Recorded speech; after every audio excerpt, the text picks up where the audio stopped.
My name is Marcus. I'm the compiler of a collection of therapy quotes entitled 1001 Windmills of the Mind.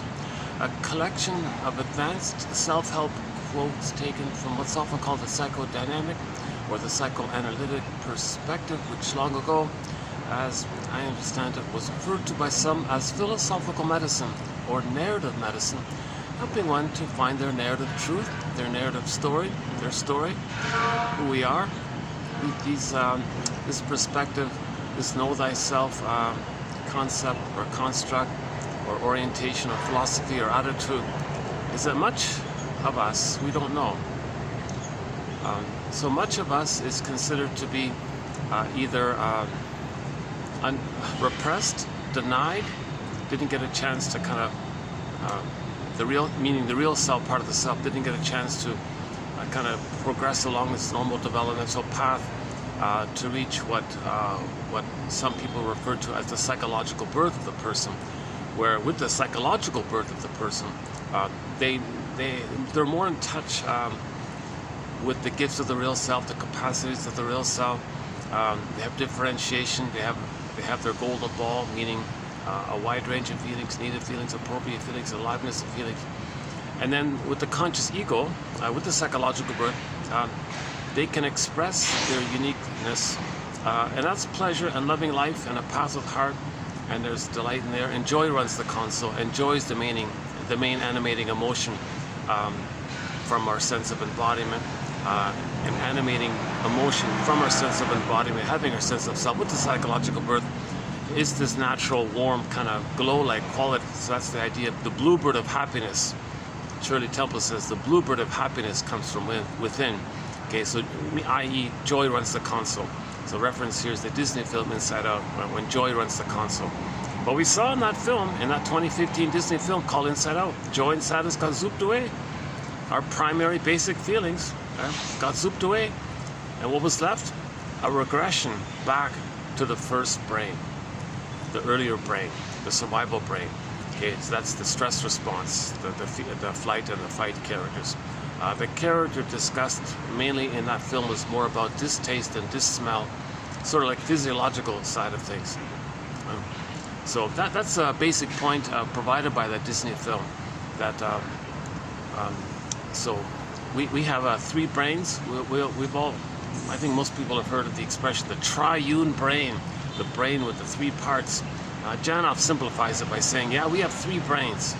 Okay, the crocodile brain, the monkey brain, and the human brain.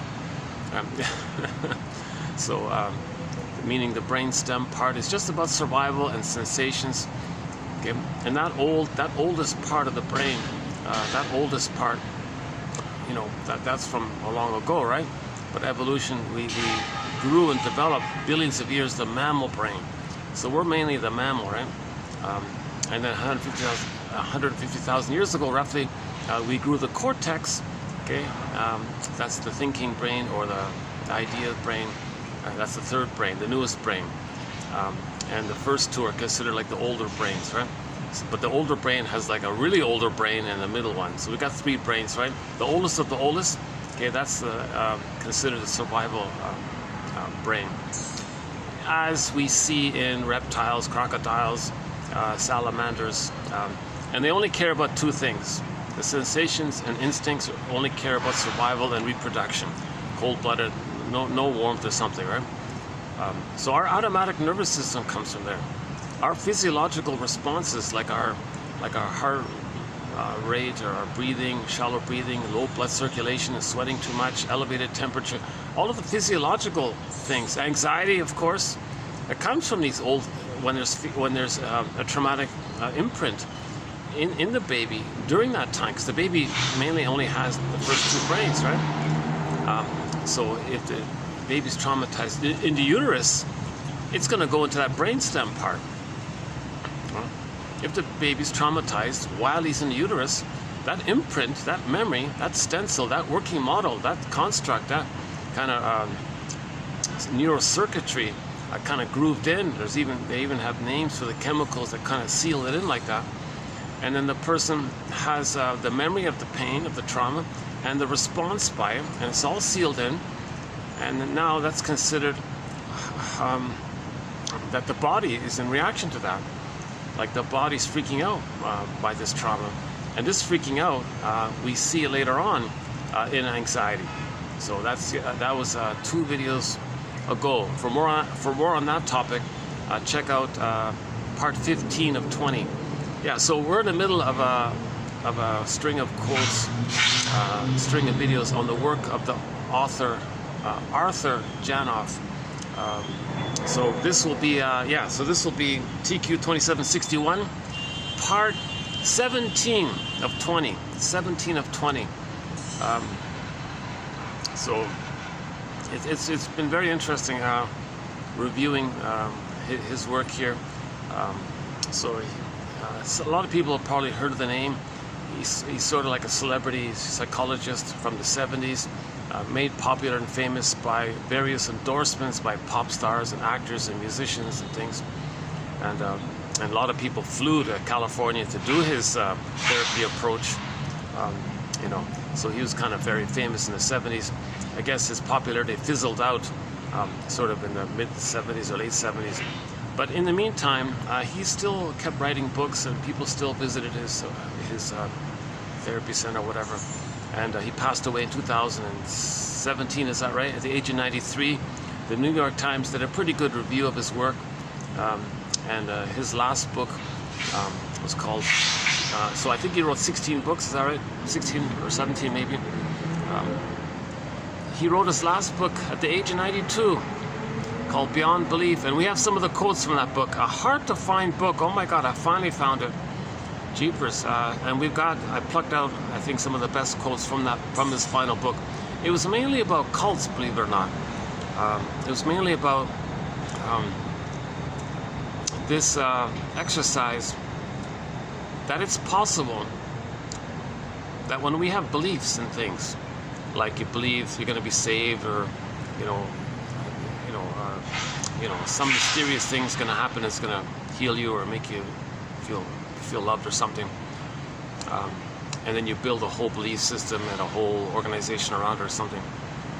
The idea was that beliefs have the effect or have the capacity to trigger the brain's own natural pain-killing chemistry to numb the pain that the person's feeling. So the person's feeling pain; they don't want to feel the pain. So they may find themselves wanting to believe or adopt some other pre-packaged belief that says, oh, something somewhere one day, make it up, just some kind of vague kind of thing. And the idea is that if a person can be convinced to believe it, the power of belief is that it triggers A, that you're safe, so there's serotonin. B, you're with the group, I guess, that protects the belief because you're feeling like-minded, right? So you're going to get serotonin. So there's the hope. Now it doesn't really work, of course, because what you're chasing is for a symbol of mother's love, a symbol of mother's love. But the cult speaker doesn't tell you, oh, one day mother's going to love you or something. It's going to give you the love that you need back in the nursery. So the basic premise is that if the baby doesn't get his needs met during that critical period up until 3, if he doesn't get it, he's going to spend the rest of his life searching for it, but he can only do it like kind of symbolically, something to kind of stand in for it. It's not the real, but it gives you the hope that maybe you can get the real. It isn't, so you're in this constant loop of chasing symbolic mother. So it can be done directly with cookies and beer and so like something that tricks your brain to make that part of the brain believe that the person is safe by the sugar, salt, and fat, for example. And with the concentrated food, the mammalian part of the brain perceives that the person is safe, and from the safety of the food, that part of the brain releases serotonin. Now the person feels safe from the serotonin. It kind of resembles the feeling that the baby would feel safe if he were held and loved and soothed and comforted by his mother. But the baby didn't get that. He searches for tricks to trick the brain, to give him, to make him feel what he should have felt naturally, normally, with mother's love. He didn't get mother's love, so he's still searching for mother's love. So cookies and all that, ice cream and cookies, tricks the brain to send the serotonin The serotonin that he should have got naturally with mother's warm embrace and maternal holding environment, and mother's affection, and her reverie, her attunement, her soothing, her presence, and meeting the baby's needs, and having delight, and treasuring the baby, and the baby feels special and loved with the mother. The baby has like a blissful oneness to the mother, like a safe rhythm of safety with the mother. And he would get the natural safety, saved by the experience of the mother, and have the memories laid in, and like circuits laid in by the memories. Human connections lead to neural connections. He needs that kind of level of safety with the mother's experience to kind of feel safe to know himself. That's called hatching out of the oneness. Now he's moving towards a psychological birth. So if he didn't get that, that's arrested development. So that's a pain so utter, and he's stuck there. He's going to still search for it. If he didn't get it, he's going to search for it. But how do you search for it? Well, you can't get it past the age of 3. No money, no items, fill in the blank, no whatever, fame, prestige, power, money, it doesn't matter. The billionaires can say, gee, I got all this money, I still feel unloved. If the baby was removed from the mother at birth and put it in another room for a while, or was separated, and he kind of has a memory of being alone and abandoned. Later on, he's surrounded by people all the time. He still feels lonely. Like people often say that in a big city, I still feel lonely. It's the imprint we're talking about. So past the critical period of age 3, whatever benefits we get, it doesn't change that imprint. That's the thing. The imprint, it's like a burned-in thing in the crocodile brain, right? And which only cares about survival. But it's past that critical time. So nothing post age 3 can change that imprint. So that's called neurosis. We're going to keep on searching, for that missing mother's love. It's also known as repetition compulsion. So we're going to repeat that failed interaction with the mother with others in the present, and transfer the past to the present. It's called transference acting out. Actually, new phrase here. Janoff calls it symbolic acting out. I'm going to stick with Masterson, one of our mentors. He calls it transference acting out. Yes, it's symbolic at the same time. So you transfer the past into the present. Okay. So, and then you act out like actors. You're going to play yourself. Others going to play mother. Or sometimes you're really angry. You get others to play you. Evocation of a proxy. Others can play you, and you'll play the mother and make them cry for love, and you're the mother saying no. Or in the more benign ways, you play the rejected child and expect others to reject you, to replay. So you're just kind of replaying the interaction in a process known as repetition compulsion, with the grand fantasy that when we repeat the interaction with the mother with others in the present, somehow magically we can change the past. Because that brainstem part, that crocodile mind part, that puppy mind, chimpanzee, puppy, fill in the blank, your favorite mammal. Okay, so we got the lizard brain, the crocodile brain, the salamander brain. That's just that's the sensations. It's pre-verbal, physiological elements. Like sweating and yesterday the bad posture. That quote there about the posture, that kind of got me, because my posture isn't the greatest. I know that could be a sign of trauma in that early time, right? If a person has like poor circulation,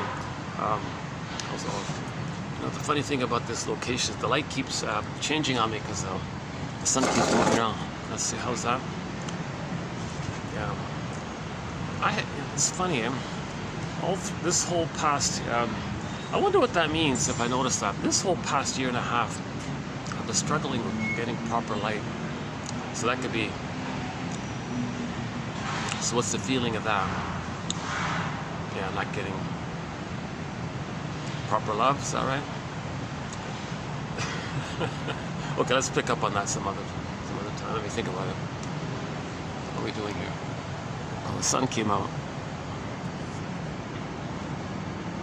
Maybe I can just hang out here for a bit. Maybe I can move this up a bit. Hold on a second. Yeah, the flowers came out. It's nice, yeah? Some of these flowers have these little white flowers within the flower. I don't know if it's showing up here, but some of these sort of pinkish flowers have little white flowers in them. It's kind of cool, right? Actually, I think I saw one over here. Hold on. Or was it? Oh, yeah, here it is. Yeah, check this guy out. Look at this. I'm not sure how well it's showing up here, but there's sort of a nice, beautiful purple flower with the, like eyes. They're like looking at you, right?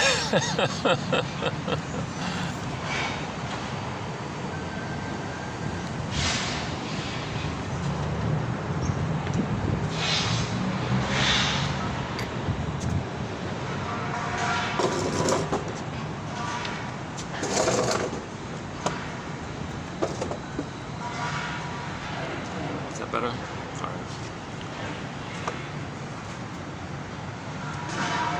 right. Okay. One of the key quotes from Janov is this one here. One of the key quotes here. So this is what we've done so far on Janov's work, by the way. Yeah. Now this first one here. I lined it up here. Is it showing up here? The unconscious hope of fulfillment. Am I going to see it? The unconscious. Well, I'm not sure how well it's showing up here. The unconscious hope of fulfillment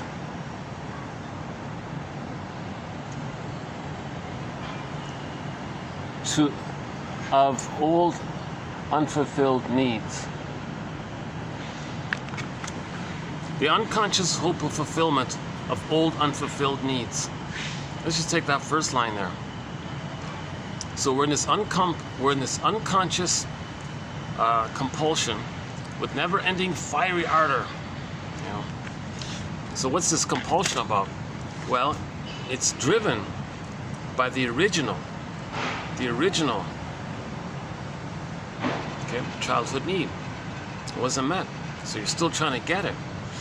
The child has certain needs for his development, for his identity, for his feelings, for his golden ball, for his sense of self, to feel safe in have his inner home, to have himself, kind of thing. So there's the need for what's called a secure attachment style. Okay? And there's various elements regarding this secure attachment style, which we've discussed several times already. Okay, so if he doesn't get a secure attachment style, this is sometimes referred to as attachment trauma. That's what this is all about. How do we heal from attachment trauma? A lot of babies are not getting a secure attachment style. Hence, they're getting some convoluted, painful attachment, often referred to as an insecure attachment style. Okay, disassociative, disorganized, reactive, unformulated, anxious, avoidant, etc. So he has some connection to the mother, but at a huge cost, i.e., he doesn't know himself. He's got to freeze up inside. Okay, the image is sometimes known as emotional hypothermia, emotional coma, emotional catatonia. Okay, so this freezing image, we can symbolize it with the frozen woolly mammoth and the block of ice, or in a myth or fairy tale, if the character representing the person's embodiment, true self, that becomes like a iced, like an ice statue or something. Usually, it's turned to stone, by the way, like Echo turns to stone in the Greek myth. Faithful John in the Faithful John fairy tale turns to stone. Okay, so that's the real self of a person, the embodiment, the I feel, the foramness, the psychological self, the feeling self, I feel, the foramness self. It's our whole inner life, our inner home, our connection to ourself. It turns to stone. The feelings can't move because the needs weren't met. Everything's stuck like that, kind of thing. Right? And then the person feels unreal, not alive. Okay, so that's the story of the woodcutter who took out that block of wood, carved out this little boy, and was praying, oh, please let this toy, like this boy, wooden toy boy, right? He was praying, remember the story, oh, please let him come to life. Why is it? Okay, it's a metaphor. It means he may feel like that. He doesn't feel really alive, right? The Velveteen Rabbit story, remember the stuffed animal was saying, you know, actually that's a little evolution, right? Stuffed animal. At least he was speaking. What does it mean to feel real? I want to feel real. What does it mean to feel real? I'm just a stuffed. So same idea. So Joseph Campbell summarizes his life's work by saying, we want to feel real and alive. because in trauma we lose those two qualities of feeling real and alive, as symbolized by the Velveteen Rabbit and the woodcutter story, praying for the little boy, wooden toy boy, to become alive, like human, like a boy, like a real son kind of thing. He wants to come alive. Okay, so the three main images: freezing, okay, so unreal, unalive, feeling, okay, frozen, petrification, petrified, like scared, stiff, stuck, like similar to freezing and turned to stone. And the third one is petrification, freezing, turned to stone. Those are the main ones, right?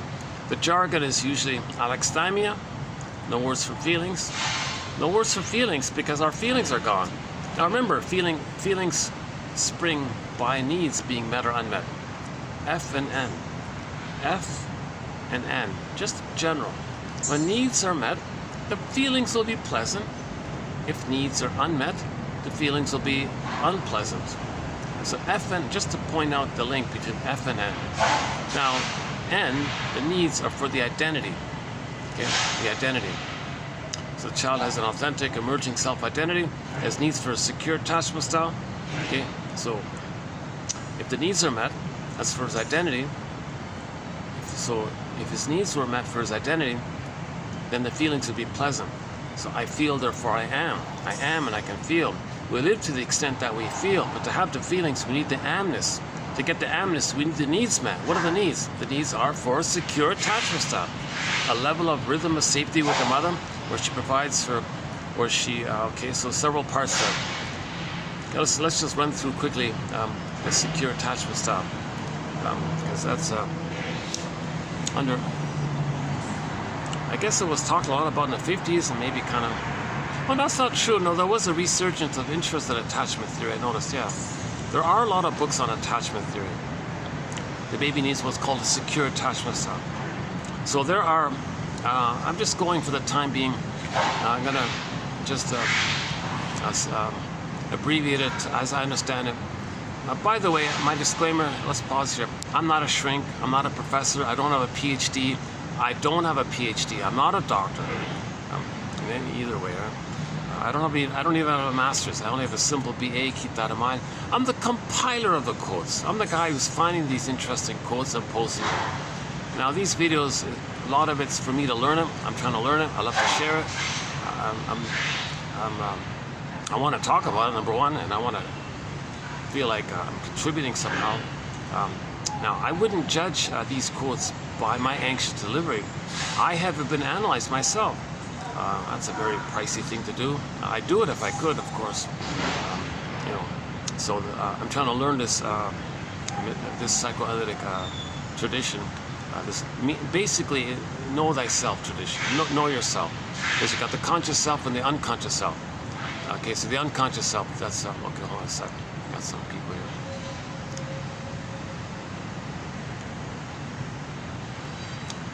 So I'm way off on the other side, so nobody can really hear. But sometimes people just wander around out of curiosity. So let's just wait till they pass by.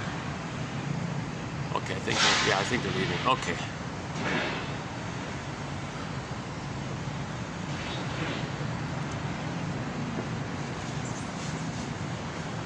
Okay, they've gone. All right.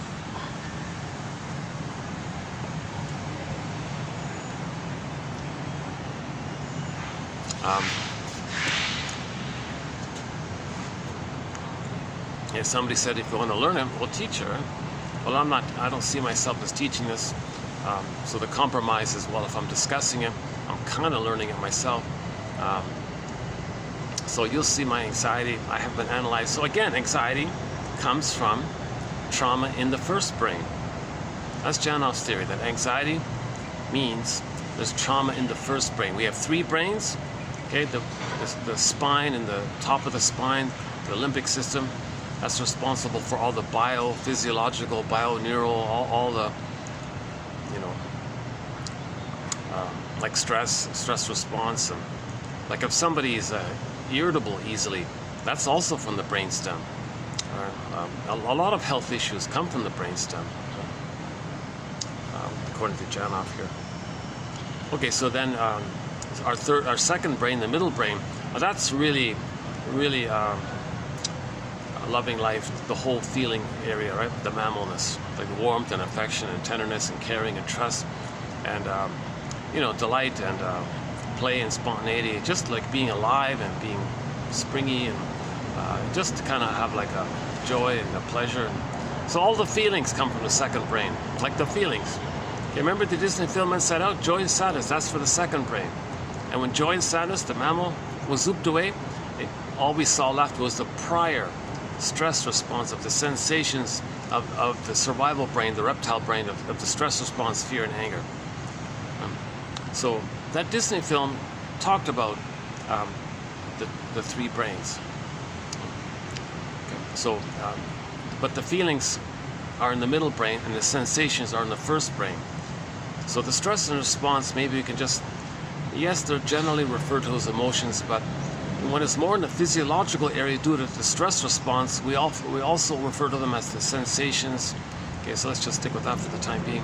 So that's more like the physiological sensations of the stress, because your body's all revved up or something. The stress.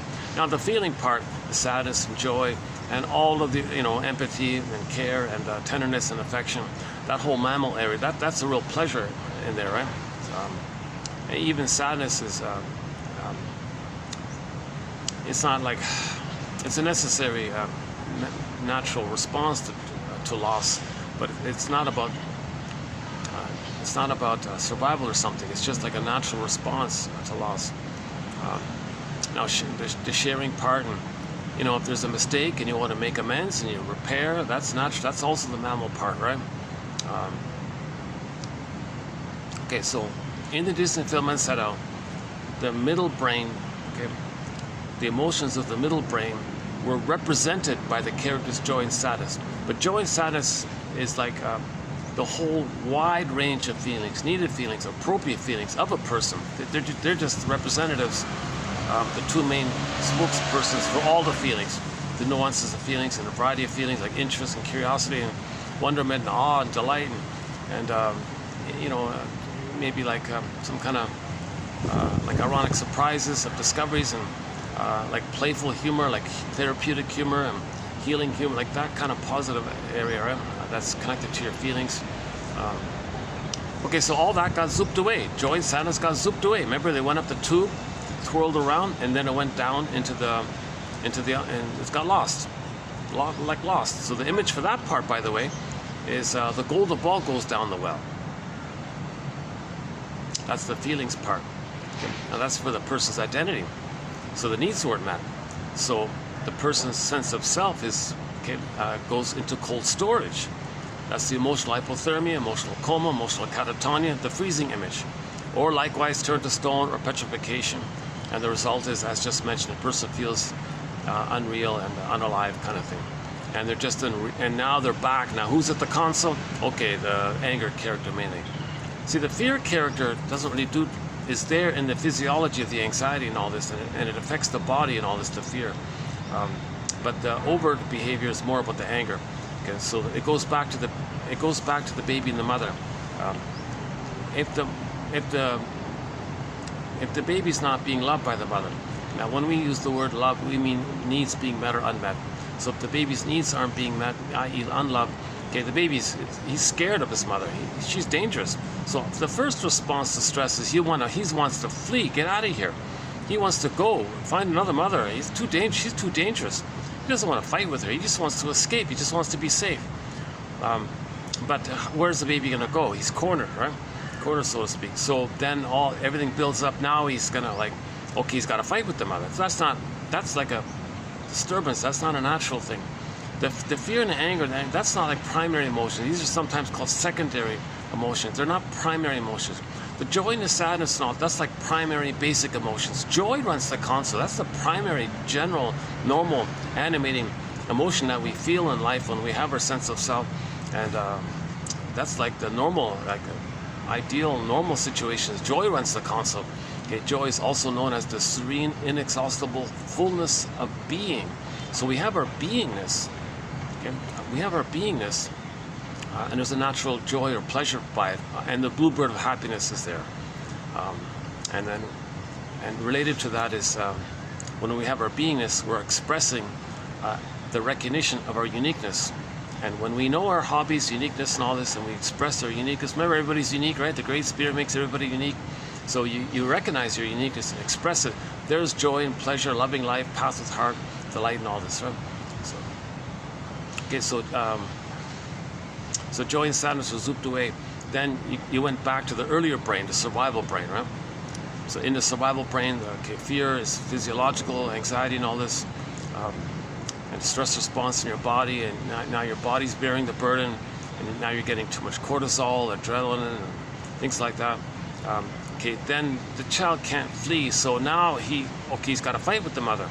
Now he's in the area, maybe he's going to bite the nipple or something, and he doesn't. Now remember, he doesn't recognize the mother's a person with feelings, so he doesn't even recognize the mother has feelings. He's not even there yet. The baby didn't even get enough love to recognize his personhood and mother being a person. He's just enraged in this early kind of place, so he's biting the nipple or something. He doesn't recognize the mother might be hurt. The mother gets hurt and stop. The mother gets angry with the baby. He's even more angry. Oh my God. So the baby's enraged now. And so what's he going to do? Okay, he does a couple of things. First, he's going to have the fantasy that, geez, this uncooperative, stubborn mother who's soul blind. So the mother's soul, when the mother doesn't meet the baby's needs, she's considered soul blind. Now, if the baby, and remember, needs an F and N. If the needs aren't met, the baby's going to cry and scream and express his feelings. And if the mother doesn't get the signal, if the mother doesn't go, oh my God, I'm not meeting baby's needs here, and baby's crying, and the mother listens to the cries, oh, sorry, baby, I missed something here, and she makes the adjustment, everything's okay. But what if the baby's crying, okay? And then she gaslights the baby, or says, I don't know what you want, baby, or don't blame me, baby, what are you blaming me for, baby, or don't be such a baby, like, if she does these kind of things, that's like a double insult, right? First she missed the baby's needs, lack of attunement, lack of soul connection. Then the baby cries about it, and then punishes the baby for the crime. Okay, this is this is way too much. So he's now enraged at the mother. So he's into the fantasy realm of thinking, geez, maybe he's got to control her. Maybe he thinks he's got to control her. How he's going to control her? He's powerless and helpless. So he's now his unmet need to kind of the general thing is baby's kind of in taking in mode, the so-called oral taking in mode. So that's all being rejected and shamed and all this. So the positive taking in isn't met. So the oral part, anger, oral, he ends up feeling like a hungry, enraged wolf. So now he has oral greed. So now he thinks that if he's going to control the mother, he's got to gobble in the mother, possess the mother. Now he feels like the boar queen or something. But that's too much. He can't do it. So he projects that. Now he sees the mother as the boar queen, or a frightening witch that wants to gobble him, or a monster that wants to gobble him, or the guy with the horns that wants to, any kind of frightening character, entity that's enraged and wants to hurt the person, or eat the person, right? Hansel and Gretel, the witch wants to eat the people, eat the children. Right? In the Cyclops, in the Odyssey, the Cyclops was eating the people. Okay, in the White-Bearded King Valamont just mentioned the boar queen. The boar queen gobbles men up, right, and uses their bones as toothpicks. I always have the feeling that's like the best sort of image of this rage and oral greed is the boar queen image. No, the mother's not a boar queen. The mother's not a cyclops. The mother's not a devil. The mother's not a frightening monster, witch image, hungry wolf or something. Well, we have these stories and myths and fairy tales of these frightening characters. These frightening characters are imagos. Imagos. They're not even images of the mother. They're made up. They're made up. Now, this made up image is that because the baby's in a state of pre-verbal. He's in an imaginal world. The baby doesn't have language yet. He doesn't have the hippocampus and the cortex to speak, right? He's just sort of like grunting, and he can't really do much in everything's in pictures in there. So there's a thing called projection, okay? So that the baby doesn't feel overwhelmed by the rejecting mother, misattuned mother, soul-blind mother.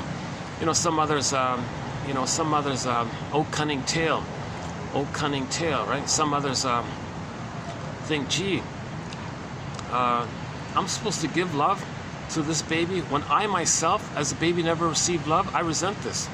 Oh cunning tale. Or the mother says, hey, I can get this baby to take care of me.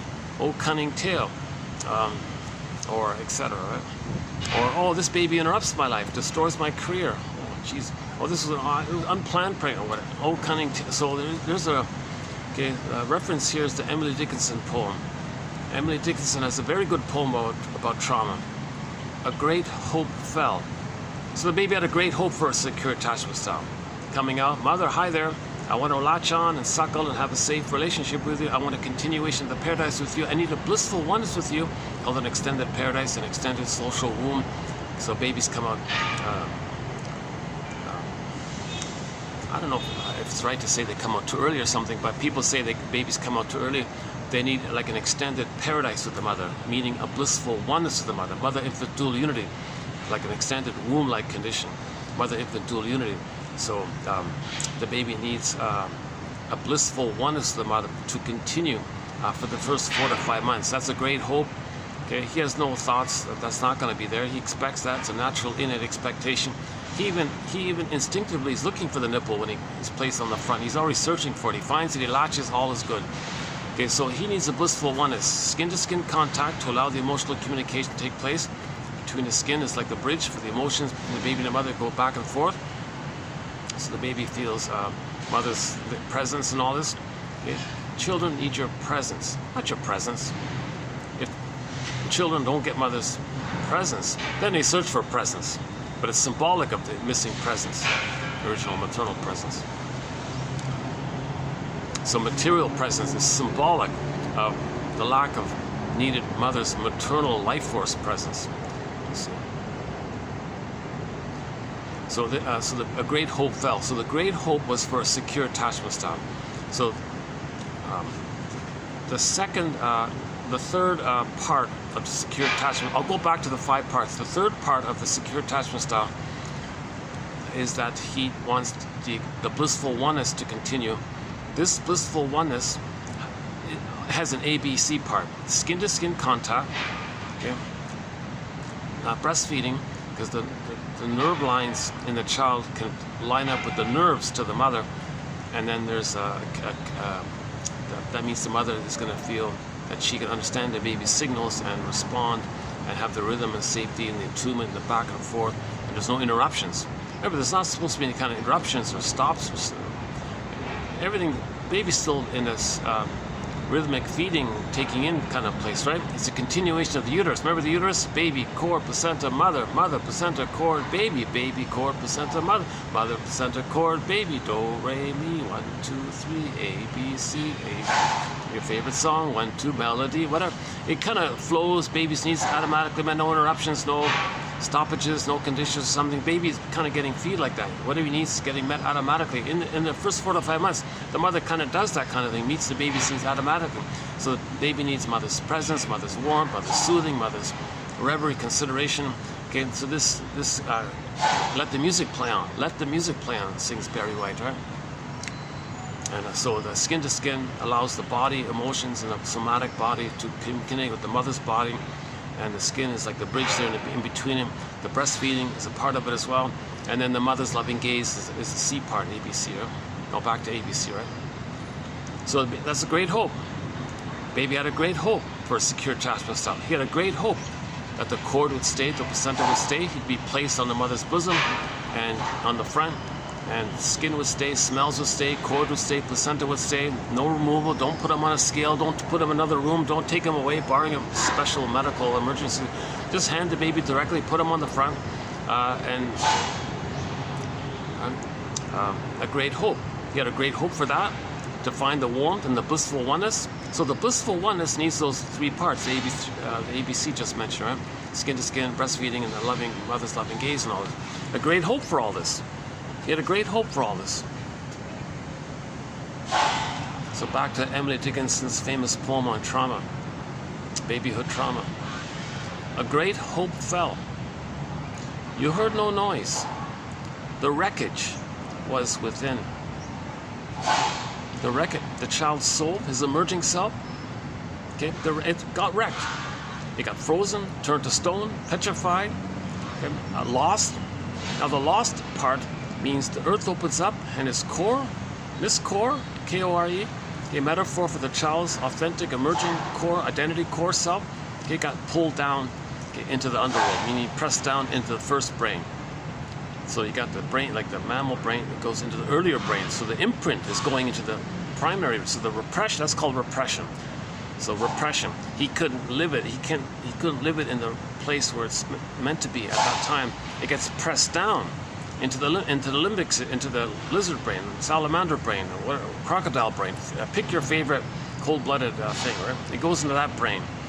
Janov keeps using the salamander brain. He wrote that his friend told him that the salamander has a lot in common with the human limbic spine and brainstem. So he out of that he calls. He doesn't use crocodile brain or lizard brain or reptile brain, or he uses the salamander brain. Again, brain. You know. Actually, today's first quote, sometimes he calls it the three brains, sometimes he calls it the three minds. So the three minds are the survival mind or survival brain, that's the subaltern one. The feeling mind or the feeling brain, that's the chimpanzee or the puppy or the moose or the cat. Pick your favorite mammal, and thinking brain, the cortex.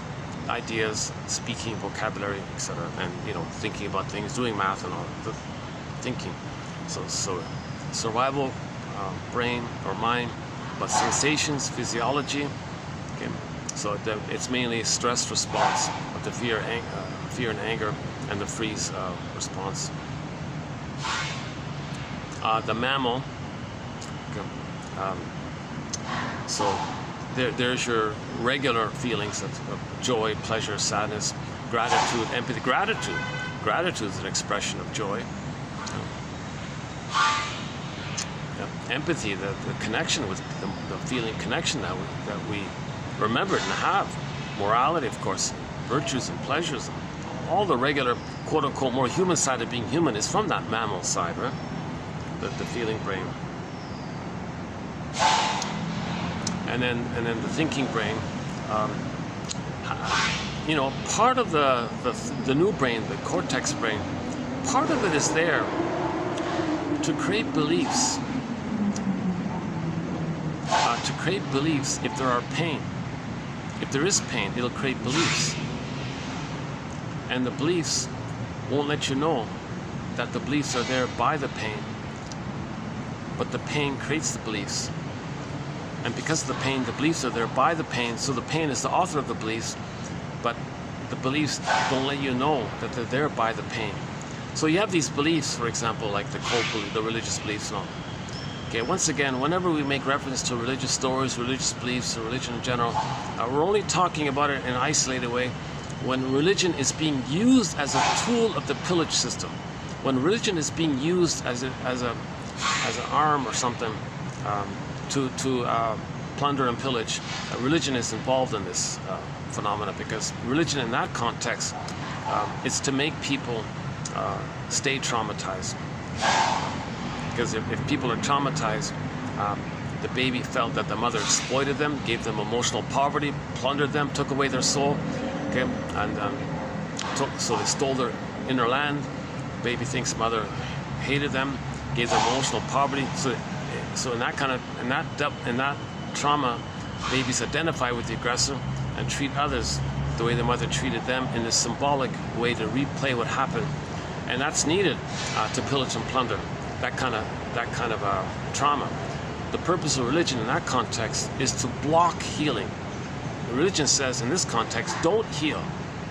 So the gambit of religion is to maintain. Is to block any natural, genuine efforts at healing. So the gambit is to do so. In trauma, the child does a thing called splitting. So, okay, remember in the third part of for a secure attachment style, I mentioned earlier there's 5 sort of parts.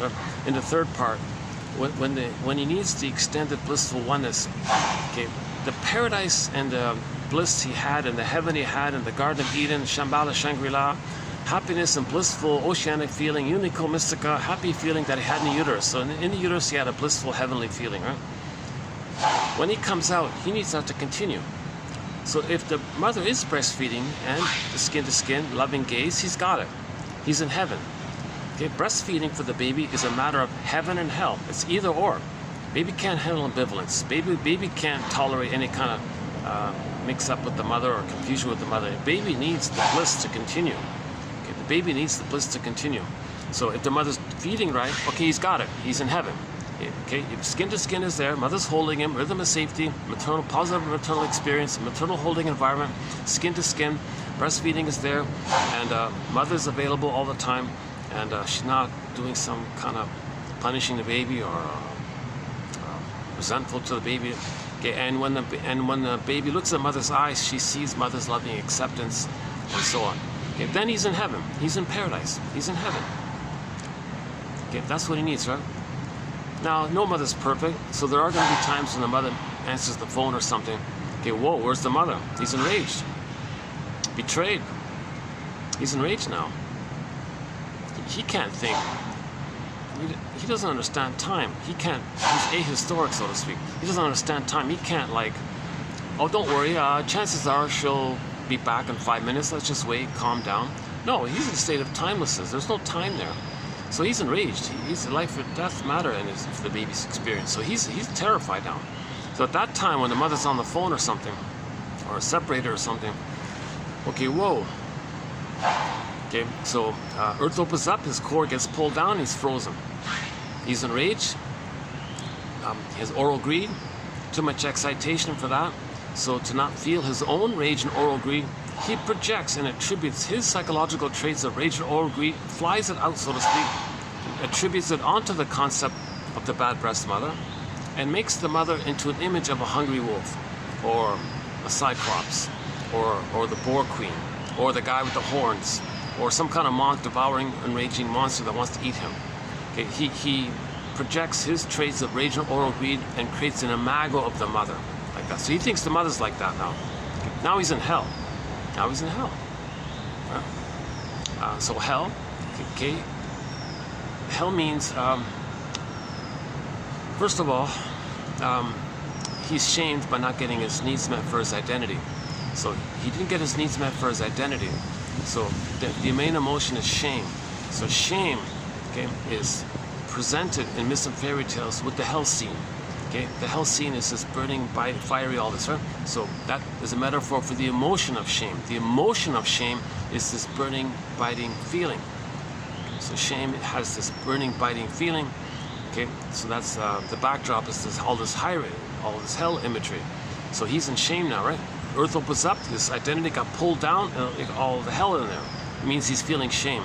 Now, of course, he's enraged. He projects rage onto the bad breast and sees the mother as the guy with the horns. Okay, the devil guy or any kind of frightening entity, a monster carrot, a bull, any kind of scary entity the child manages to blur up, to morph in his. So you take the bad breast image, okay, and just if the child's gonna throw in visually or sensorially that the image possesses his traits of rage and oral greed, plus the baby's in a small, helpless, powerless state. From the baby's perspective, the mother has all the power, much greater. She's the giantess in the nursery. But even just physically, imagine a mother holding a baby. How many times bigger is the mother to the baby? Even just in a simple way. The baby's what, 10 times bigger than the baby or whatever? So already the mother's the giantess in the nursery, this monster in the nursery. And now this monster, this giant is enraged. A Godzilla now, right? It's just an enraged kind of character. So the baby's creating a Godzilla image of his mother. Okay, so that Godzilla or the guy with the horns. Godzilla and the guy with the it could be the same thing, doesn't matter. My theory about the guy with the horns is the baby's enragement looks at mother's eyes and sees two flames, takes the two flames of the eyes and corresponds it and blurs it with the breast image, and there you go. You put it together like that. It's called condensation. remember, the child is in what's called primary process thinking. This is the dream world. This is called primary process mentation. No time, okay, up is down, left is right, there's no order, there's a flip-flop, no time, no place, double thing, trans-logic, things conflict. There's Alice in Wonderland, right? Remember Alice at the beginning, she said, a place where the up is down and left is right, it just, there's no, it's all, the cat in Alice in Wonderland said, oh yeah, it's all mad in there. There's no like normal logic in there. So it's pictorial, things are exaggerated. It doesn't follow any adult, normal ego logic, right? So this is the whole brainstem area. And it's all about neurochemistry issues and things like that.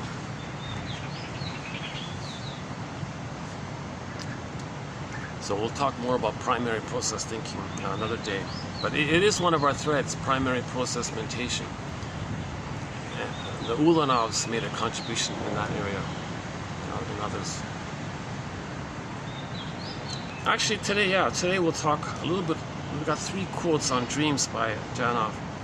So that the dream world is also part of the primary process mentation. Myths and fairy tales and most religious stories are part of the primary process mentation. John A. Sanford says if you take a religious story, forget about the outer thing. Like, is he real, not real, is this place real? Just forget, don't worry about that. Look for the psychological meaning. Just like you interpret a myth or fairy tale, you look for the psychological meaning. Myths and fairy tales are metaphors for psychology. Religious stories are sort of in the same area. Like dream, you treat them like dreams. So Sanford says myths, fairy tales, religious stories, and dreams, they're all from the primary process mentation. Okay, so that's metaphors for psychology. Myths and fairy tales are true on the inside, not on the outside. Every character in a myth or fairy tale or religious story, okay, or like in a dream, it's part of one mind. So we'll talk a little bit about that, a little more about that in a minute. Okay, so there's a thing called a splitting mechanism. So during the time the mother's doing it wrong, mistletoe, malatoon, gaslighting the baby, the word of the year, by the way, by the Merriam-Webster Dictionary Company, 2022, the word of the year was gaslighting. Some mothers gaslight the babies. Okay. So the baby's enraged, okay? So now, that's called splitting. If the mother's breastfeeding right, she's a goddess. She's perfect. She's goddess. She's heavenly, divinely, supremely beautiful, powerful, grand, beautiful, right? It's one with it. He feels special. He feels very special. Again with the chosen. Oh God. Yeah. Okay, let's save this chosen phrase. Let's back up. Let me go on a sidebar here. A famous statistician or mathematician, I'm not really sure, said that the odds of you being here, or the odds of a person being here, the odds of any person being here are 1 in 400 trillion. The odds of any person being on the planet are 1 in 400 trillion. So if you think of it from that perspective, we're all chosen by the Great Spirit. So the Great Spirit makes everything, right? The Great Spirit makes the flowers and the trees and the sky and the clouds, the planets, the galaxies, the Milky Ways, this whole powerful, natural, Great Spirit all there. Now the Great Spirit likes everything to be unique, right? So if the Great Spirit, so if we're here and the chances of us being here are 1 in 400 trillion, then we're all chosen. Come on, in a positive way, right? So, okay, back to the breastfeeding time. When the baby's breastfeeding, he feels chosen and special because he's one with this power, this beautiful goddess mother, the beautiful breast. The image is like a beautiful, divinely, heavenly, supremely beautiful goddess or something, right? Okay, so back to splitting. If the mother's misattuned, okay, he freezes up inside, makes the mother a monster, and says, no, that's not my mother. That's not my mother. The monster can't be his mother.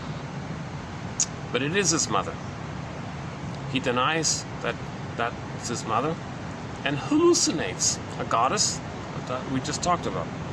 There's his mother, the goddess that he makes up. That's the splitting mechanism. So in his brain world, in his Alice in Wonderland, fairy, never, neverland, magical world and all this, it's goddess and demon now. No human mother yet. He didn't get enough consistent safety with the mother to have a memory of a positive human mother. He's dealing with gods and demons. The baby must feel safe and have heaven, so he'll do it by hallucinating a goddess if he has to. It's not real, but he's trying to survive. It's a trick. It's a defense mechanism. He's in defensive mode. He's protecting himself, so he'll deny the reality that the mother's hurting him, makes her up as a monster. Oh, that can't be my mother. So that's not his mother now, but it is his mother. Makes up another mother. Now he's got two mothers, the goddess and the demon, right? Good fairy, bad witch, etc. Now he's got two mothers. That's unreality. That's called a schizoid position. Paranoid, that's Melanie Klein calls this phenomenon the paranoid schizoid mode of experiencing. The paranoid schizoid mode of operating, like a position, she calls it, the paranoid schizoid position. And all babies may briefly, according to her, temporarily, just for a few weeks, do this. Because no mother's perfect. You know, in normal development, this all gets sorted out, and the goddess and demon images poof away, and the child has a human mother image who's loving and frustrating. He can handle the ambivalence. He can tolerate that the mother is got the two sides. You see, before, the child can't tolerate either or. He can't tolerate ambivalence. He can't accept confusion or anything. It's got to be perfect or forget it. It's like either or. So if you know people with either or thinking, perfect or forget it, all or nothing, now or never, people with this kind of impulsive, it's got perfect or forget it. Like Miriam Minerbo on YouTube quoted her client. A woman said that when she's dating a fellow, she said that if the guy doesn't give me everything I want, then he gives me nothing. Like she had this extreme attitude. So that's a good example. I thought that was a clear example of the splitting mechanism. This impossible yardstick. She wants the perfect. No fellow can be the perfect good breast for the nursery. No sugar daddy or whatever can translate into being the actual needed maternal experience in the nursery in mother's arms. It's not going to work. No money and no material. It's not going to work, right? But she was searching for it. She was searching for the perfect sugar daddy or something, right? It's not going to work, so it never works. And, so she can enrage any little thing easily, quickly, and he'll try his best to please her. You got this constant struggle. Janov calls it. She's in this constant struggle with the sugar daddy to get the perfect mother experience for the nursery. She's struggling for him to create a time machine, a morphing machine, to take the two back to the nursery where the sugar daddy becomes the good breast and she becomes the baby again. She gets the positive experience, gets the positive wiring laid down for her development. Human connections lead to neural connections, so she's looking for that positive neural connection to lead a proper, she's looking for the positive human connection to have the proper neural connection. Then she'll hop back in the time machine, come back to the present, morph into the respective places. Then she can see the fellow for who he is in the present and not see him as an unconscious hope of fulfillment of an old unfulfilled need. Okay. Janov calls it symbolic transference acting out. Symbolic acting out. Masterson calls it transference acting out. Not enjoying the present, still dwelling in the past, lingering in the past, trying to get those old past needs met. Okay. The unconscious hope of fulfillment of old unfulfilled needs. Still in that kind of place. Pain automatically makes one honest with oneself while it does away with unreal hope. We never got, or she never got, let's stick with her. She never got and will never get what she needed as a child.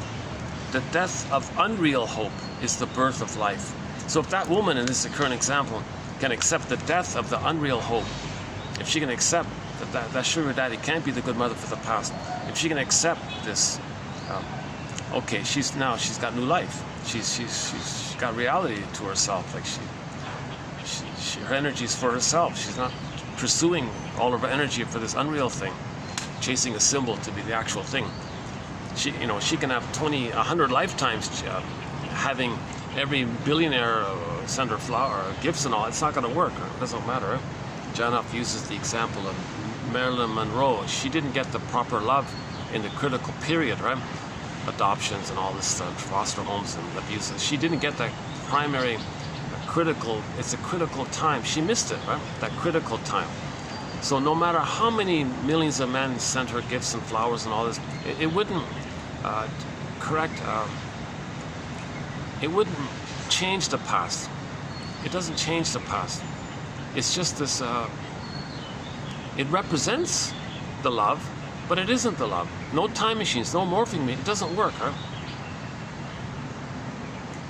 So when you give up this unreal hope, then you can find your new life. Then now you're to yourself, that's new life. That's the motif of the rebirth. So the rebirth motif in myths and fairy tales, okay, this motif, the motif represents the pattern. Okay, so myths and fairy tale, religious story motifs and dream motifs, okay, they're metaphors for inner psychology patterns. So the inner psychology pattern of this, the death of unreal hope, the birth of new life. Okay, that's the motif presented in tens of thousands of ways in every myth, fairy tale, not every, but when you look at the anthology of myths and fairy tales, you often will find this motif. The Mi'kmaq tale, we did the Mi'kmaq tale called Summer Legend. Summer Legend, Mi'kmaq indigenous group.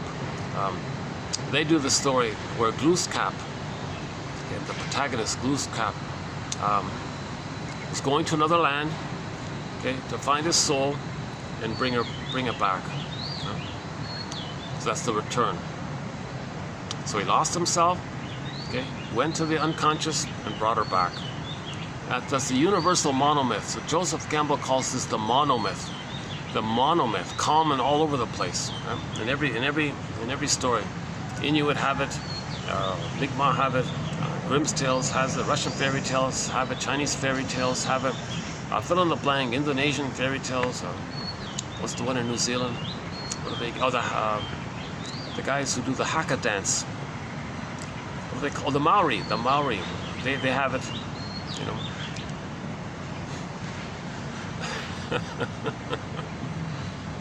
That's an interesting dance. I'm still trying to figure that one out. You know, it might be. My guess is it might be trying to trigger back that time when you felt powerful and one with the greats, with everything. So the baby felt powerful in the uterus, right? The baby felt alive and powerful. So if you do that kind of trance-like phenomenon and do the chanting and the aggressive grunts and gestures, right? The grunts and the gestures and the ha's and all this and the stomping and all this, you may trigger up that kind of blissful, powerful, happy feeling you had in the uterus. I'm just guessing. Okay, if babies have infantile megalomania. So in other words, maybe, I'm just guessing, I'm not sure, the haka dance is an attempt to trigger what's called infantile megalomania. Okay, so egocentricity, the glorified self, the idealized self, you feel alive, strong, and powerful, so they feel all worked up and charged up. And apparently that haka dance, by the way, pushed away the invaders and the genocidal crazies, you know, for 100 years. So it helped them for 100 years to push back the very severely traumatized types who were trying to steal other people's land because they were traumatized. And when they were traumatized, they had an imago of somebody stealing their soul. So their inner land was stolen, they steal other people's land. That's called principle of discovery. And the indigenous people are saying, could you please stop it? The judge said, oh no, we haven't healed, so we're still plundering. I think Janoff makes an immense contribution. He makes an immense contribution. I just saw this morning somebody referred to him as the rebellious child of psychoanalysis. Something like that. Yeah, it a little bit fits him. So he did his own kind of specialty. He kind of branched off a little bit on his own. And let me clarify here. I'm going off on a lot of, I need a blackboard where I can draw a line so I can get back to my threads here. So I'm going off on all the threads here. So let's Let me pick up on the Janov line for a minute. Let me come back to the splitting mechanism.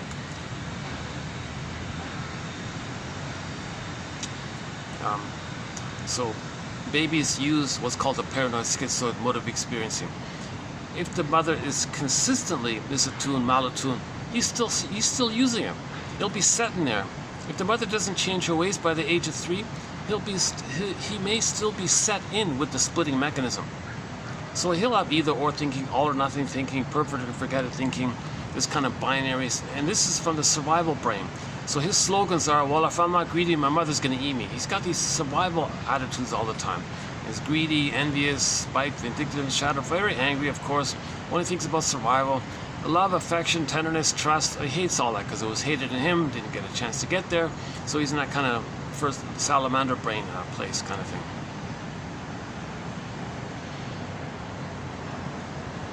So 10,000 years ago, we became Homo sapien traumacus, a traumatized version of ourselves. 10,000 years ago, again, a theory, right? Babies were removed for the first time from the mothers. That did it.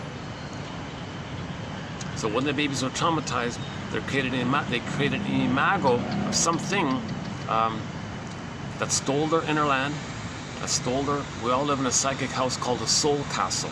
That's like a land within, your embodiment. It's like your inner home, your land, your home, land, inner embodiment, land, right? That was stolen. So they created an image in their mind of some imago stealing their land. Gave them emotional poverty, repetition compulsion. Okay, they repeat it. But when pain is too great, they identify with the aggressor. Okay? So they go through life stealing other people's land to symbolize how the mother stole their land. The euphemism for it, or the cover phrase for it, is principle of discovery, or doctrine of discovery, whatever. Let's just call it principle of discovery. So 70 million, just on Turtle Island alone, there were 70 million indigenous people living there peacefully in their little groups and all this for 100,000 years. Okay? Then people came over. Oh, it's ours. That land, it's our land. If those with a shade of beige tone of skin find something of those with the shade of brown tone of skin, well, it belongs to those with the shade of beige tone of skin. So the more traumatized ones, okay, so the theory is maybe, I'm just speculating here, but it seems that in the Europe area, there seems to have been a change in the way babies were raised, according to Lloyd Damas, so there was more trauma there. So when there's more trauma, that means there's more inner soul stolen, so they want to steal more other people's land. Now, their shade of beige, Europe shade sun exposure over time, they had a shade of beige tone of skin. So they cross cross-reference link the shade of beige tone of skin to the change in the way babies were raised. But the way babies were raised changed, causing more trauma. Okay. Now, when there's more trauma, there's more desire to plunder and pillage, steal land, right? Soul the land. Now, at the same time, there was less sun exposure, so the skin tone became beige, more beige, right? Nobody's got white skin or black skin. Everybody's got a shade of beige tone of skin or a shade of brown tone of skin. Forget about this white or black thing. That's nonsense. Nobody has white. There's white, right? Nobody has white. Nobody has black skin. Let's forget about this nonsense. Everybody's got a shade of beige or a shade of brown tone of skin. The tone of skin is due to, we all have a chemical called melanin, which affects the tone in our skin, okay, the eye and the hair color. It's just like that, right? So it ranges from 1 to 6, they said, something like that. Nobody has white or black. It's impossible. So, because for whatever reason, I don't know why, but for whatever reason, there was more trauma on the babies in the north. Maybe it was linked to less sun or something. I don't know. At the same time, with the less sun, they got a shaded beige tone of skin. But it's not about the shaded beige tone of skin that makes people more aggressive. It's about the way the babies were traumatized more. That made people more aggressive. Okay. So, people with the shade of brown tone of skin maintained the more traditional child rearing methods where babies were held by the mother, nursed by the mother. Baby could breastfeed and suckle, and they maintained a contact. So they had a normal temperament, tolerant personality, loving personality, trusting personality. They don't know this, but for whatever reason, something happened on the other side. So on the other side, they experience more of a painful disruption and loss of their soul castle. Identify with the aggressor and go around, travel the world. That obnoxious song, Sweet Dream. I hate that song. Oh, one of the worst, disturbing, perverse, psychotic songs. But it does sort of fit in with the cruelty of it all. That Sweet Dream song. It's not a genuine. It's a cynical sadism. They mean it that way, in a perverted, cynical way. Not cynical, in an aberrant, psychotic, perverse way. They mean it that way, Sweet Dream. So they travel the world and take. That's repetition compulsion. So there's land. Oh, there's land. Mother took my land. I'll take their land. So when they take other people's physical land, that symbolizes how Mother took their soul land, their embodiment. Okay?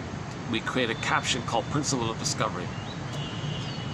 Indigenous people were saying, geez, you murdered 70 million, just a handful left here. The Biotalk people were, that's always tough to kind of venture on that. And we have a thread, we have a thing called the 48 symptoms of Homo sapien traumicus, or Homo traumicus, or Homo short-sellicus, or Homo eroticus, or Homo psychoticus. So we made an accident took place. Not blaming anybody. An accident took place. There's no blaming it. Trying to understand here. Psychoanalysis is about, let's understand something, right? These are soul doctors. They want to understand something. How do we understand it?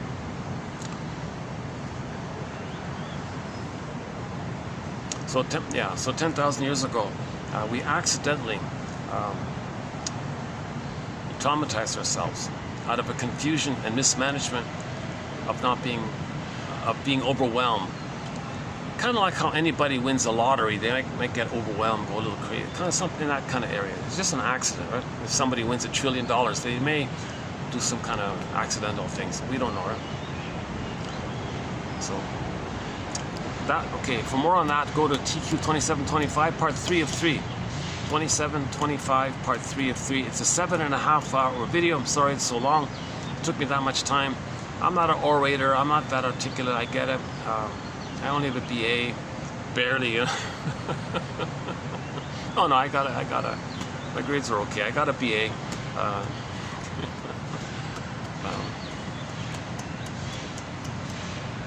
Actually, I was just shy of moving on to the honors, doing the 4-year. I only have an ordinary BA. Yeah, I just missed it by a little bit. I said, okay, fine. That's a long time ago. Yeah.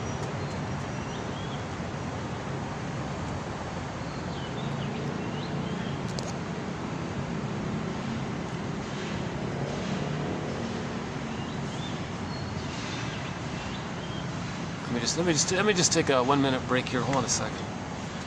All this perspiration here. This is cooling off a little. Okay, the sun is going away. All right.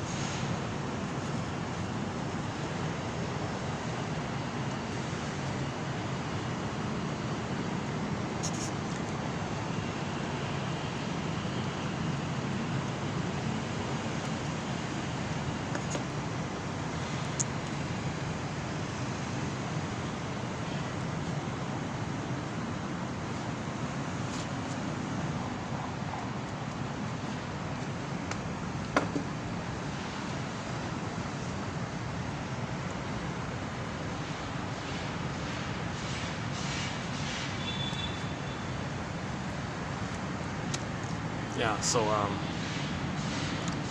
I'm kind of sad about the Biotalk people. They're completely gone. So 70 million indigenous people lived on Turtle Island for 100,000 years, roughly, in a normal kind of way, right?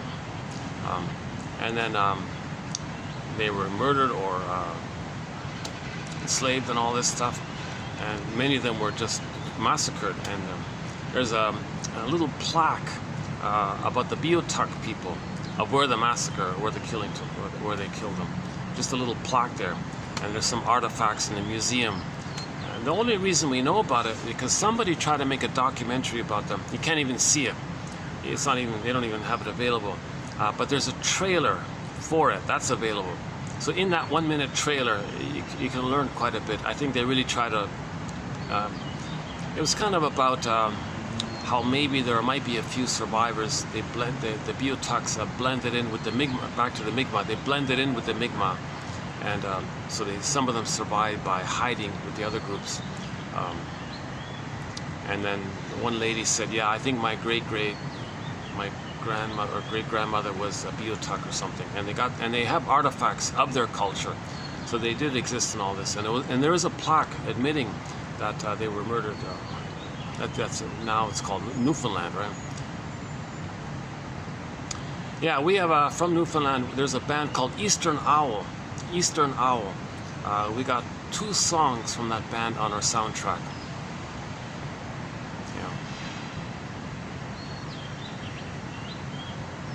Yeah, we haven't played that in a while, yeah. So I remember last year a few indigenous people who are left and all this. They said to the religious thing and the short seller thing, could you stop with this attitude that if you find something, it automatically belongs to the more traumatized one because your soul was stolen. And you think the land symbolizes your inner land being stolen. Could you stop with this kind of psychotic trauma? Recognize this sign of trauma and try to heal yourself. Read some Janoff maybe. Read some Arthur Janoff as a start maybe. Read the comic psychoanalysis. Can you reflect on all this and learn about the 3 brains and have some realistic. Oh no, we're too traumatized for that. That's what the judge said. We're too traumatized. And then enter the song called Stolen Land. Now it's a flip thing. There's like a negative version of it where it glorifies it. That's the studio version. But the live version of it, I think, maybe fits the more the victim side. So he plays the aggressor side, sadistically enjoying the stealing the land, and in the live version, he plays on the victim side. So he does both kind of thing.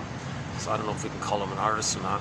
But they put that singer on a stamp and gave him made him an officer of the plunder system to make sure which side he's on, kind of thing.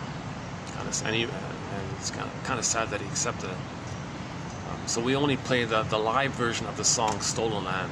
I'm talking about the singer Bruce Coburn. Not a fan, but we have 3 of the songs on our soundtrack. Call It, Fill in the Blank. One of the best songs about the pillage and the plunder system is, in my opinion, is that song, Call It, Fill in the Blank. Okay, that song in like 3.5 minutes or whatever, 4 minutes or whatever. Look at the lyrics to the song, Call It, Fill in the Blank. Read the lyrics, listen to the lyrics, or read the lyrics. You can't hear it sometimes. Read the lyrics to the song, Call It, Fill in the Blank. That pretty much describes the pillage and the plunder. And then his follow-up song, Stolen Land. Oh, and we're still doing it. Not through yet, still doing it. And the subliminal, the reason short sellers like it, because of the subliminal. The unconscious doesn't hear negatives. But in the song, he says negative. He says, the main line is, dear short sellers, investors, pillagers, when people in general, he says the main line is, when are you going to realize that the world wasn't only made for those with a shade of beige tone of skin? He doesn't use shade of beige tone. He also does the barbaric thing of white or black. So Michael Jackson did a very positive thing with the song Man in the Mirror. Heal the man in the mirror. Look in the mirror and heal what you see there. Heal that person you see in the mirror. Heal the person in the mirror. But I think he kind of contributed to the confusion with that song Black or White. Nobody's black or white. You're a human being with a shade of beige tone of skin, okay? And your cousin is another human being in the same earth family, from the same family, okay, in the northeast of Congo, spread around. We're all cousins. Some have the shade of brown tone of skin, some have human beings with a shade of beige tone of skin. We're all human beings with a shade of beige tone of skin or a shade of brown tone of skin. Actually, Jane Elliott said, technically speaking, a shade of beige tone of skin is actually a shade of brown tone of skin. So we all have a shade of brown tone of skin, even somebody who's kind of very pale, because that paleness part might be because the person had trauma in the uterus and all the blood had to go to the vital organs, the lungs and the heart and all this.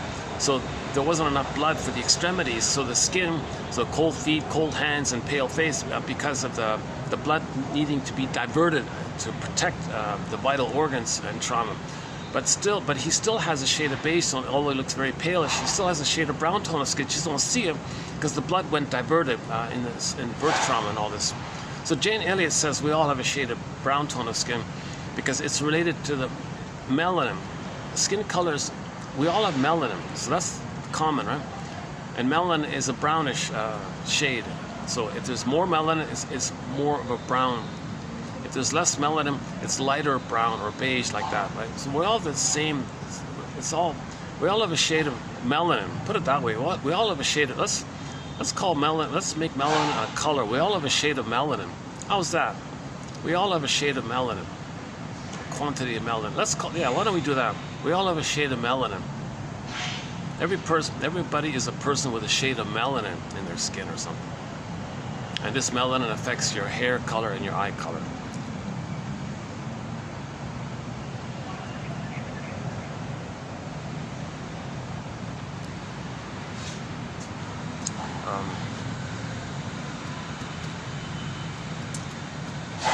Yeah, so what I don't like about the confusing thing about Bruce Cockburn, I've talked about it before. In the studio version, he kind of like doesn't care. Like he puts peppy, bouncy music to it. Yeah, we're still doing it. We're still plundering, and sure enough, in the year 2024, it's taking place right now. 2.3 million people are being forced off their land, and in order to do so, 25,000 innocent children, women, people were just murdered to motivate the others to leave. Get out. We want your land. Get out. Go. They have nowhere to go. First, they were already impoverished and all this, and they're trying to push them to the middle of the. I don't know what they're trying to do. They're trying to kill them all, basically, like the indigenous people. So, in the process of trying to push them off their land so they can steal the land, they had to kill. They murdered cold-blood, vicious reptilian. Because the slogan is in the brainstem. It is like a reptilian thinking. If it's my greed or your greed. If I don't steal your land, you'll steal my land. They have this when the baby is given the CIRC procedure, for example, or the baby experiences too much prenatal trauma, shock trauma, birth trauma, perinatal trauma afterwards, if there's any kind of severe trauma, okay, now the CIRC thing immediately is obviously, clearly, directly a brutal trauma to inflict that kind of violence on a poor little helpless tender baby, to hurt them like that.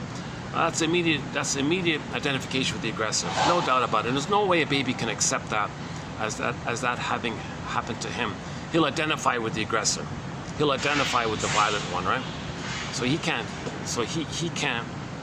Okay, so what we're talking about is a thing called identification with the aggressor. When trauma is too severe, the person gives himself up. He rejects his humanness, the mammal, the feeling, the human side of the quote, more human side of being human. He rejects all that. Others can have it. They don't care about it. In fact, if they see it, they hate it because it was hated in them.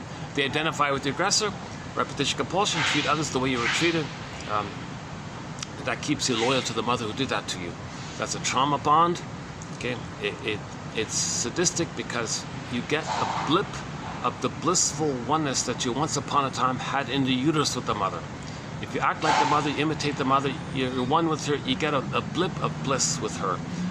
The pain of being with her, you numb it over with the endorphins, and you keep the bliss part, and you're addicted to the bliss part because that keeps you in the relentless search of repeating the trauma, reenacting the trauma, okay?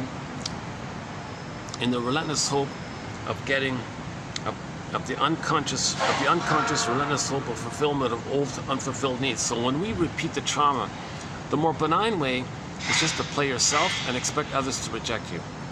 You want others to be good mother, they can't do it. So but in the more disturbed way, the more perverse way, they don't play themselves. They get others to play them. In evocation of a proxy, they play the shaming mother. In other words, they're replaying the cry for love by getting others to cry for love for them. They play the shaming mother who says no to them themselves, but the others are crying No to you. My mother said no to me, I'm saying no to you. So they're still replaying the cry for love, the cry for the old needs. They're still replaying it. They just find someone else to do the crying for them. But it's still it's still there within them. They just get others to do it to not feel that it's within. So we're homotromicus by this stuff. This is called perverse thinking, psychotic thinking. Again, the cat and Alice in Wonderland, it's all mad thinking, and so on.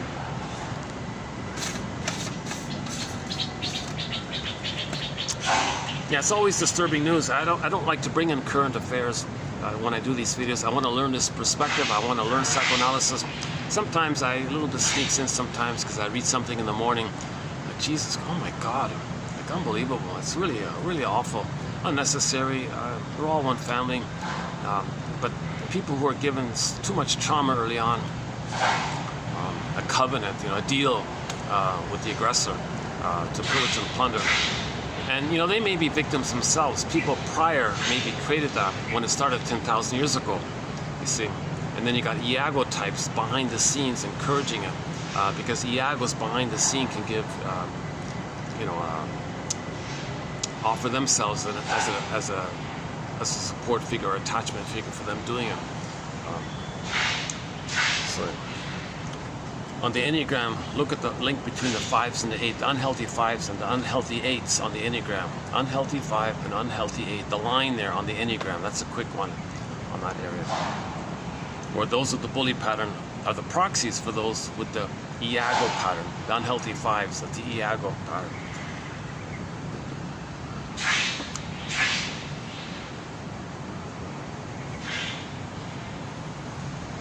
There's different ways to pronounce the Beotuk people. On the Wikipedia, they show different spellings for it. So nobody even knows how to pronounce the name. Is it Beotuk? Is it Beotuk? Is it Beotik? Is it Biotik? Like, we don't even know how to pronounce it, right? So they have like a dozen attempts to... Who were these people who lived there?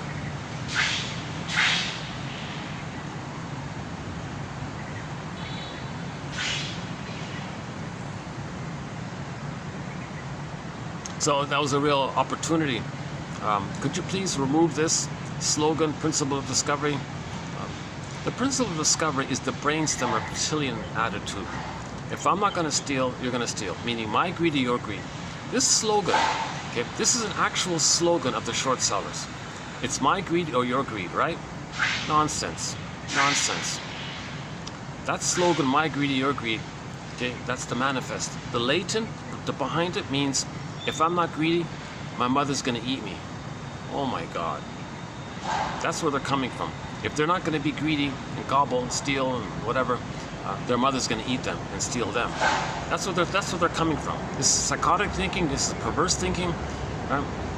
So that's the indigenous people. Could you please look in the mirror? Could you heal? Could you read some books or do something? Go to the shrink. Go, study to read. Go to the comic psychoanalysis, 1955. Okay. It got digitized 4 years ago by Dark Horse Publishing. That's one of the best places to begin with psychoanalysis. Dark Horse Publishing, in the search engine, type in psychoanalysis. The comic got digitized 4 years ago. 4 years ago minus a month. 4 years ago minus a month. The 26th of February 2020, it got digitized. This is the best introduction of psychoanalysis, that comic. Karen Horney's work would be a good follow-up. James F. Masterson's work would be a good follow-up. The Enneagram is a good follow-up. The work on codependency, whatever catches your fancy, right? For some people, Janoff's work might be of interest. I'm finding his material very informative. By the way, I'm not interested in his so-called theory, like his technique. I'm interested in his theory and knowledge, not so much his purported way of being able to relive birth trauma. I'm not really going to that area. So for more on that later, yeah.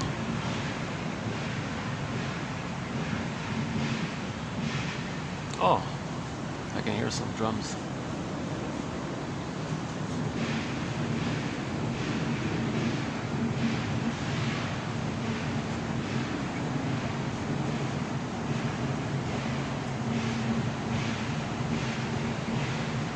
Oh, should we take a look? See, can we see it?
Oh, by the way, by the way, we'll talk about this little white flower in a minute. Yeah, why don't we talk about that in a minute?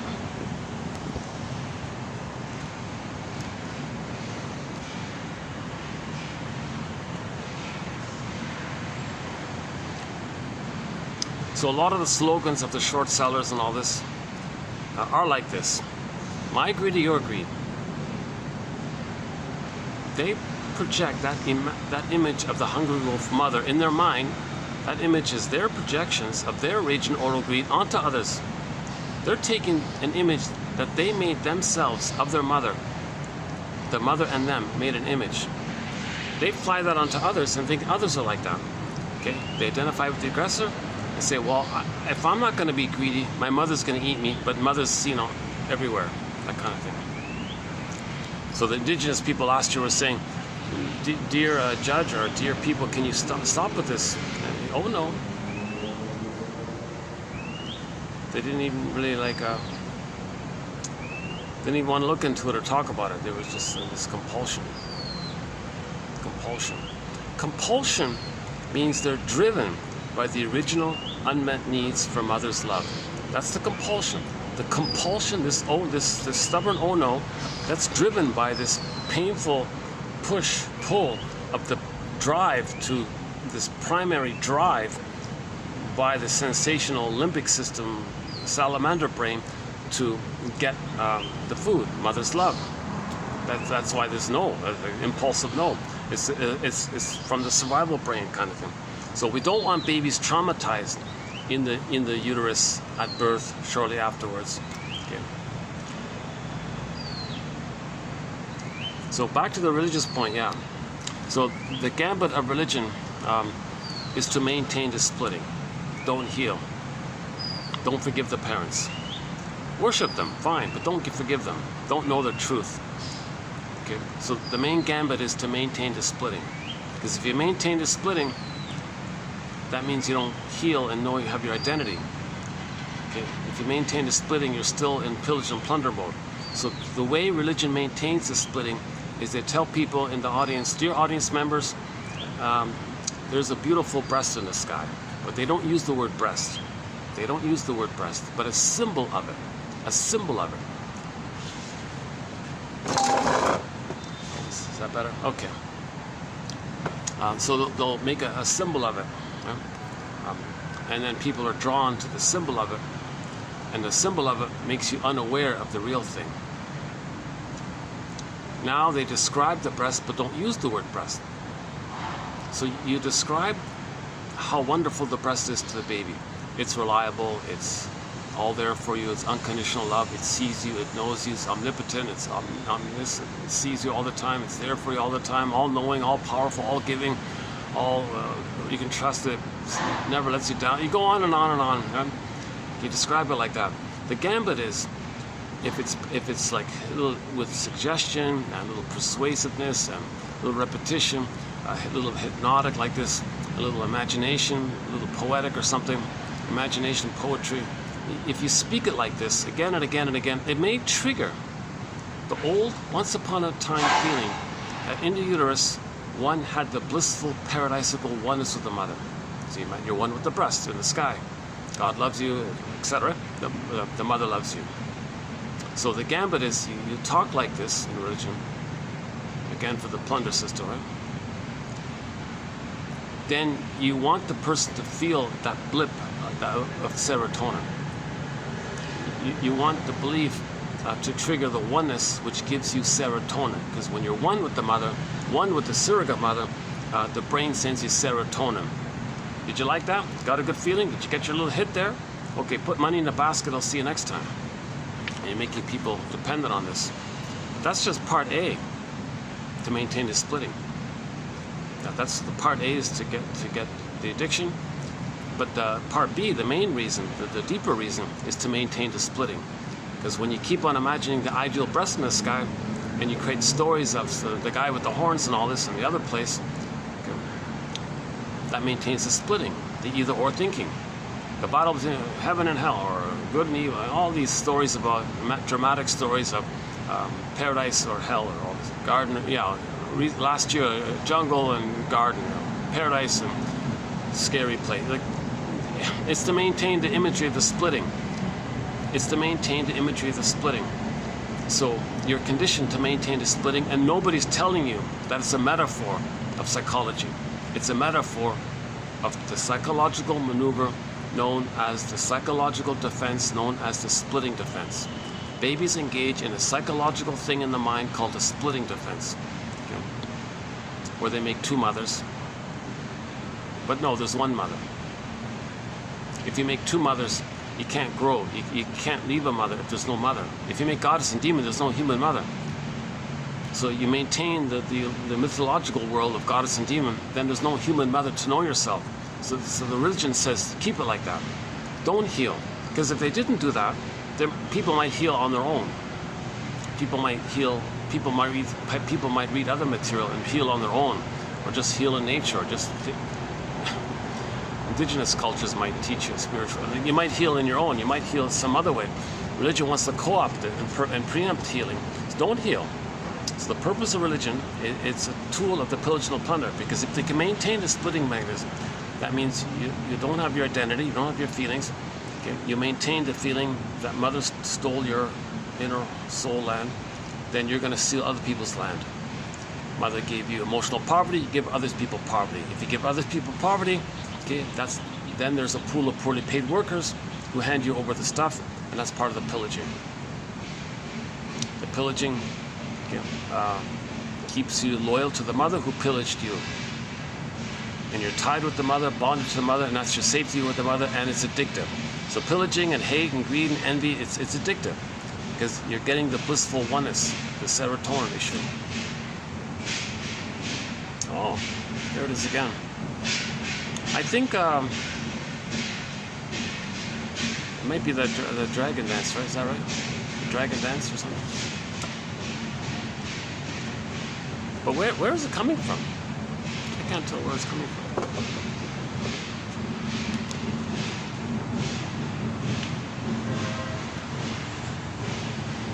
Maybe they're preparing for it somewhere.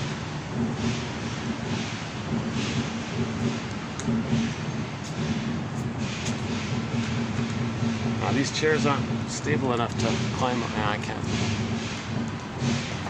No, I can't. I climb. I get a view from here.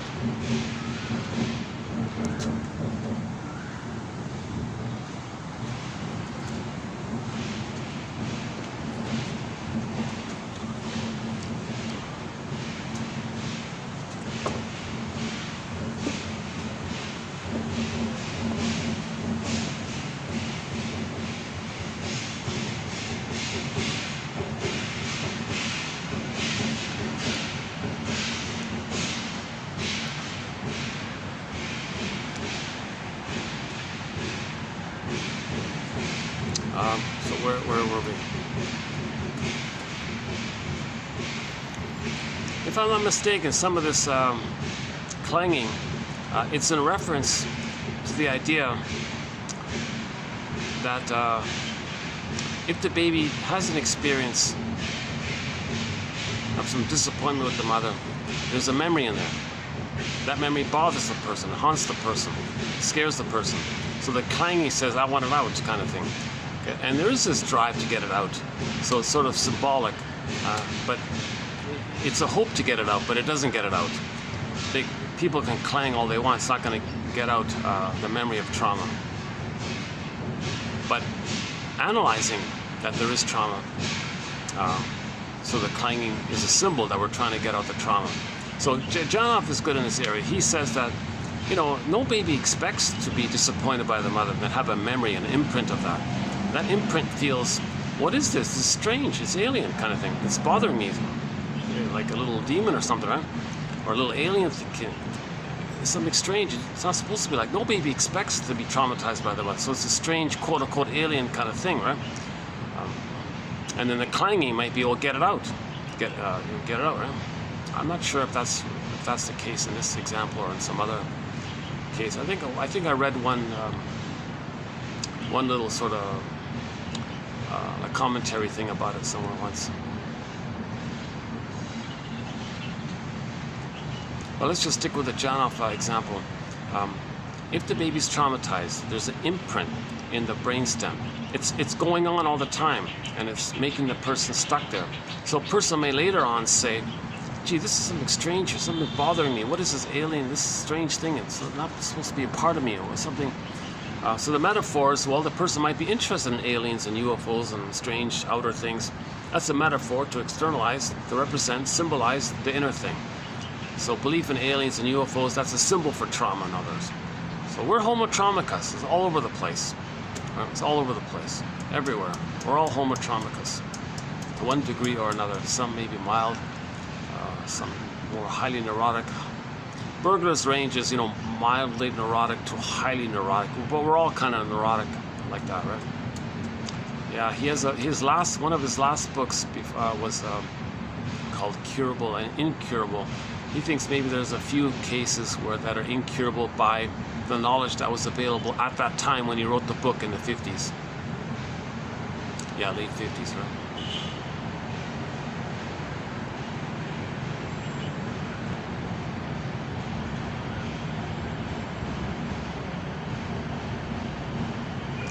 Maybe it's so much trauma that we don't know how to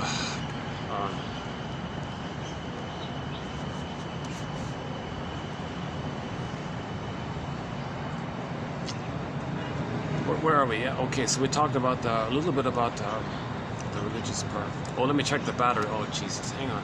Oh, it's holding up. Okay, good.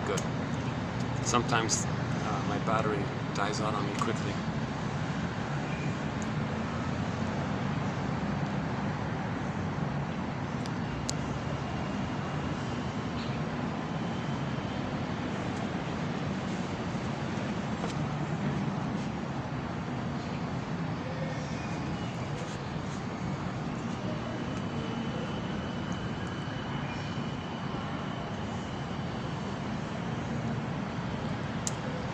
And we can analyze, the clanging. Like we can analyze. No, I want it out. I don't want this. So maybe it's symbolic to saying, Mother, I didn't want this bad experience. Mother, I didn't want to be hurt. Maybe it's like now we're speaking up kind of thing, non-verbally like this. If that's what that clanging is about, to protect you from evil spirits, they say, right? The memory of trauma. Now let's give that some thought.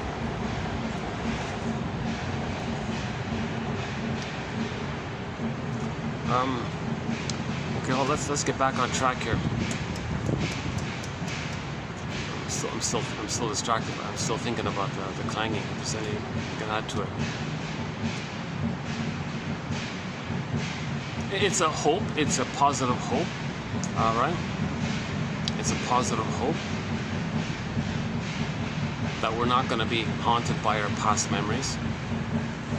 So we're going to affirm our authenticness and not be bothered by the trauma memories.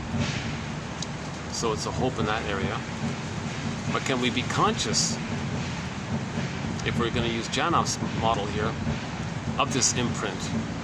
Now, here's the big question with Janov. He claims he's developed some kind of interpretive way to help people safely relive the trauma and then do what they couldn't have done as a baby when he was scared. So usually the baby doesn't have enough oxygen. The issue is the baby didn't get enough oxygen, he clenched up and all this. So if you can kind of be present and feel back like that, but still be present, don't lose yourself, you're still present, you're still aware of what's going on, you're still conscious of what's going on, and get yourself emotionally to that kind of place. Your system will do this, what he calls locomotor breathing, because now you got oxygen, you're giving yourself the oxygen that you needed back then. Like, you needed oxygen back then, but it wasn't available. Get yourself to that place somehow. And since there's oxygen in the room, in the air, you're out of the amniotic sac, you're out of the canal, you're out of that place. So there is air. There'll be this natural desire to breathe. He calls it locomotor breathing. And for 20 to 30 minutes, people who do relive their birth trauma, he says, engage in this locomotor breathing, this long locomotor breathing. No hyperventilation, right? No dizziness, no fainting. It's this natural desire. It's a relief. It's a pot. When you get in touch with your real feelings, it's a relief. You feel better, like, oh, what a relief. I'm finally breathing, like a long, deep breathing. It's a relief, and it can go on for 20 minutes. Your whole life, it was missing for 50 years. You're finally going to get it, kind of. So it's like a huge relief kind of thing, right?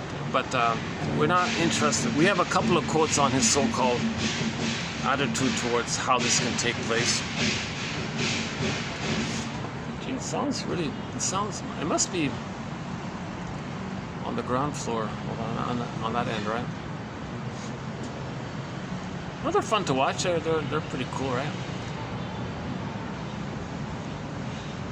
It has a cheerful, upbeat kind of.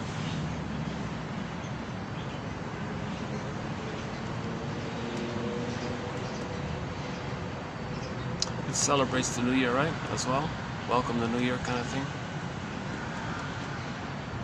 Protects the New Year. Celebrates the New Year, right? Basically, it's Happy New Year. Yeah, Happy New Year. That's the main idea, right? Happy New Year. Chinese New Year, right?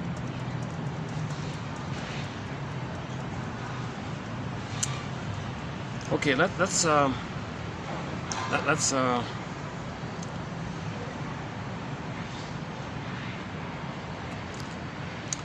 clarify something I didn't make clear. Repetition compulsion. Repetition compulsion. The baby had the need. He didn't get the need. He still has that need. It's a pain. He doesn't want to be in pain. He needs the need. He needs to get his needs met. But the first time he tried to get his needs met, it led to so much pain. No one wants to feel that pain, so he's afraid of his needs and feelings. But it's still there. So this is inner conflict. It's repressed. The metaphor is grouped in on a 45 music disc record. So I'm going to use Edmund Berger's metaphor here of trauma. So back up a second. Everything's love or a cry for love.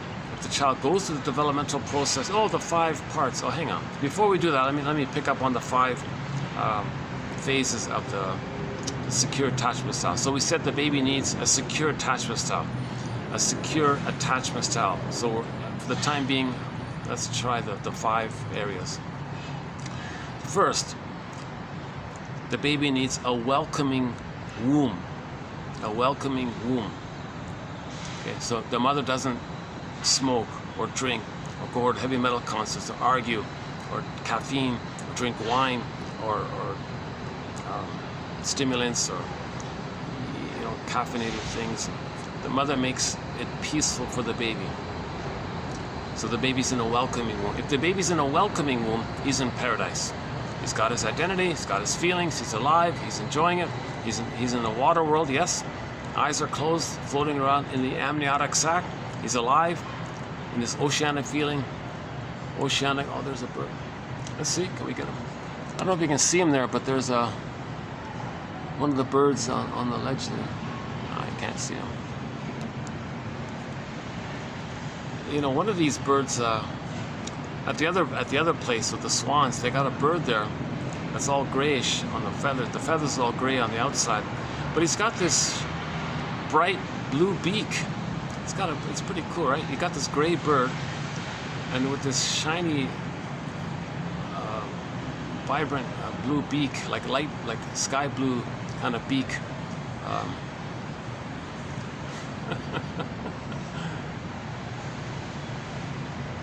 That's not the same one, is it? No, it's a different one. That's a different one, yeah. No, he doesn't have the blue beak. Okay. So Janoff makes a big point about this issue. So there's a book called Knowledge of the Womb. Knowledge of the Womb by a shrink from Greece. I forgot his name, sorry. A guy named Ludwig Janus talks about it as well. Frank Lake talks about it. Francis Mott talks about. Otto Rank talks about prenatal trauma, birth trauma. This whole earlier area. A lot of people have talked about it. There's a whole branch of psychology called perinatal psychology. So it's now recognized. All this. Yeah, there he is there. You know, when he flies, you can see his vibrant black and white feathers on the underside of his feathers. It's very vibrant.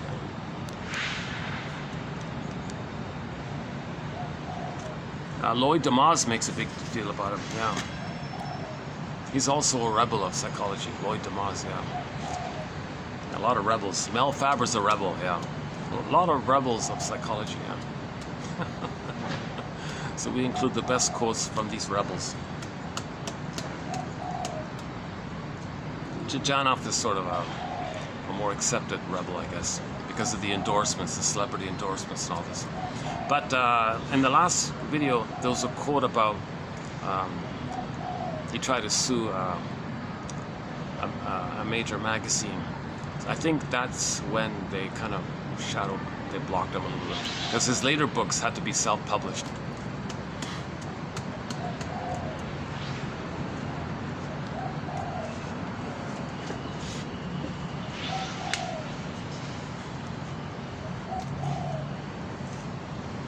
His books include Prisoners of Pain.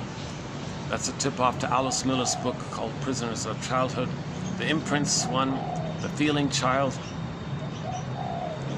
Of course, it all began in 1970 with his most famous book called Primal Scream. That's when it all started. He's got the new Primal Scream, Primal Man, Primal Healing, Biology of Love, Beyond Belief, the last one he did, one called Life Before Birth, a couple of others. Some are hard to find, so still on the lookout for them.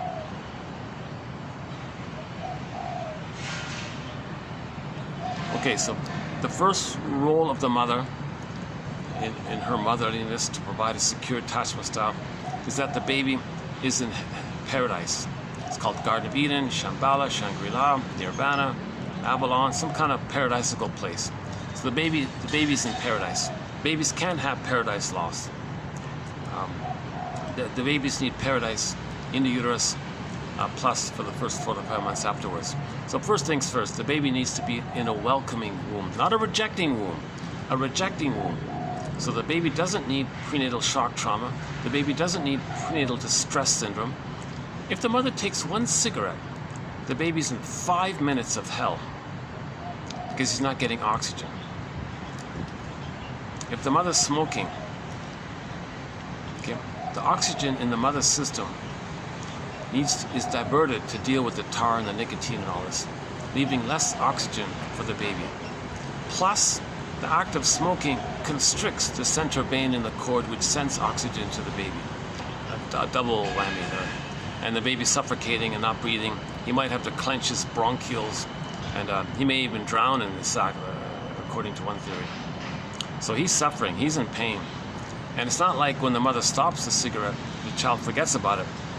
He may be stressed at an elevated point and be born with PTSD. Imagine that. The mother takes one 5-minute cigarette, the baby's born with lifetime PTSD. That's the theory, that's Janov's theory. Of course, if she's a regular smoker, that'll do it, right? Likewise, the drinking and so on. That quote about the cigarette, it's in the collection here. It's in the collection. TQ27. It begins with TQ2745. So the Janov quotes begin with TQ, with the video entitled TQ2745. It's the first video of the year 2024. So we began the new year, with the work of Janov. Yeah. The child rebel of psychoanalysis, they call him.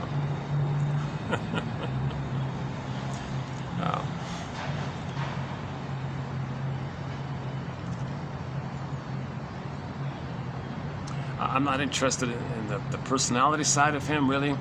I'm not interested in his technique, but he's a clear self-help book writer. He synthesizes self-psychology, presents it clearly, and that's the main focus here. I'm not gonna not include Janov's work because of the questionable, of the question marks around his so-called technique of helping the person to relive the trauma so they can be free from the past. So I've kept that kind of to the minimum and focused on the knowledge. And the knowledge itself is helpful. You know, the guy who, there's an interview, I forgot his name, but on YouTube, if you look up Arthur Janoff, Life Before Birth, that was his second last book, written in his late 80s. That's a hard to find book. Very expensive if you all, or if you're willing to spend the high price for it. But the guy who interviewed him said, you know, I read your book and I feel a little better just by reading it. And I related to that. I feel a little relieved as well, just reading his material. I didn't do any primal exercises or anything, but I feel a little, oh, okay, some of this makes sense. Just like, because all my life I never really questioned physiological issues, like understanding, like why do I sweat a lot? Like why my posture not so great? I haven't really thought about the physiological things. That's trauma in the first brain. We got 3 brains, right? Therapy is always about the thinking brain, or maybe emotion-centered therapies. That's the middle brain. No one's talking about the first brain, but that's where all the action is. That's the right address.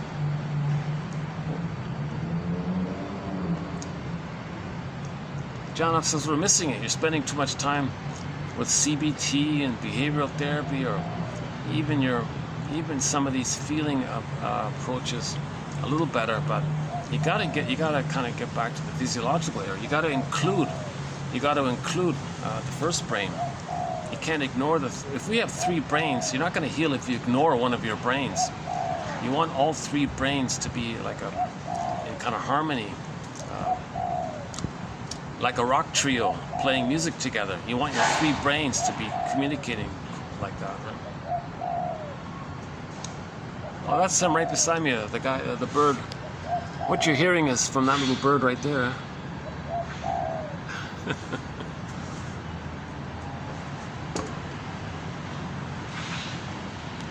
Oh, he's got a different look to him. Yeah, oh, there he goes.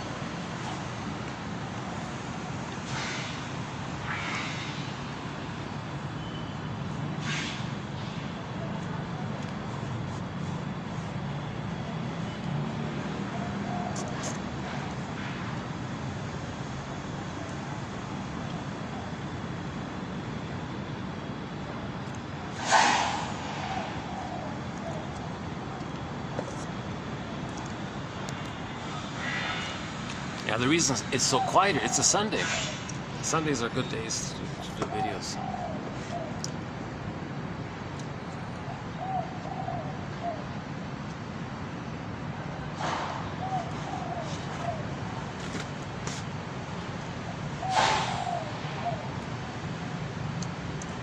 Okay, so that's first things first. The baby's in a welcoming womb, right?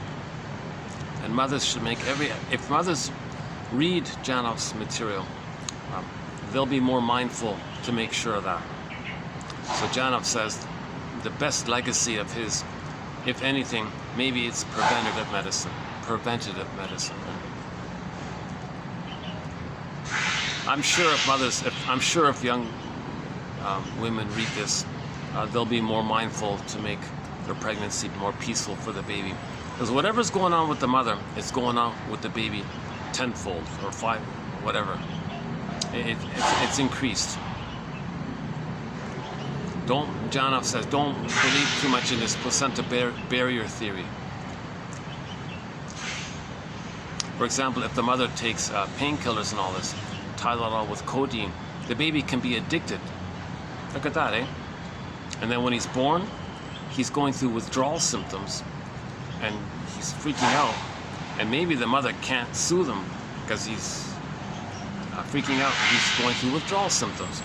So there's going to be trauma if the baby can't be soothed by the mother.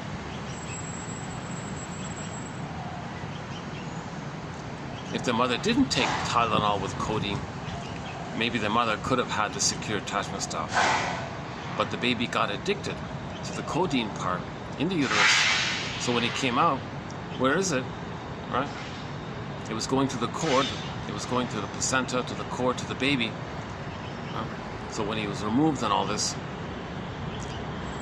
all the more reason to leave the cord and the placenta to let give the child a chance to kind of wean himself off it, right? And hand the baby to the mother to increase the chance of the transition, where the mother can soothe him while he's not getting the supply anymore, right? If the mother stops taking, if the mother stops sending the codeine part to the placenta, because the placenta is only gonna last for like a day or two afterwards, after he's born, right? So all the more reason to leave the cord of the placenta to kind of, the placenta and the cord, it's still sending oxygen and nutrients and supplies, right? So if the baby is dependent on it, he'll be weaned off it if it's slowly dissipating in those first couple of days. Then he's getting a chance to latch onto them, breastfeed with the mother, have the skin-to-skin contact with the mother. Then maybe all is okay. But if the cords are removed prematurely, he's freaking out. Where's the supply? Trying to baby's colicky and all this. Mother can't soothe him. Baby's crying manically. So there's a trauma there. So another contribution by Janov is to encourage women to have a kind of rhythm with the baby. Okay, so that's a good quote about the rhythm. TQ 2745. It's the lengthy passage in there about the rhythm. That one there. If the mother maintains a dialogue with the child emotionally,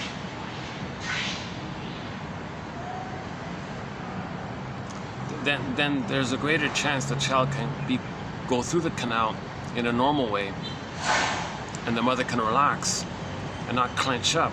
Because if the mother clenches up and the baby's trying to come out, there's pain. Mother goes, oh my, please give me painkillers. If the mother takes painkillers to help in the time of delivery, it goes to the baby in whoosh. He's trying to come out, and he's flooded with this swirl of, like he's drunk or something. Now he gives up. That can be a pattern. So this is one of, yeah, we'll get into the pattern one in a moment.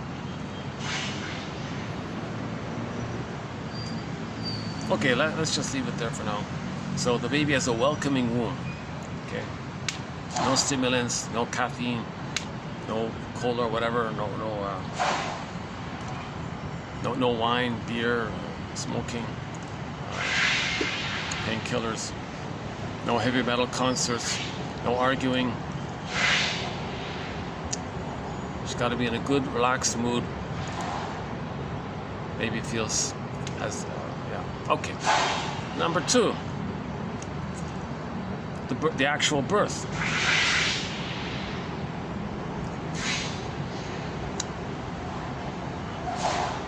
Yeah, it's not supposed to be painful. Just a mild little, slight, harmless pain when the baby's coming out of the canal. But it's not supposed to be truly painful. It's only truly painful if the mother clenches up and the baby's trying to come out and there's all the pain by that. The mother's meant to relax, right? So yeah, we talked about leaving the cord, the placenta, handing the baby directly to the mother. And so no bright lights in the room, skin-to-skin contact, get candles in the room or something. And don't put clothing around or a towel around the baby, because you're breaking the skin-to-skin communication. You're breaking the emotional communication through the body between the baby and the mother with the towel. So skin-to-skin, the bed sheet can go on the back and all this, the baby sleeps in the front and all this, and the room is warm enough, so no problem like that. The heat lamp can be at a distance, keep the room warm enough for that. Don't weigh the baby. Leave the cord, leave the placenta. Forget about weighing the baby. Don't traumatize the baby for that. Yeah, if you traumatize the baby, it's a covenant, with the plunder system. It's a similar idea. You're doing the same kind of barbaric thing. You've got to stop traumatizing the babies. This began 10,000 years ago, and we're destroying the planet for a quick buck.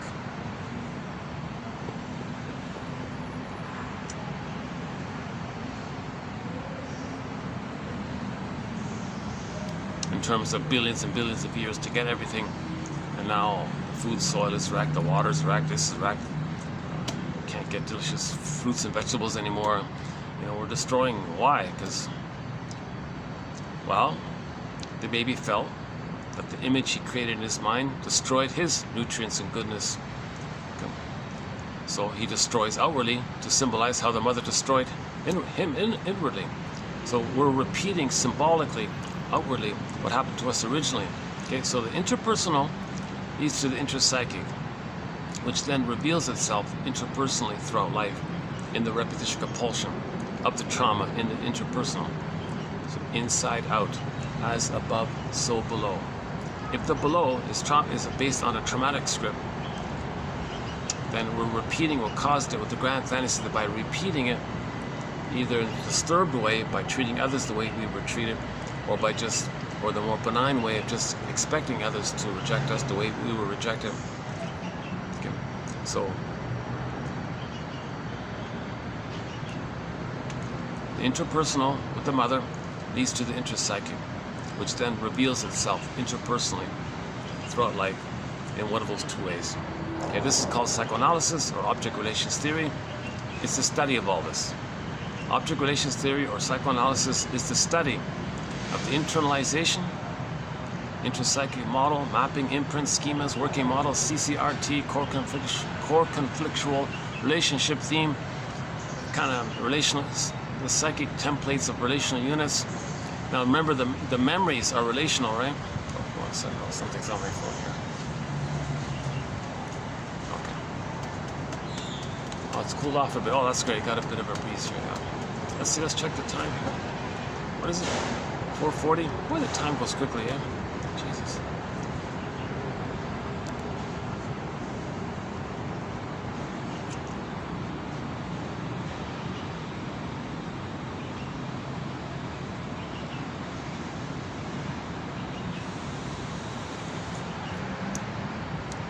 Again, the interpersonal leads to the memories, and then the memories are going to show itself and reveal itself by the inferring mind. So the unconscious is in a part of the brain called the non-reporting brain, also known as the inferring mind. So when we repeat symbolically what happened in the past, that's an inference for us to know what happened in the past. For example, somebody's negative towards others. That's for them to know that the mother was negative to them. Okay. Someone's expecting negativity from others. Well, that's for them to know that their mother was negative to them. Stuff like that. The repetitive patterns are repetitive symbolic replay of the past. We're trying to find our story. We're repeating it symbolically in that attempt.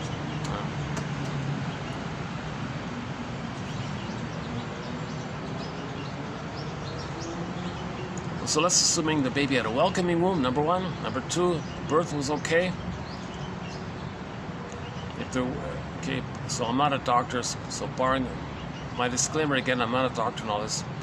But the general consensus is leave the cord, leave the placenta, hand the baby to the mother, everything will be okay. If there are little distresses, all the more reason to hand the baby to the mother. If the baby was distressed at the birth, and then you're going to remove him, put him somewhere else on a scale, another room, or you're compounding the problem.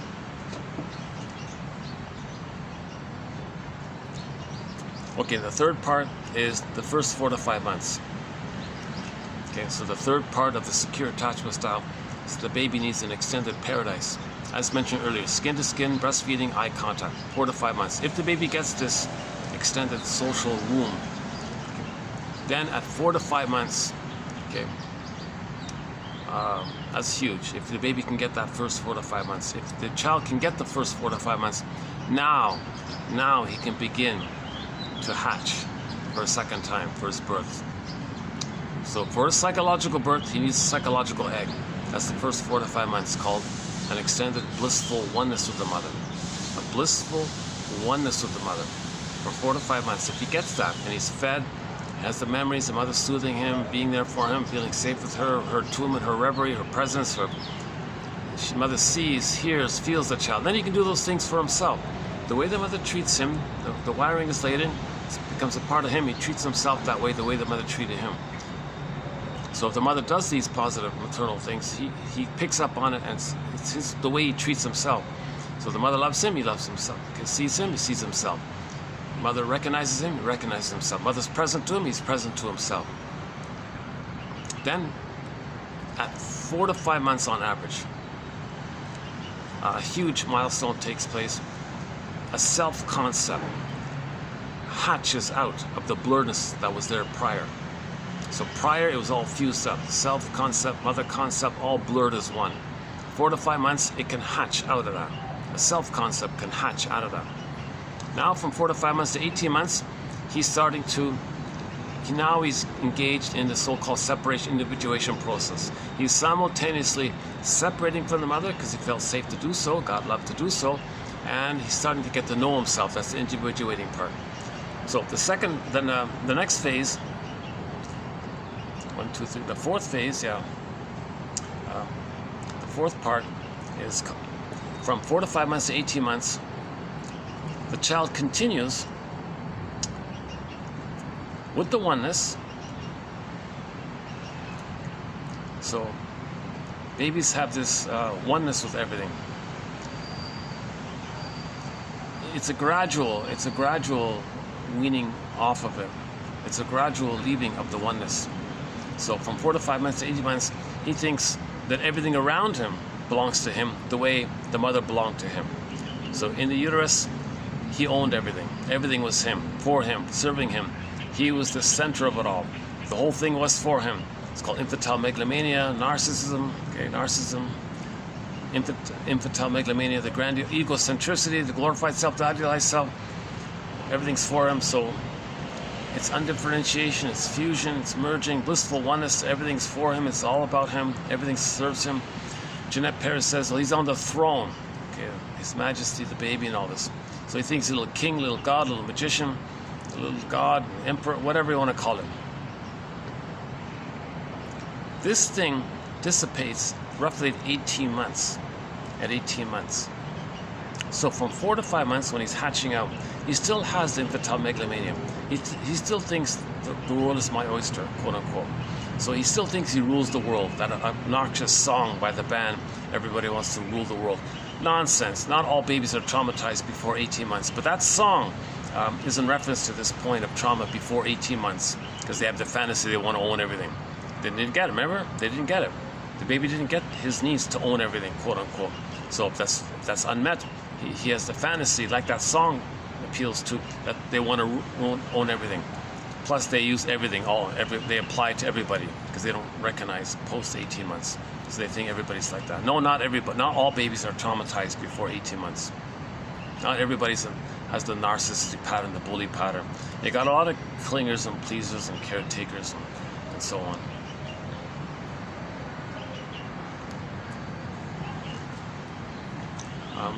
So from 4 to 5 months to 18 months, that's called the world is my oyster phase. So he may run around, the junior toddler may run around and think it's all his and belongs to him. He can do what he wants. He owns it all. So he has a love affair with the world. He's very excited, very gleeful. It all belongs to him, kind of thing. The role of the mother is not to rebuff him for that, just to keep him safe, gently distract him so he doesn't hurt himself if he puts a fork in the socket or something like that. Just keep him, don't rebuff him, don't hurt him, don't say, well, who do you think you are? Like, don't do that kind of thing. Just let him think he's a little god, let him think he owns everything, let him think it's all his. Give him that phase. It's not that long. It's only from 4 to 5 months to 18 months. If he gets that phase, now, by the way, during that phase, at the same time, the child's got to see that the mother recognizes nature's greatest miracle. That there's a 1 in 400 trillion chance of their son being there. She sees the mystery and delight of this specialness, this uniqueness. Okay, never in all of history was there ever any child just like her child. Likewise in the future. Nature's greatest miracle, Ogmandino's poem, the scroll mark number 4, the first part. The Virginia Satir's poem, I Am Me. Okay, the uniqueness of it all. Okay, the Gibran Gibran's poem on children, life's longing for itself. Okay, the great nature, the great spirits chose him, and the mother has this recognition of this delight, this wonderment, this special, and she accepts it. The child's going to be his own person. The child's not a carbon copy of her or the father, nothing like that. The child's going to be a person in their own right, and the mother sees that and has a delight in it and protects it and loves it. The child sees it, and then he accepts himself by that. Okay, 18 months with that safety with the mother. A major transition takes. Now we enter part 5. A major transition takes place. His ego develops enough. His reality conscious ego develops enough to the point at 18 months where he realizes, oh my God, I'm not like a little god and everything belongs to me. I'm like a person. Others are people. Whoa, okay. Now the narcissism is past. Okay. Now he enters into what's called the now Voyager seek thou forth and find yourself phase. So from 18 months to 36 months, okay, that's also called the rapprochement phase. So during that phase, he's going to be more of a human explorer. Not an infantile god where everything just belongs to him. He's going to be more of a human explorer. So now he's curious and learning, got a gajillion questions and all this. The role of the mother is to function as a secure base, teaching the child that when he learns something, he doesn't lose his mother when he does so. Because sometimes the child will run off, explore, find something. Hey mother, check out these cool flowers. The mother goes, I'm busy, leave me alone. Oh, the child thinks, geez, if I learn something, I lose my mother. I'm not ready to lose my mother, so don't learn anything. So then they might be frozen at that place. That's the clinger and the pleaser place, because they didn't identify with the aggressor. They got enough love to maintain their self, right? So if they're traumatized between 18 months and 36 months, love and gratitude have partially kind of entered the picture. They do care and all this, but they're still in the original save mother mode, please other. See, if there's trauma before 18 months, they don't do that. Their child self, others can have it. They'll play the aggressive mother, and they're just replaying that and playing infantile God, taking refuge in the old phase of being on the throne. So they give up on the quote-unquote more human side of being human.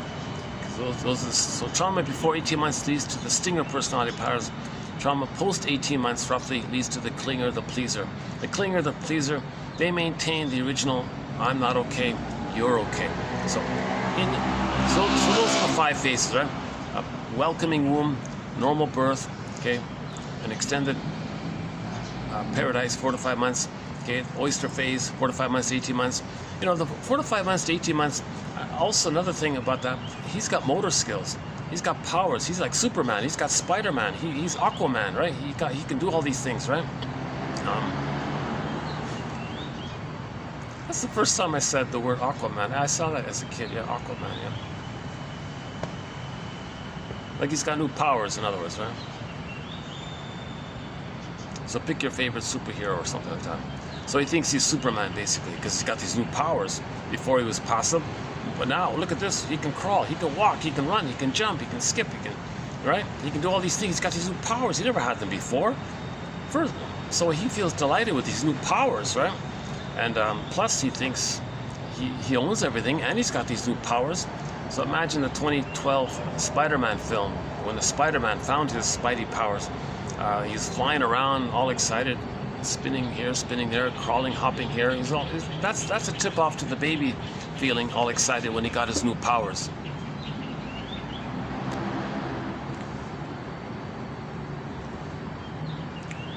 It seems. Okay. And then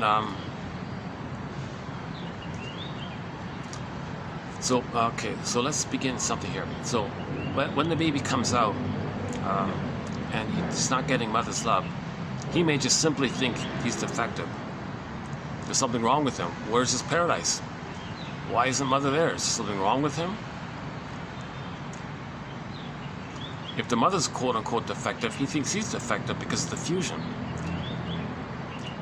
Now, because the baby thinks he's a little god in all this, and mother's love is not there, it's as if the child says to the mother, hey mother, your love is not here. And the baby thinks everything's love or a cry for love. Mother, you're not offering love. You're crying for love, aren't you? Don't worry, mother. I'll save you. I'll heal you. I'll cure you. What did you need? What do you need, mother? And mother might say, well, when I was a baby, myself, baby, I didn't get mother's love and soothing and all this. Well, mother, we're already one. I'll just be that mother for you. I'll give you what you didn't get. Baby, you can't do that. No, I have to. I have to try. I have to save you because I need a healthy mother so I can be myself. So I'm going to try to save you. So the baby's going to try to save the mother, cure the mother, heal the mother. So he's going to fail. So he thinks he's defective because he's a flawed God. Or he feels guilty because he couldn't save the mother. So now he's got unconscious shame. Okay, now he's got unconscious guilt. So he concludes with he concludes with the mindset of, I'm not okay. Now remember, he'll hallucinate the mother's a goddess. The mother must be seen as okay, so he'll make her as okay, even though it's a lie. He's got to see her as safe to feed safely. He can't take in the powder stuff if he's terrified of the monster mother image. So he's got to make up a loving goddess image to feel safe enough to take in the powder stuff. So things is going on in the mind, right? That's the theory, huh?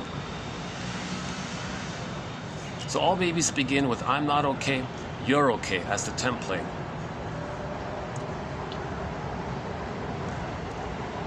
If the trauma is continuous again and again and again,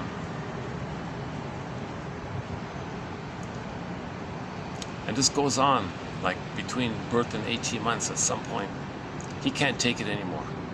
Depending on the severity of it all, he can't take it anymore. If the mother's constantly misattuned, malattuned, gaslighting, shaming, old cunning tale, using the child, blaming the child, resenting the child, blaming the child, whatever, it goes again, and he does a desperate thing. The child, to have his identity, it's shamed in all this, but he can't feel it. So the trick is called projection. He'll have a concept that others can play his wounded, unloved self. He'll take refuge in the old time in the uterus when he was on the throne. He'll search for that. That's called the search for glory, fame, prestige, power, all this. He'll search for that. He'll spend his life looking for that. So he'll maintain this illusionary old belief. Huge irony, because the baby was never a little god, right? But he'll search for that belief. And out of that belief, and taking refuge in that false belief, he'll say, well, I'm okay. If he's a little god, he's okay. Now his humanness, not okay. Others can be it. So he'll say others are not okay. Again, when the mindset is, I'm okay, you're not okay, he's talking about himself not being okay onto others. And he takes refuge in the old, once upon a time, belief that he was on the throne. So this is an illusionary thing. That's why narcissism is named after the little white flower here. You've got these little white flowers flying around here. It resembles, if you look on the front cover of Alexander Lowen's book called Narcissism, you'll see a little white flower similar to this. This is not the narcissus flower, but it a little bit resembles it. I think it's a little bigger than this one. These are too small. Yeah, here's another one. Yeah, these are too small. Let's see. I don't know how well it's showing up here. Are you seeing it okay? Let's see. Well, better yet, just go to the front. Look up Alexander Lowen's book called Narcissism on the front cover. You'll see a clear picture of the narcissus flower.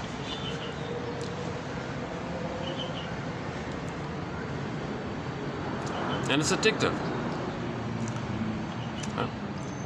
If they see their unloved self onto others and identify with the and play infantile God, when they play infantile God, they're in blissful oneness with the mother. That's the narcissus flower.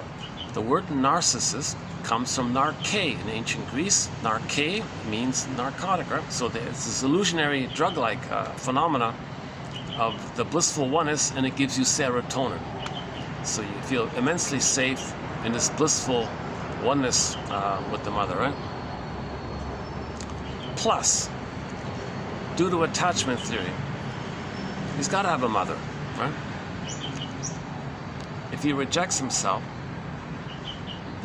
to have the mother, he's going to imitate her. This is known as identification with the aggressor. Fairbairn puts it this way: the more the mother's love is unavailable, the more the child's going to cling to her. Now they're already fused, right? So he's going to stick tighter in the fusion. It's called adhesive, like crazy glue. Sandra Frenzy clarifies it. He identifies with the aggressor. That's how sticky it is, right? So he's going to be her, act like her, think like her. That's his connection to her. That's his oneness with her. So if he's going to act like the bigger God, that's going to feel his little God status, obviously. So acting like the aggressor keeps him fused with the mother by imitating her. Plus, he gets the blissful oneness of the uterus time. This is all very addictive. This is all very blissful. Right? So his mindset will be, I'm okay, you're not okay. These lead to one of the stinger personality patterns. Because when they shame others, they're shaming themselves, imitating the mother who shamed them. Hocus pocus, auto-hypnosis, double focus, primary process, Alice in Wonderland, up is down, left is right. Okay? Because of the fusion, things can flip-flop in Alice in Wonderland. When they replay how the mother shamed them, in every new situation, others will play their lost their child part. They'll play the aggressive mother. Okay, so the memory is the baby was the passive victim, shamed by the active, aggressive, shaming mother. That's the memory is that pole. Memories are relational.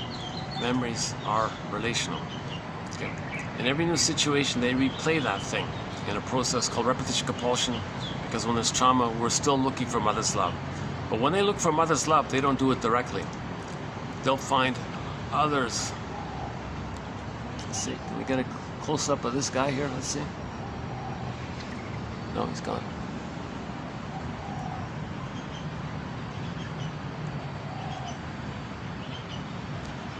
Evocation of a proxy. They'll find a non-threatening substitute other to represent their innocence. They're going to play the shaming mother who shames their innocence, but they see their innocence onto the proxy. So the proxy, remember, proxy is somebody who plays a role for you, somebody who does something for you, plays a role for you, or somebody who feels you or stands in for you in some way. So the non-threatening substitute other, they'll play your lost innocence. Because once upon a time, you were innocent to the mother. Now you're going to be the shaming mother. Now remember the fusion? Mother shamed you. Right? New situation, you're going to shame yourself.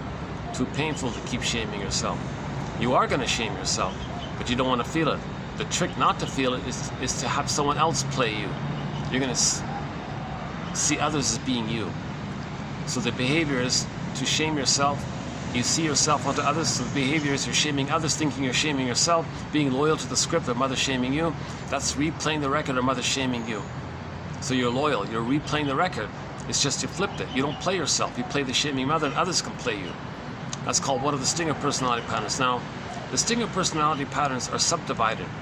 If the trauma takes place if the developmental trauma takes place prior to 4 to 5 months, where he doesn't get the merging, there's the iago, filled with envy, the bully pattern, okay, lower functioning BPD ones, okay, lower functioning BPD. James Grotstein says it's the fusion between the bully pattern and one of the narcissistic patterns.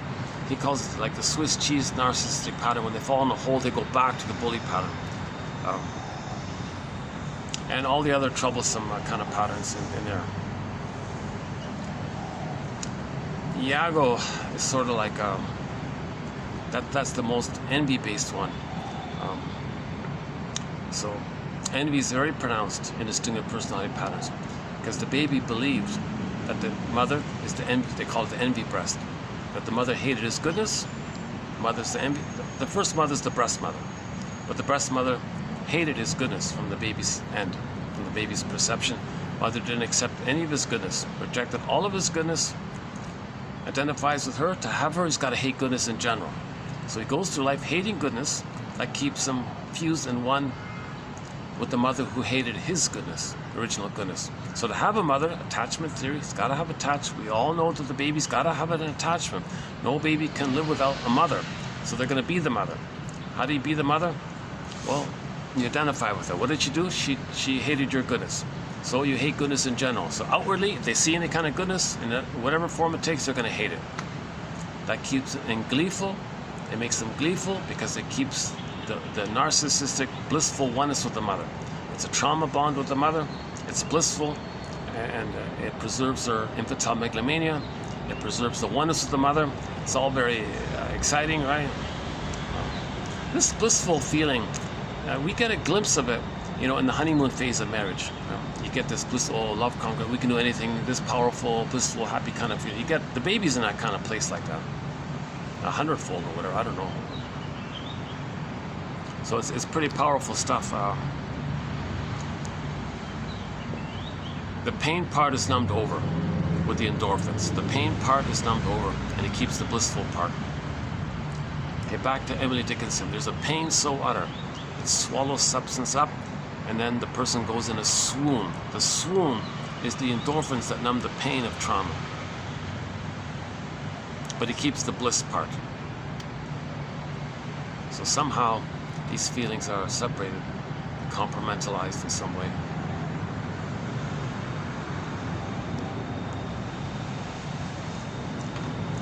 If the trauma does, see the bully pattern, you know, they're more, remember, anger's at the console, right? Joy, sadness, zooped away, so mainly anger at the console. So the common emotions, or sensations rather, for the sting of personality patterns, yeah, there's a good shot of it. Let's see, can you see them now? They're awfully, a good-looking bird. Oh, they keep flying away, huh?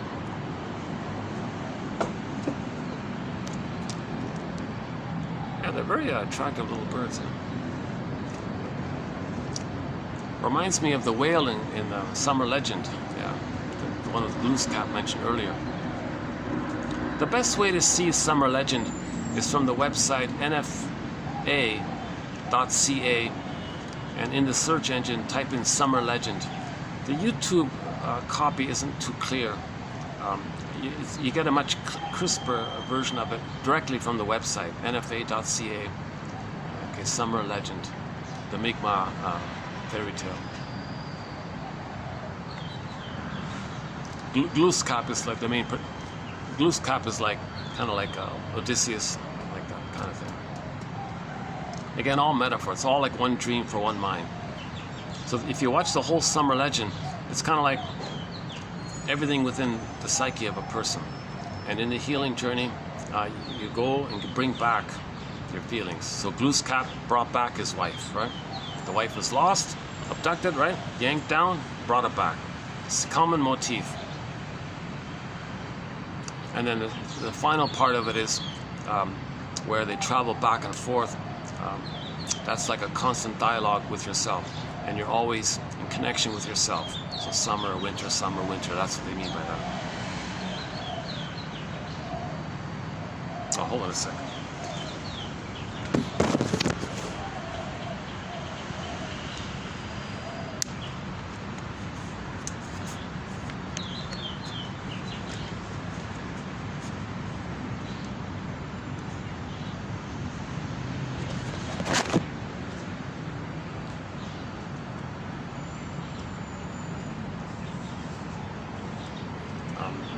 So the main emotions for the sting of personality patterns are hate, greed. So we're talking about the salamander brain, right? Survival brain. Hate, greed, envy, envy, spite, vindictiveness, schadenfreude, grievance collecting. Okay, Burglar calls it injustice collecting. Okay, the prejudice is very pronounced because the yardstick is this infantile yardstick that something should be as perfect as the blissful mother that was missing. So the prejudice is all either or thinking. Okay, useful for the narcissism, fine. If not, who cares? And it's always survival mentality. Right? Now, remember, they don't mourn losses because sadness can't appear. The amness is missing. I feel there for am, so if there's no amness, the feelings won't be there. The mourning is from the mammal, the second brain. Lizards don't cry. Right? The mammals cry. We're mammals. Mammals cry. Crocodiles don't cry, right? Salamanders don't cry. So we lost the mammal feelings. So in the stinger personality patterns, they don't mourn. It's complicated mourning. They call it pathological mourning, complicated grief, aggravated grief, the derailment of the grief process, pathological nostalgia, pathological mourning, melancholy. It's trying to put it that way. Don't make it either or. They're trying to. It's just complicated. Let's not do an either or thing here. It's not perfect. Like there's some blurring here, but it's not like perfect linear boxes like this. So it's called complicated grief. So in effect, because it's so complicated, to deal with the pain around it, okay, they do a thing called denial, contempt, and sour grapes. So if there's a loss, they'll say, didn't eat him anyways. That's one of their slogans. That preserves their grandiosity and devalues the other. So cynicism gratifies their infantile megalomania. The humor of the stingers is put down humor, shaming humor. It gratifies their one-up status. I'm okay, you're not okay. All of this bitter banter, all of this bitter wit, all of this sarcastic jarbs, all of this pessimistic jarbs. Okay, in trauma, there's a little cartoon character called Mr. Pain, and he's cranking out and churning out all these jabs and shards and all this, verbal shards and all this. So they're pretty angry in their humor. The humor is they're okay, you're not okay. So they have a dictionary of put down terms and insult terms. You're this and you're no good this, and they find witty ways of doing it. So it gratifies their infantile megalomania. So the main title line for this is Edmund Berger's phrase, cynicism gratifies infantile megalomania. So we got a whole body of material there. James Grosstein, okay, Martin Bergman, Edmund Berger. There's a body material up in this area about the humor of the stinger personality patterns. It's basically sardonic humor, shaming humor, black humor, put down humor. It's pathological humor. You're shaming yourself, but you see yourself with others that keeps you one with the mother shamed you. This is pathological stuff here. This is a sign of trauma like this. It's not healthy, loving humor where everyone's uplifted and better off. No, you're playing infantile God and your humanness is rejected. So that's pathological stuff. Most of the slogans of the stinger personality patterns are the survival mentality, my greedy, your greed. Okay. Principle of discovery. Well, I don't steal your lamb, my mother's going to eat me. This is reptilian thinking, right? A lot of humor, a lot of parody, and a lot of jokes about short sellers being like reptiles and all this. It's not meant to like insult people and call people reptiles. It's just meant their behavior is coming from that part of the brain. So there's a link there like that. So there's some truth in terms of the behavior coming from that, from the so quote-unquote philosophies of the survival. Remember, the salamander brain only thinks about survival and reproduction. Okay, the affection and the mammal, the joy, the sadness, the mammal side, the puppy brain, that's all missing. It's all frozen. It's there, but it's frozen. It's there, but it's in cold storage. It's there, but it's lost, like the baby in the other forest. It's there, but it's petrified. Okay, etc. In the summer legend, it was in this other land kind of thing, meaning the unconscious. When your soul is in another land, that's what we're talking about. Miss Core got pulled down into this other land. Joy and sadness got zooped away to this other land. Right? Okay. We live in two worlds. The real self is lost in this other world, and our adaptive self that makes us how to drive a car and do our job, but it's bland. We're just going through the motions of life, sleepwalking through life, feeling that life is passing you by, feeling that you're living the unlived life, the provisional life. You're going through the motions of life, searching for symbolic. So joy's not there. It's the pain and the numb. So Janov says, when there's trauma, imagine a baby screaming, but it's frozen, flash frozen, imprint in the brainstem. It's screaming, but he can't scream. It's a voiceless scream, silent scream, but it's flash frozen. But it's there, alive, in the physiology. It's expressed in the physiology of the sweating too much, or being anxious, or too much cortisol in the system, PTSD, etc. Now, imagine that baby image. There's a neon light, a flashing neurochemical neon light flashing. Unloved, unloved, again, needs unmet. When needs are unmet, means unloved. Unloved, unloved, pain, pain. Okay, so there's a flashing light in the system saying pain, pain, unloved, unloved, pain, pain, right? That sends orders to the internal pharmacy in the brain to release endorphins. So, a great hope fell. You heard no noise. The wreckage was within. O cunning tale that let no witness in. Okay. There's a pain so utter, it swallows substance up, and one goes in a swoon. Okay. So the pain, okay, great hope fell, pain. Okay, so pain numbing, pain numbing, pain. It's like a constant, live, endless pain numbing, pain numbing, pain numbing. It's like it's going on all in this groove in the brain, and it's a memory of mother shaming the baby. It's a groove in the brain, and the physiological byproduct of this memory groove in the brain of mother shaming the baby, memory groove, okay, leads to the physiological parallel of pain endorphins, pain endorphins, pain endorphins, and it's going on like this. So we can live our whole lives just in a swoon, numb, going through the motions of life. Okay, so look at the painting called Stepping Out by the artist Roy Lichtenstein. It's called Stepping Out. Actually, today's batch, we have a quote here. Hold on. Yeah, in today's quote, there's Janoff's quote. He has one line here. Neurosis is like a continual shot of the brain's morphine, he says here. So this makes us neurotic, of course. So if we're neurotic, we're getting a continuous supply of this numbing thing. Now, Janoff says there's orders, but we may run out of supply. The natural brain pharmacy within may run out of supply. Then we run for cookies, ice cream, beer, etc. Okay. Or the belief version can do it. Because the belief version means someone's going to save you. Okay. You're one with the mother. There's the serotonin. So you got the serotonin, you're disappointed, pain, endorphins. Serotonin, pain, endorphins. Belief, serotonin, pain, it's looping around like this. So there's two ways, there's two aspects on that end.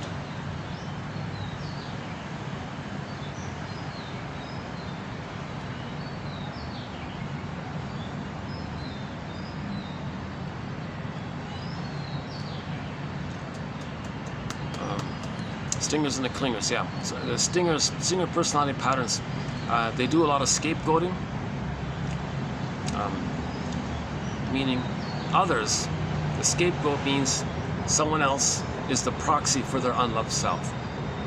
Now they're going to shame them because mother shamed them. That's called scapegoating. So stinger personality patterns do a lot of scapegoating. They're scapegoating themselves because mother scapegoated them. Mother scapegoated them, they scapegoat others, so they got to find others to play them to scapegoat, to be loyal to the mother who scapegoated them. We're spinning this whole thing around again. When we spin the record around again, it takes two forms. The stinger form is others play you, you play the shaming mother. The clinger form, okay, they hold on to their soul. They don't identify with the aggressor. They don't make the deal with the you-know-who, right? The you-know-who is the onamago. The guy with the horns image, okay, that's just a composite image of the bad breast infused in, bloated up by the baby's projection of his rage and oral greed. And maybe the baby sees his rage, sees mother's eyes as rage like flames, puts it on the image. Maybe it's like that. So the horn part is just two flames, really, originally. Maybe. Just theory here. My disclaimer once again, this is all speculation. Theories, hypotheses, brainstorming. We're like trying to be a detective, psychological detective, existential detective, emotional detective, know thyself detective, story detective, narrative detective. We're trying to be detective. We're trying to be a psychological Columbo. We're trying to be a psychological Judd for the defense character. Carl Betts, an actor named Carl Betts, played a very good psychologically minded legal drama called Judd for the Defense. A great theme song, boom boom, with the drums, with the bass drums, yeah. Or your psychological Perry Mason, or psychological Jane Bingham from the Drop Dead Diva show. Fill in your favorite detective.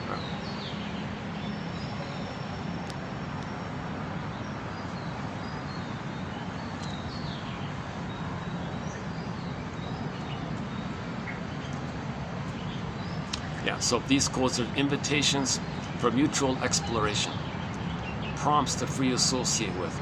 You get a quote, you might say, what does this remind me of? Or you get a quote and you say, gee, what feeling comes up with this? Or okay, stepping stones. Some quotes link with other quotes to maybe lead you to an idea. Ballpark approximations. So no answer here, no set answer here. When Robert Bly, a guest mentor here, speaks to an audience, he says, dear audience, 30% of what you're going to hear tonight is wrong. It's up to you to figure out which 30%. So likewise, all throughout here I've been saying the same thing. I've been quoting Robert Bly throughout the whole series. 30% of what you're hearing is wrong. It's up to you, dear listener or viewer, to figure out which 30%. Now, in this current run of videos on the work of Janov, it's not 30%, it's 50%. This is whole new material for me. I have more question marks. So half of what you're hearing is wrong. It's up to you, dear possible listener at any time, to figure out which half is wrong. It's just a prompt to get people to think for themselves. That's all it is. Now remember that baby began with "I'm not okay, you're okay," and the stinger said, "Forget that. I'm going to play infantile God. Others can play me. I'll identify with the aggressor." So their development is derailed. So their emotional development is derailed. It's more like it's way off, and they give up on the human side of being human. They give up on the mammal side, right? In terms of the emotional realm, they give up on the trust, feeling, affection, being an elder, sharing, like they give up on the tenderness, trust. They hate all that stuff because it was hated in them, and they've identified with the aggressor. So they're mainly operating from the survival mind or brain, right? And they mainly have the sensations area. They don't really notice their feelings. They notice their sensations, their pulse rate, or these kinds of things. Well, we all have that. We all have a third brain, so we all have keep that in mind. But the mammal side, what warmth, gratitude, delight in some kind, or appreciation? Yeah, gratitude. Gratitude is missing in the stinger personality. If a person with a stinger personality pattern pretends to have gratitude, it's cynical. They're glad something bad happened. It's a cynical thing. Their attitude is very hostile and cynical. They're pessimistic, and these so-called hostile mind. One guy calls it the hostile mind, because mainly anger is running the concept. Now, anger is not primary. Anger is the reaction to when joy and sadness got zooped away. Now, why did joy and sadness get zooped away? Because the underlying need, F and N, the underlying need for a secure attachment style for the identity didn't get met. So joy and sadness got zooped away and anger appeared. So we saw that in the Disney film. Joy and sadness got zooped away, anger appeared. So anger is about how the needs for a secure attachment style weren't met, and that's why anger's there. Now, when there's anger, there's built up tension of the pain of not being able to feel. So a person beats the pillow. That's just blowing off steam that accumulates around the pain of not being able to feel. If you feel, there's no pain there.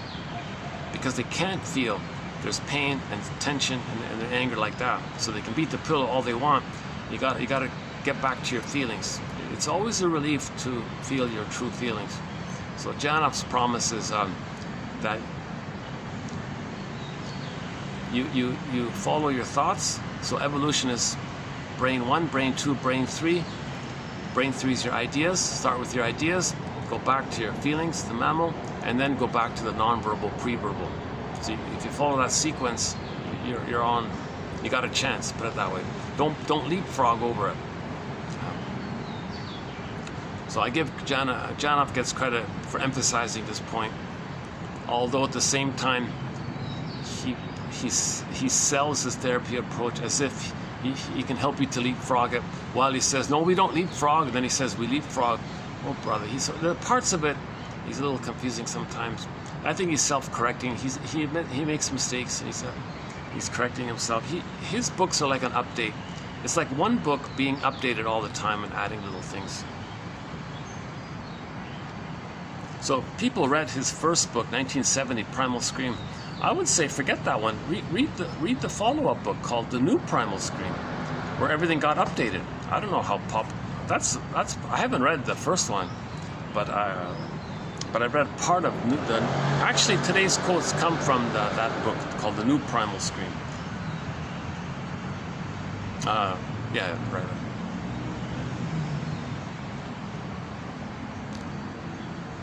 Yeah, it's a good book, yeah. The New Primal Scream is a good book, yeah. And the follow-up to that one, the update, was called Primal Healing. And we've done that book already, the Primal Healing book. So I'm kind of going backwards a little bit with this material.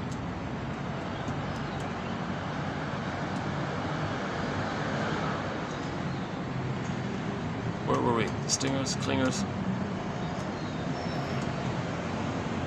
Scapegoating, yeah. They do a lot of scapegoating.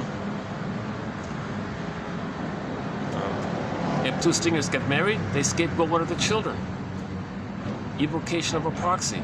They make one of their children express their shame for them. They take covert secret and delight in that, to see their rejected shame feelings being expressed by the proxy of one of their children. So that one of the children is being scapegoated. That gives them an excuse. That's just part A. When they scapegoat one of their children, they have an excuse to vent their frustration on the child. They're inventing an idea, they're creating an identity in the child to meet their need to vent. Because the parents don't want to be angry at each other. They don't want to vent at each other. They take turn. The parents want to, the parents can't make I statements or admit real feelings, so they're both bottled up, so they got to vent on the child. If there's no child, they'll invent a third outside. They'll hate somebody on the outside. They'll make up somebody on the outside. You know, somebody with a different tone of skin or something.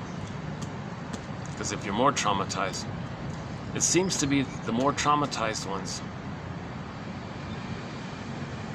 corresponds to more the way babies were treated differently, which took place simultaneously in the place where there's less sunshine, hence the shade of beige tone of skin. So that's why it's not helpful to use white or black, because people saying white or black, you're referring to the color of milk all the time. Oh, Jesus Christ! You're a human being with a shade of beige tone of skin. Your identity isn't the milk, like, because your mother and food are the same, right?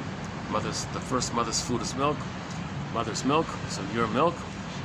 You don't say you're milk, you say you're white. Stop doing that. Just say you're a human being with a shade of beige tone of skin. Ugh. So stick with Michael Jackson's song Man in the Mirror, a great song, but I would avoid that other one. And be careful with Bruce Cockburn's song Stolen Land. When he says, when are you going to realize the world wasn't only made for those with a shade of beige tone of skin? The unconscious, see, that's why the short sellers love that song. And they put him on a stamp and gave him an award. You're officer of the plunder system, because they know the unconscious doesn't hear negatives. The unconscious doesn't hear negatives. So I don't want to repeat it, but the line, if you listen to the song, you'll hear what he says. I don't want to repeat it, but the unconscious hears, oh, the world was made for those with a shade of beige tone of skin. That's the unconscious. And he's saying that. He says the conscious, it wasn't. The unconscious doesn't hear negative. The unconscious just hears the image. Oh, world, shade of beige. Oh, officer of the plunder. Oh, give you an award, put you on a stamp. We love it. Now, he didn't dispute it, but the only clue that he didn't mean it that way was the live version. So we have the live version. It's just him and the hand drum. In that one, he conveys the emotions of it enough to outweigh the subliminal suggestion of the opposite of the studio version. So the live version is good. I would say the live version is okay, because there's enough emotionality to make it clear what he means.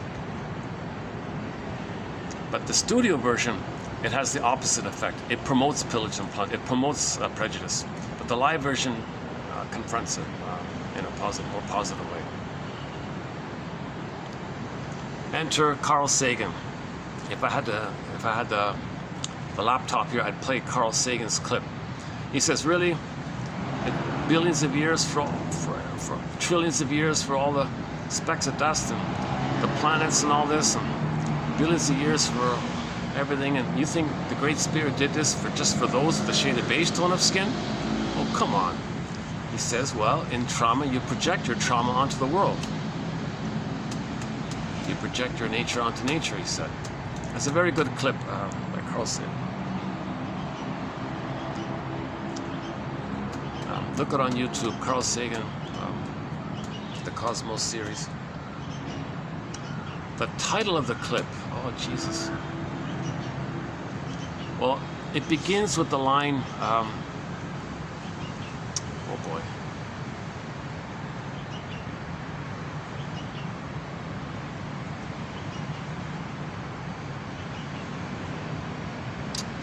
I forgot the name of the clip. It's been a while. We've played it a few times here. It's an excellent clip. But he's sort of the antidote. I think his clip there is the reasonable antidote to the subliminal suggestion on Bruce Coburn's studio version of Stolen Land. It's nonsense. It doesn't make sense that the Great Spirit would take trillions of years to create a planet just for... If you think that, you're traumatized. You're traumatized. You're too loyal to the mother. And mother's milk, oh boy.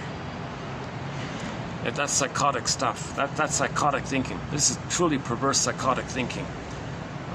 To think that you're not a human being with a shaded beige tone of skin. That you think you're like some...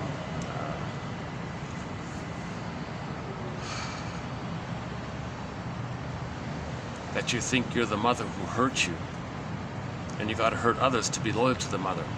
That's called principle of discovery, to be loyal to the mother. That's psychotic stuff. Lee Grossman calls it perverse thinking. About 3 months ago, we did some quotes from a book called by the author Lee Grossman. It was okay, that book there. Part of it was about this issue of perverse thinking. So things like my greedy, your greed, that's called perverse thinking, psychotic thinking. Distinctive personality patterns are coming from this perverse thinking, meaning thinking like a salamander. It's based on the idea of the fetish idea, right?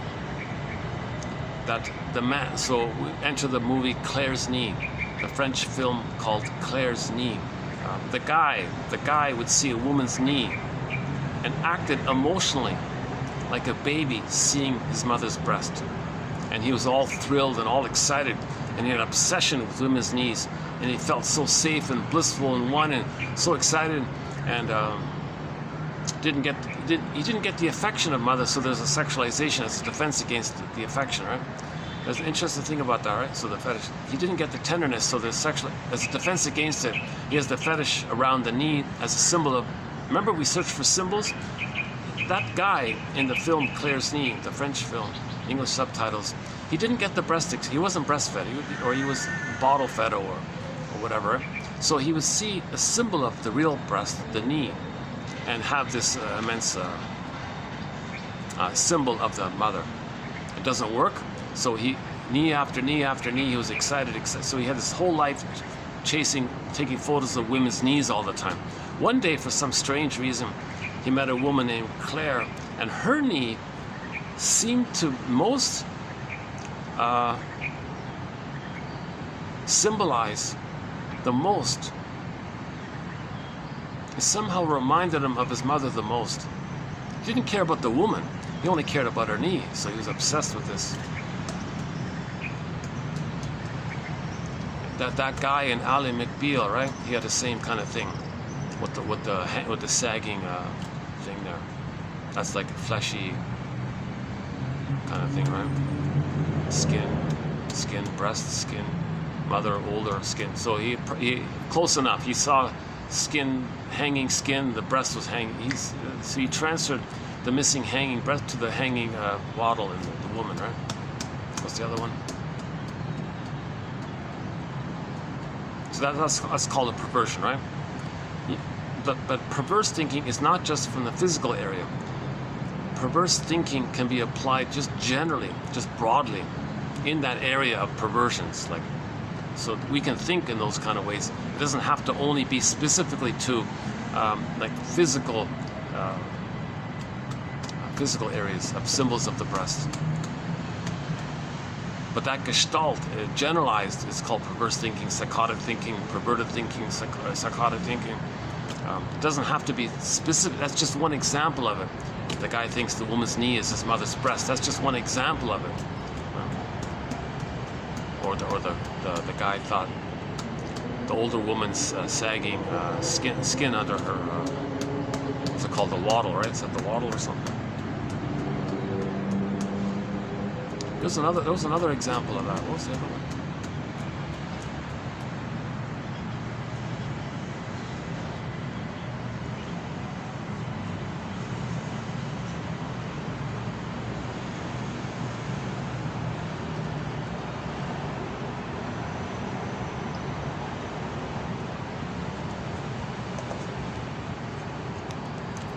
So those are the stinger personality patterns. The more aggressive, the more hate-based.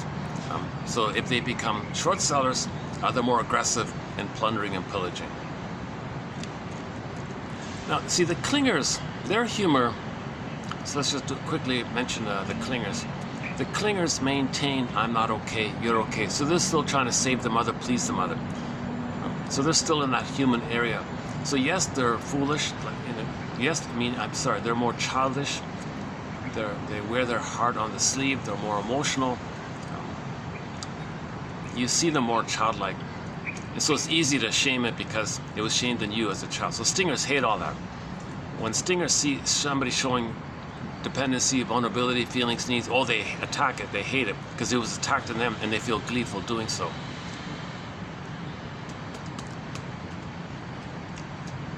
Clingers can make I statements. The humor of the clingers is more therapeutic. It's more about playful irony that enriches everybody, that makes everybody a little better off because they want to save everybody.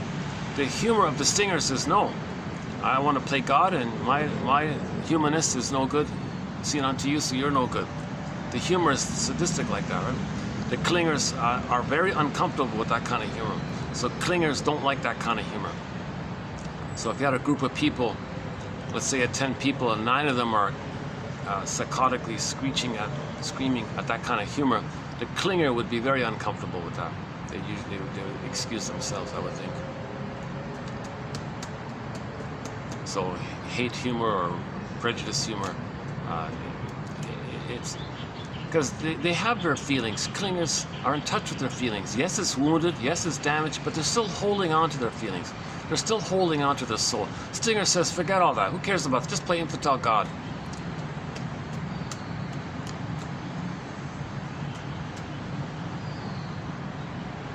So stingers are more coming from the first brain. The clingers are coming more from the middle brain, right? The mammal brain.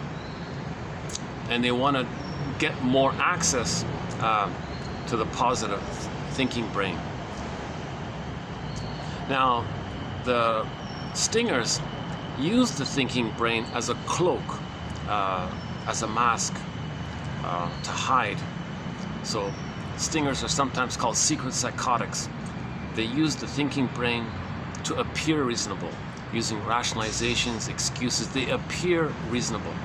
They appear reasonable, but their motivation is psychotic, right?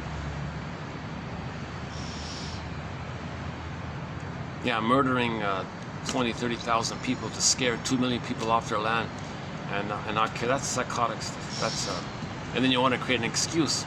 You want to make it appear reasonable. And you can see the efforts to do so.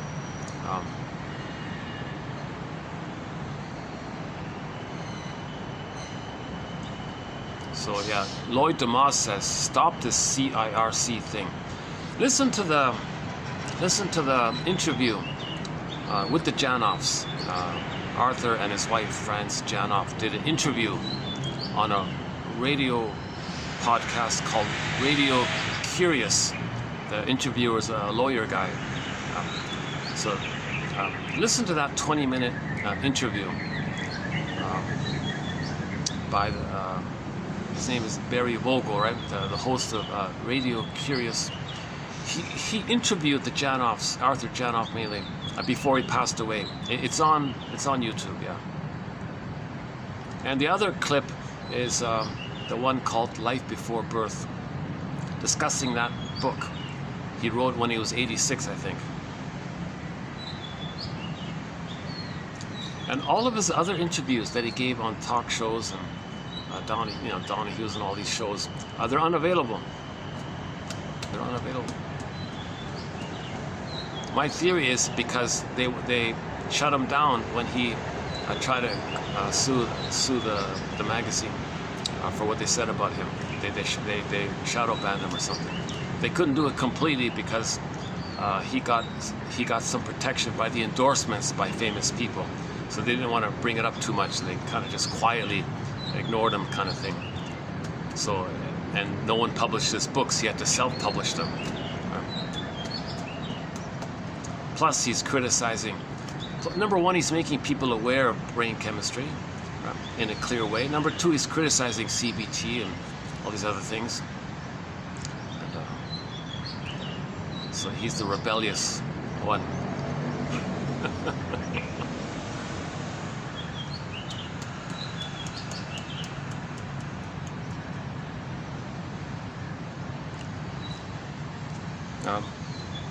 Okay, so let's just pause here for a minute.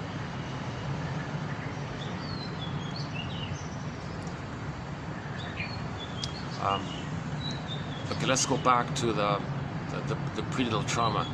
One of Janoff's big theories is that when there's prenatal trauma, there's an imprint. In the imprint, the baby had a response to the pain, a primary response to the first primary trauma. It's a circuit. Stresses in life later on can trigger that old response, i.e. that's neurosis. To use an original life-preserving response from the uterus in the present doesn't apply. Out of context, everything's different. First of all, you're in the land world, you're not in the water world. So what the clearest example was, the baby had to constrict his bronchioles when the mother was smoking and all this. He had to constrict his bronchioles. That was his response, to constrict. First stress was not getting oxygen. That's the first stress.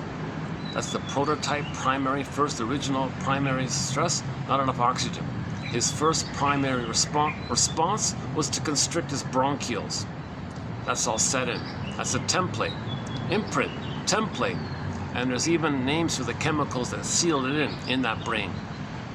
Later stresses can trigger that response, that original response. So in life, when the child had stress, he had asthma attacks. Out of context. There's air in the air, but he's acting like there's no air. Then he's got to run for the puffer. They're very dangerous. So all of his life, when he had stress, he had to run for the puffer. That's considered an extreme example of neurosis, because the first response was right. It saved him. But to use that throughout your life, it hurts you. So what helped you in the beginning hurts you later on. And we've listed in previous videos some of his examples in this area. That a pattern is set in. And it can be a pattern for his life. For example, when the baby was coming out of the canal, and mother took an epidural, whoosh, he was swimming, he was like drunk or something. That became a pattern.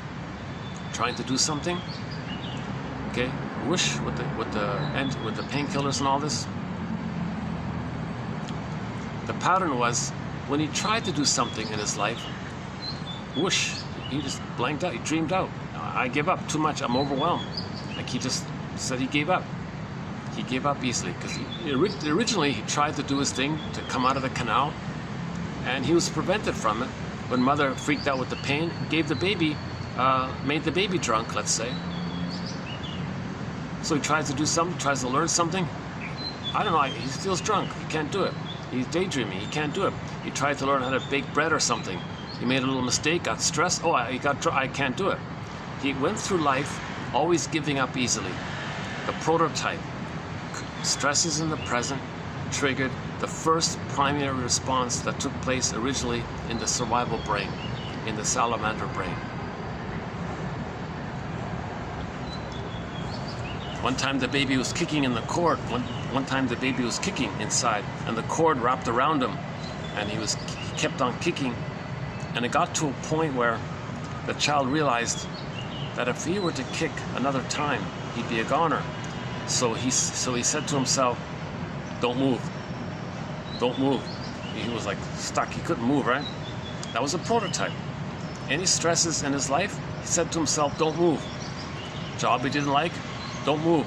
Relationship didn't like, don't move. Conversation, don't move. He always did this thing, don't move. John F. interpreted it that way. So it doesn't make sense. Of course he can leave the job if he's not happy or something. But he said, no, I can't leave. I can't. He's using the old response from the canal, from the uterus time. Stress in the present triggers the original response in the uterus. That's called neurosis. So John F. makes a big deal about this. And that's just two examples.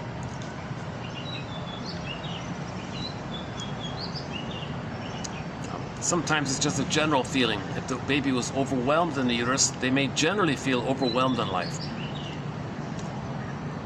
If the baby was stuck in the canal, he may generally feel stuck in his life.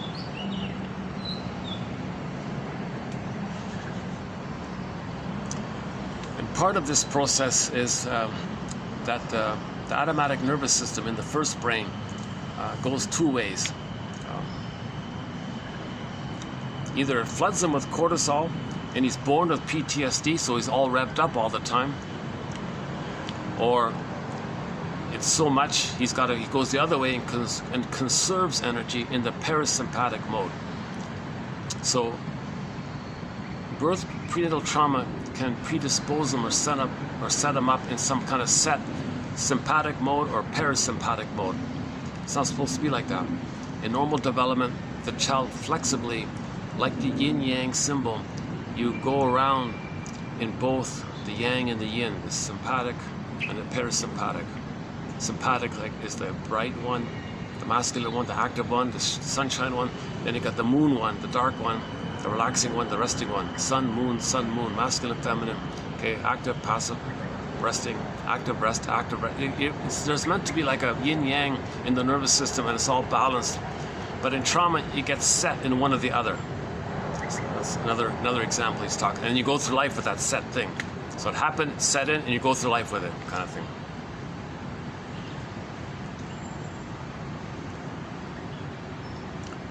Okay, and throughout the past several videos, this is 17. Throughout the past 16 videos, there are other examples in this area. Now in this video, part 17, we'll add two more in this area. So in this area that we're currently talking about, we'll give two more here. The woman spent 3 weeks in the incubator. When she was born, they had to put her in the incubator. Probably it wasn't necessary, but let's say it was. Anyways, it happened. That became a pattern. She was removed from her mother. All through life, she felt removed from people. She didn't have friends, she stayed detached, stayed on her own, stayed in her little studio or something, didn't have friends. She had spent 3 weeks in an incubator. She isolated herself later in life and had few social contacts. I'm reading the second one here. There was something, quote, removed about her, having been removed from social contact at birth. What she had done is to create a matching environment to the internal feeling, as above, so below. So the below was, she was an incubator, the original. As above, she incubates herself from people and is removed from people because she was removed from the mother. And she feels removed from people because she was removed from the mother as well. That's the kind of thing he's talking about. That's another example of what we're talking about here. Like a pattern is set in, right?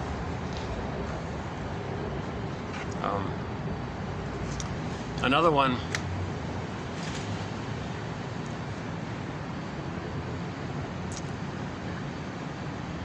Oh, we just have one here. Oh, just the one. Oh, sorry, just the one. I thought we had two here.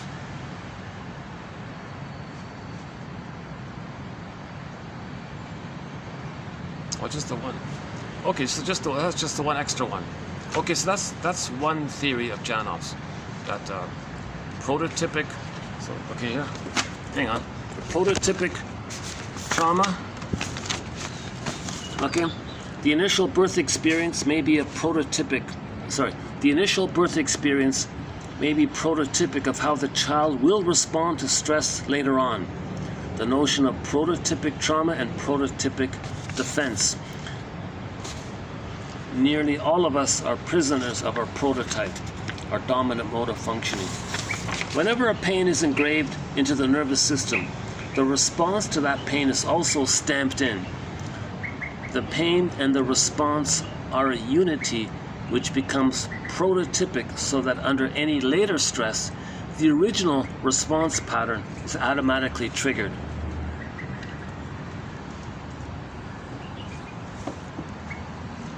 Another one was the woman felt, and generally, that when she was in an unwelcoming womb, the baby thought, geez, there's nothing I can really do here, is there? Like he's helpless and powerless, nothing I can do here, nothing I can do about it. So when there was stresses later in life, she said that, nothing I can do about it. So she thought the husband was going to leave her. She didn't try to save the marriage or talk about it. She just said, nothing I can do about it. She had this constant, lifelong feeling that when there's any kind of stress, she just reverted to the original prototype, where the prototype was when there was stress in the uterus, prenatal distress syndrome. Her feeling was, nothing I can do about it. That's what he means, that kind of thing.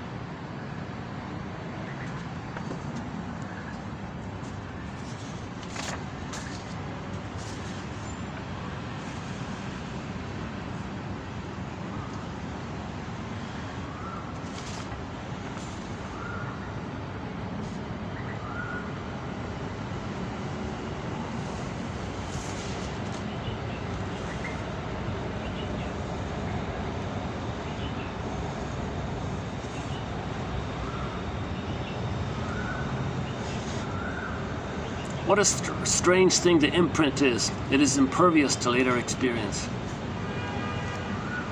Trauma is likened to an event that is flash frozen in a non-verbal neural stream. Once frozen in time, it secretes the hormones of stress and response. And a lot of babies are born with PTSD, stuck in the sympathetic stress response. That's the revved up one. By the way, a personification of endorphins is called Morpheus.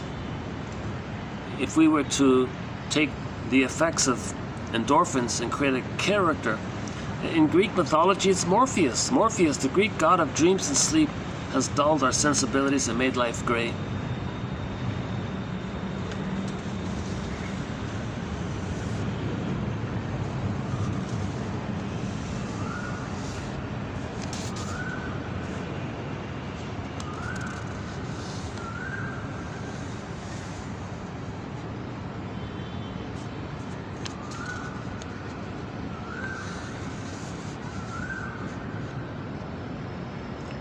Oh yeah, the other one.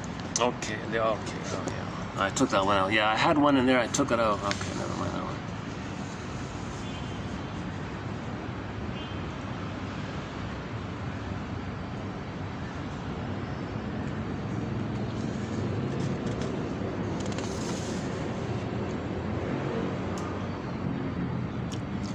Okay, drugged at birth. The physiologic equation originally and currently is: stress leads to unconsciousness, or a variation. Stress leads to drinking alcohol, which leads to unconsciousness. The original stress is a current imprinted memory. New events resonate with this memory and produce the same prototypic reaction. The prototype controls behavior because it is the first memory of trauma and survival occurring in an early life and death situation.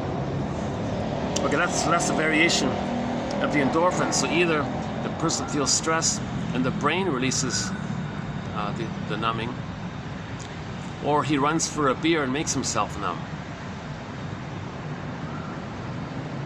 So the prototype was, he was coming out of the birth canal, mother complained about pain, and took, doctor, give me something here, I don't want to feel the pain. And that's sad because, you know, a lot of sitcoms make jokes about this, oh please, and some doctors are impatient and they don't want to feel the discomfort of the mother feeling pain. You know what, I don't want you to feel pain here, I don't want to hear your pain, here, take the painkillers. So some doctors are inflicting this trauma on the babies for their convenience. Some others demand it. Some doctors peddle it, you know, for their convenience. So the prototype is there. Baby's trying to be himself, little stress. Okay, either automatically the brain sends the endorphins, the numbing, swishing, or he runs to the freezer or whatever, fridge or whatever, and drinks some spirits.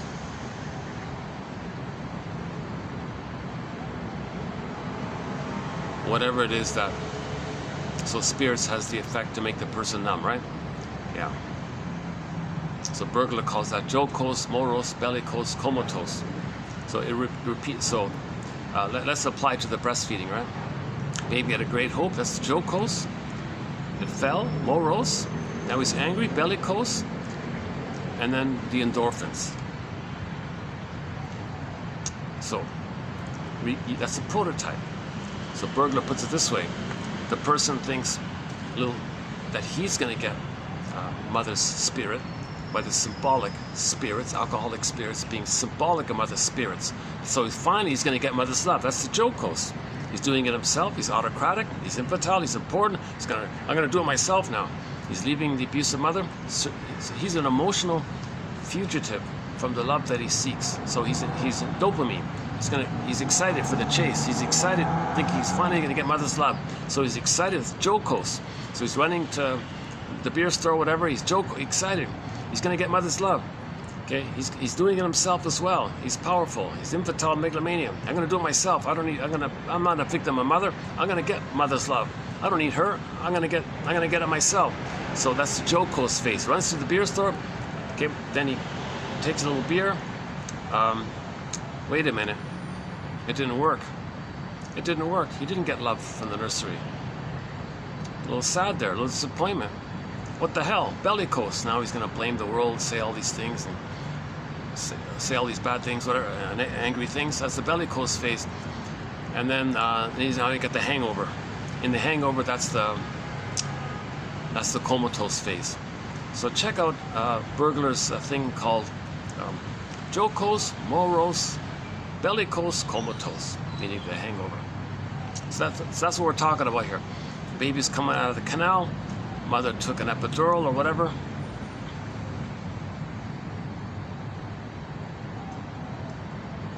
Or the baby's trying to nurse. Mother's doing it wrong. The brain sends it to him. Okay, so that's a pattern. So that can lead to alcoholism or emotional eating. Emotional eating is a version of it as well. Emotional eating. Let's not just pick on the emotional eating. Is the same thing. Okay, you want mother's sweetness. Okay, a symbol. Oh, cookies are sweet. Symbol. You run to the cupboard. Well, first of all, pause and ask yourself, what are you really hungry for? Says Roger Gould in his book called Shrink Yourself. Okay, so the symbol is you run for the cookies. So now you're jocose, you're excited. Oh my God. Or you run to the store, I'm gonna buy, oh, cookies are on sale. My favorite cookies are on sale. You're running to the store, dopamine, you're all excited because you're gonna get mother's sweetness finally. So you're running, that's jocose, you're all happy and excited, you're motivated.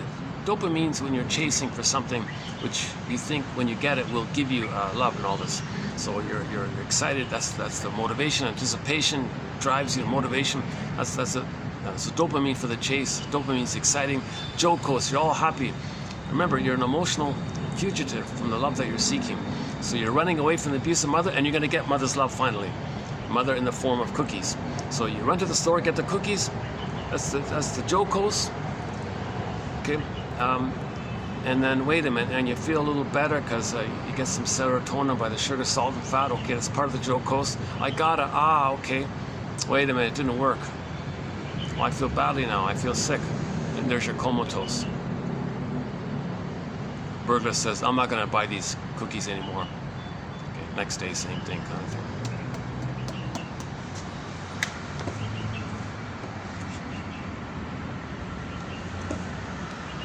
Oh, a dramatic example was the monkeys, right? So 10 pregnant female monkeys, mother monkeys, gave birth to, each one had one baby, right? So 5 of the baby monkeys were left with the mother, and those baby monkeys were loved by their mothers. The other 5, the experimenters removed the babies from the mother and put them in a separate place in all this. Okay, sometime later, they put the 10 monkeys in a room together and offered all the 10 monkeys some booze.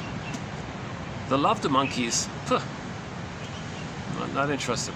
The starved monkeys became addicted.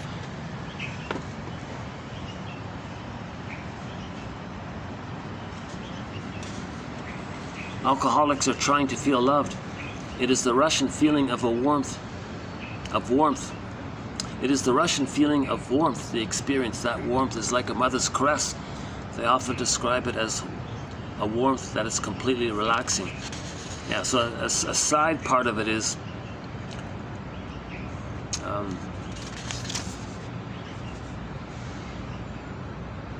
that's another part of it, yeah.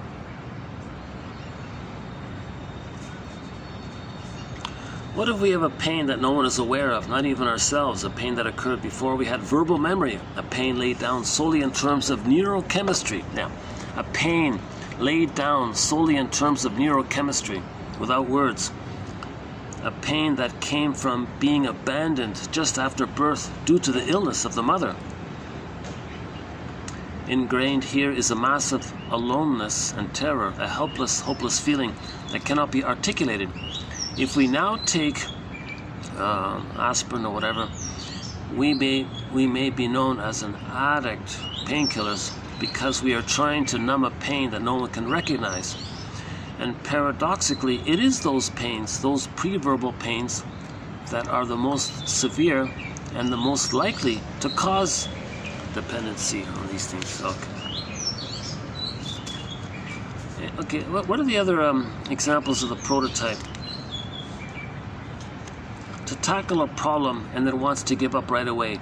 The feeling of defeat, defeat, right? The feeling of defeat has happened when the mother received massive anesthesia at birth, which entered the birthing child. Yeah, so people who give up easily, that's because the mother took massive anesthesia. That's his theory here. If a person kind of gives up easily, that's because the mother took massive anesthesia.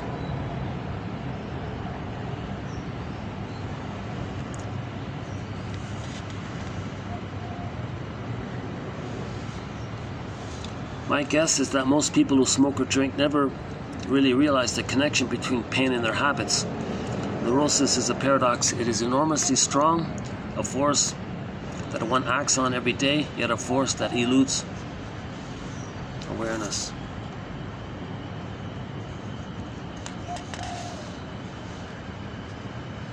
Denying feelings is what makes the neurotic act symbolically. That is why the struggle never ends. The feeling is never resolved. Instead, there are always symbolic searches for love.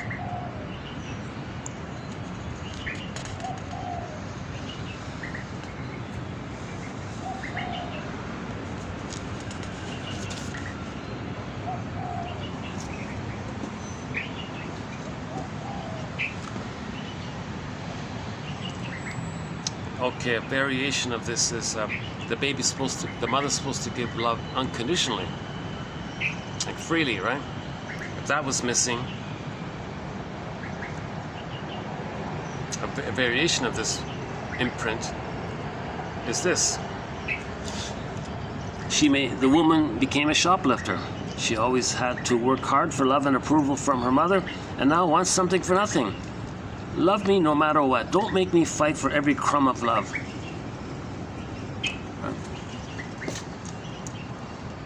So the baby's supposed to get mother's love freely, unconditionally. Not have to beg for her, to try to win it or please her or do something for her to try to save her, all this. So she got tired of this. So symbolically, goes to the store, right? The woman in the show called Nashville, the famous singer there in the, like a soap, there was a soap opera, a musical soap opera called Nashville, I think I remember. She went to the store, she had money, it wasn't about money. The issue was she wanted to get something, some material freely without having to pay for it. She didn't want the feeling, she needed the feeling of getting something without paying for it. So that's part of the imprint. So she was a compulsive shoplifter. But she had a gajillion dollars, it wasn't about money.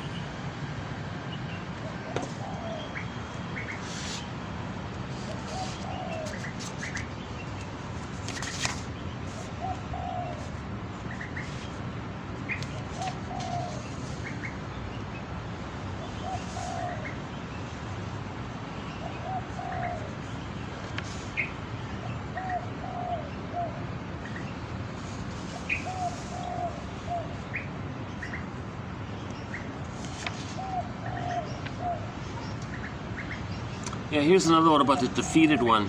Anesthesia to the mother, therefore to the child. The child felt defeated. That was real. A real reaction to a real event of being deprived of any struggle at birth due to heavy anesthesia administered to the mother.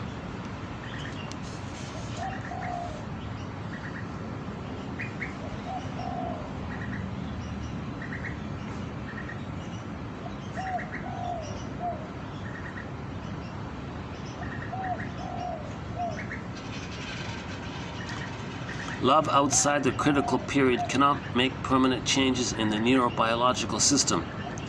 Addicted to substitute fulfillment. The client must eventually feel the lack of love she underwent in childhood. It is the pain of feeling no love that lifts the repression.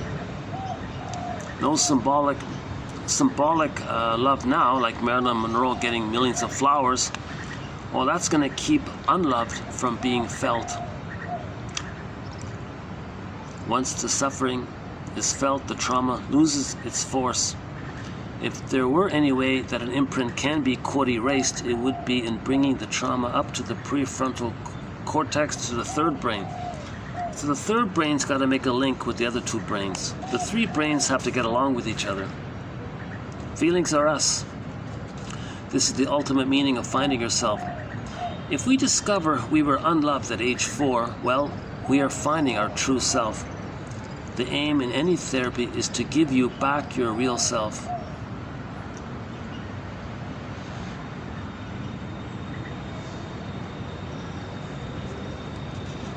Breastfeeding, an absolute essential for a healthy child. If we don't get it when we need it, we spend a lifetime looking for symbols of others' breasts in a vain attempt at unconscious fulfillment. Yeah, so there's the knee one, the Claire's knee movie.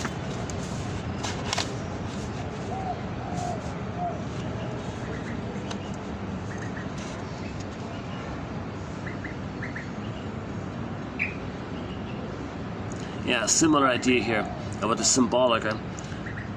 No altering or satisfaction of symbolic behavior alters the neurotic pattern. A person who had a need to be listened to patiently by parents, too flighty or preoccupied to do so, may later lecture to thousands who sit and listen attentively. And yet this need to be listened to will not change the imprint. It will change only when the reality of feeling how he needed his parents' attention is experienced, together with the pain of how little attention he received from them.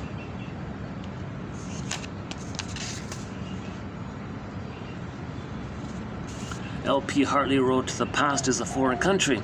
We must take that exhilarating trip there to make it our own, so that we are no longer strangers to ourselves." Yeah. So that third brain, it's like a stranger to ourselves.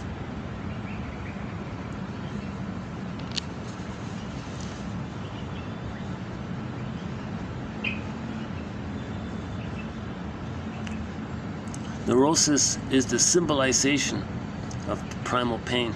To defend against pain is by definition to act symbolically. Neurosis is like a guest who remains forever, long outliving his welcome. The only way we can get it to leave is to feel what is below its protective shield. The process of cure always works from inside out, not vice versa.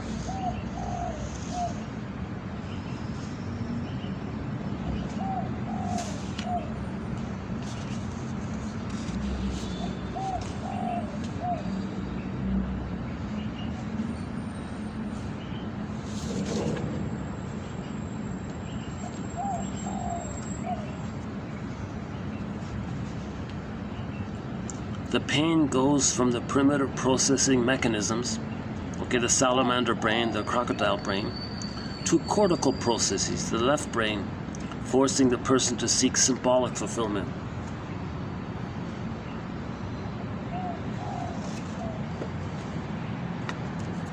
Yeah, so it's still all one brain, right? The triune brain has 3 parts, right? But the first part is the powerful one. What's the third part going to do? It can only search for symbols of the first part, right?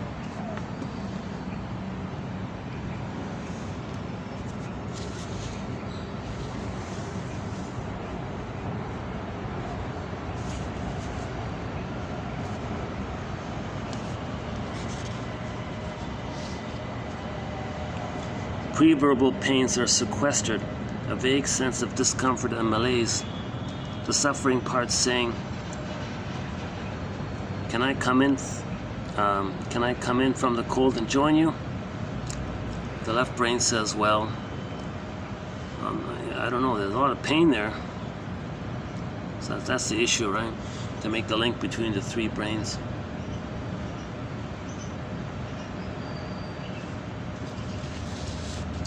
This is the quote about this is the main quote about his theory of healing.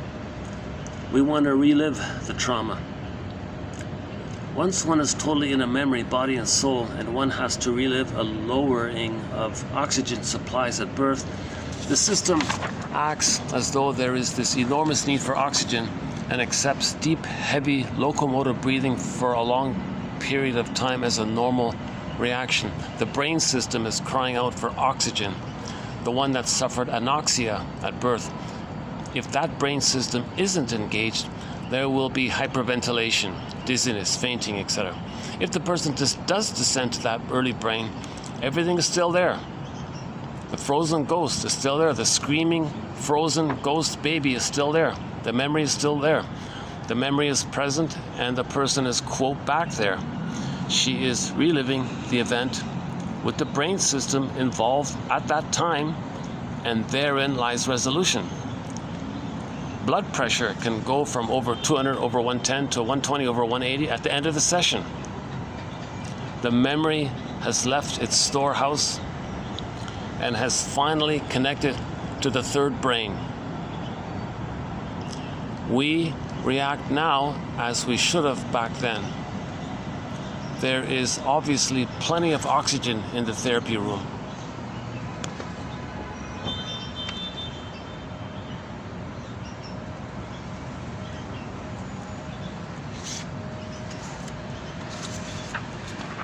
That's his most appealing, convincing sales point. But I'm still, as I've been saying throughout, I'm not interested in trying to do this. What we have here is the gentlest of approaches imaginable. Just read quotes, just get ideas. Yes, they're just ideas, but they may lead spontaneously. Let nature do its thing, to an emotional knowing. Just let it happen naturally. Like, for example, you might read a quote, and then maybe you get a dream of some kind. And you wake up, okay, you make some notes about your dream. It's like this in my soul today. Maybe it brought up some old feelings. So it felt safe to do so, because you read the quote, and your dream said it was safe to come up. That's as gentle as it gets, kind of thing. Now, if somebody has the good fortune to, 3 times a week, what is it, for several years or something, and you feel safe with someone who gives you interpretations, and you trust them and you feel safe, and they're not using you for some reason, you know, like they know what they're doing kind of thing, they're safe and they're competent, then a lot of feelings will come up through the safety of their relationship. Most people don't get that chance, right? So I think the safest thing is read quotes. It's like a basket, and let nature do the rest. An egg may appear, new potential, a bird in the egg. In one fairy tale, the firebird is in the egg. The firebird cracks out of the egg. The protagonist hops on the back of the firebird and rides the firebird.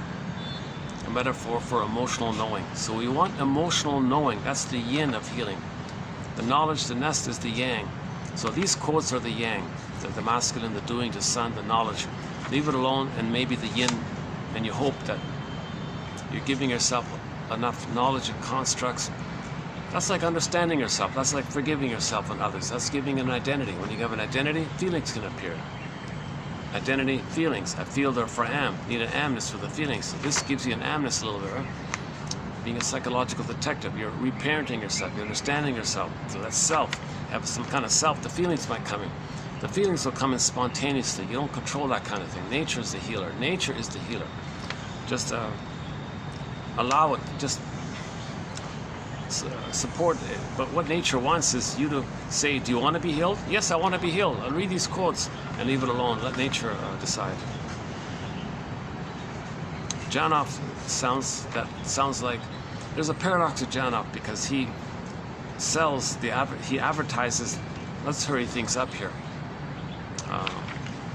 Go to a darkened room, lie on the floor, everything's padded. The helper will, you know, guide you gently or something.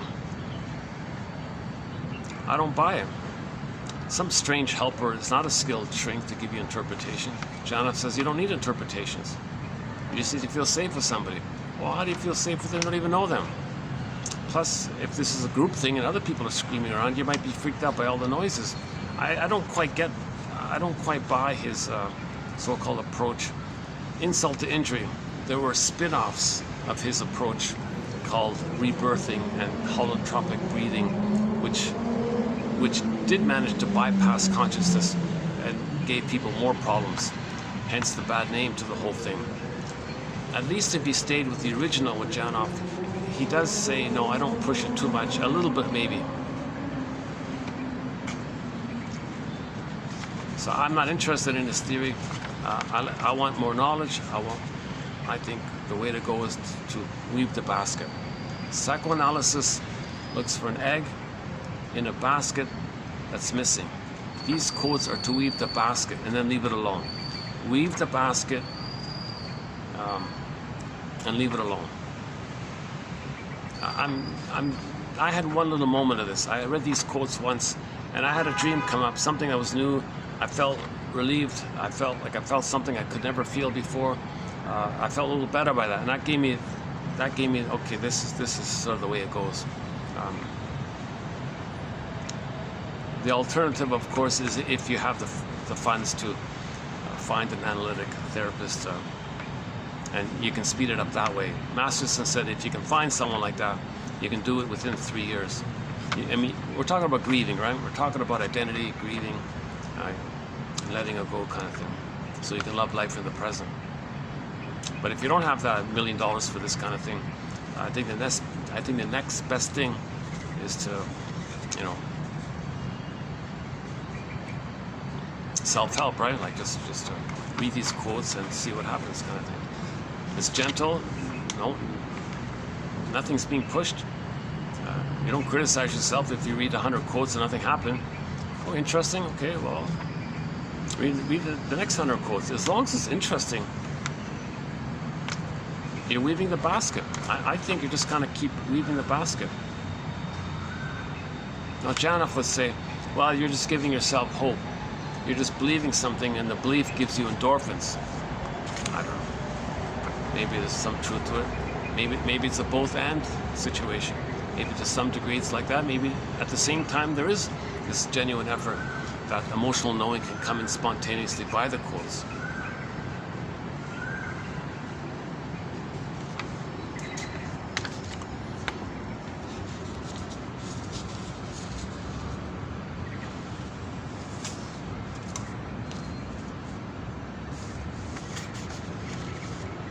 To paraphrase a famous saying, he who has not felt his history is doomed to relive it.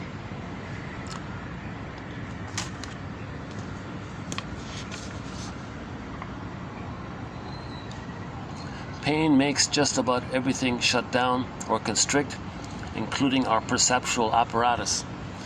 If as parents if the mother uses her son to satisfy her old needs, she'll be unlikely to see beyond her need and perceive the pain she's inflicting into her child. Yeah, that's a tough one there. This woman had this young woman had an immense need to be mothered herself, so she parentified the child. That child was in an immense amount of pain. She couldn't see it. There was a family photo was taken. She held up the photo, and everybody saw the photo, and she pointed to her son and said how happy he was, but it was visibly obvious how much pain he was in. She actually really didn't see it, but everyone in the room felt sad when they saw that. He's so happy. She couldn't see the pain that she was inflicting on her son. She could only see her need. Her need was so intense. It was so unmet. So much pain around that need. There's so much pain around that need being unmet. She can only see the need. She can't see the effects that she's inflicting on the child. She only sees her need. Oh, the son is wonderful. He takes care of me. He's such a smart boy or whatever. But he was depressed. He was clearly sad, right? So her perceptual apparatus wasn't working. If the emotions of the primary survival need overwhelm her, so it's about her survival. She only sees her survival. She can't think about the feelings in the mammal feelings of her child. She's only in the reptilian issue. I gotta survive here. I gotta need. Mother's gotta love me. Child will be mother. So she parentified the child.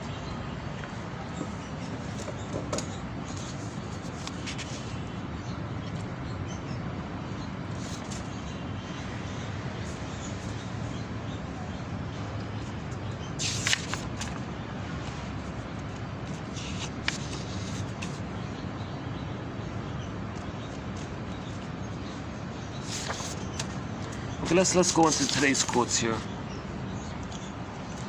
How are we holding up with the lighting? Well, we've only got like 10 minutes left of lighting here, right? Let's see what time is it. 6:20. Hold on. Battery's holding up. 6:20.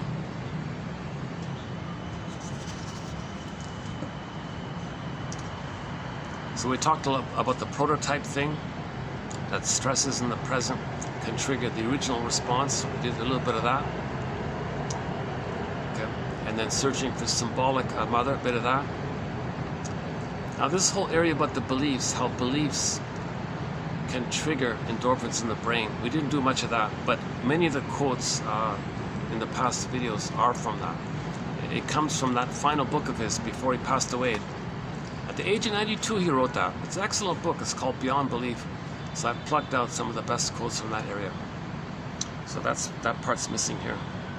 Let's just jump into do the lighting issue. So let's see if I can squeeze this in. So we mentioned already the first quote about the brains, right? We got 3 brains, right? The survival brain, sensations, okay, instinct to survive and reproduce. The nervous system is in there. Anxiety comes from there. Imprints go in there. Physiological, biological responses.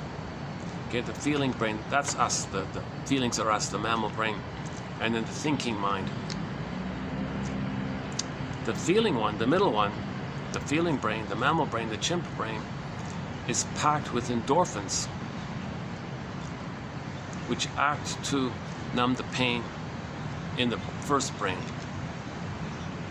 Okay, so sometimes you don't feel the pain because the middle brain sent endorphins. So a person may be traumatized as a baby, but they don't feel it because the mammal brain sent endorphins to numb it. This phenomena of not feeling the pain and the numbing of it, he calls that gating for some. I don't know why he does that. It's an annoying phrase. He calls it gating. So this gate, and he says like if you feel, like he might say something like if you feel too much anxiety because the gates are leaky and it's coming up from the first part. If you have a nervous breakdown, it's because the gate you didn't get enough endorphins to bury it. So when there's too much pain, when there's too much pain in the first brain, the second brain numbs it, keeps you numb, and that's called gating. But if the endorphins run out, or there's too much pain and it leaks out somehow, he would say there's leaks in the gates or something like that. Okay, next one here.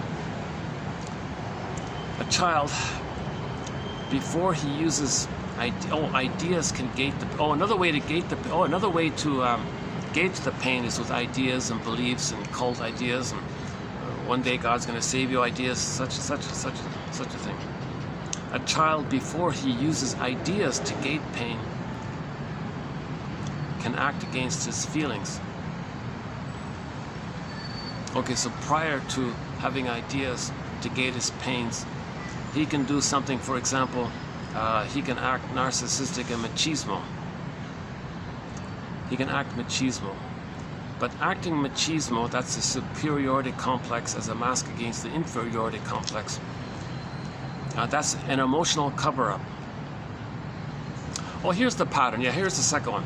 And speaking of cover-up, those who cover up a good deal of their reality inside will likely to do the same when confronted with reality outside later on. Their first impulse will be to deny and cover over an extension of what is happening internally. Okay, here's the second one about the pattern. If the pattern is they deny their inner reality, well, outer realities, they'll deny it. You know, endless examples of this. Indigenous people are saying, what are you doing to us? They deny it. Whitewash it. They make excuses. Oh, I'll stop complaining. Didn't happen. What are you talking about?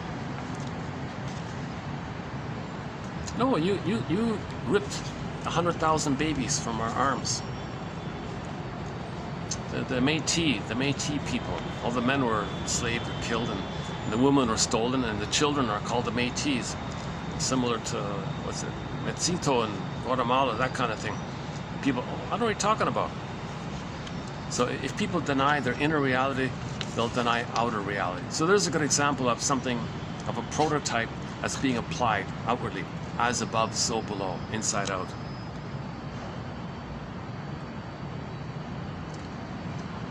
Okay, you know what, let's finish this down. You know, today's Sunday.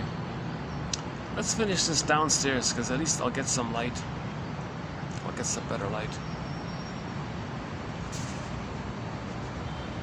Okay, so we just read the first three here. Let's finish up downstairs. Give me 5 minutes to go find some better lighting,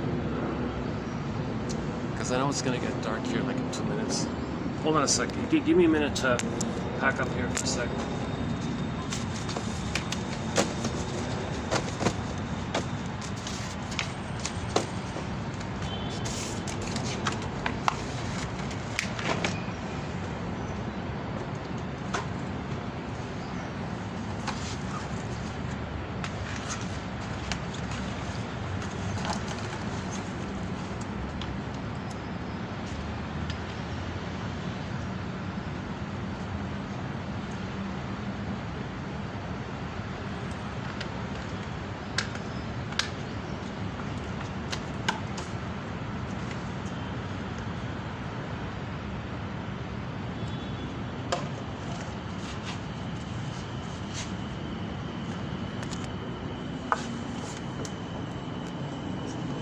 Just give me a minute to return the chairs here. Hold a second.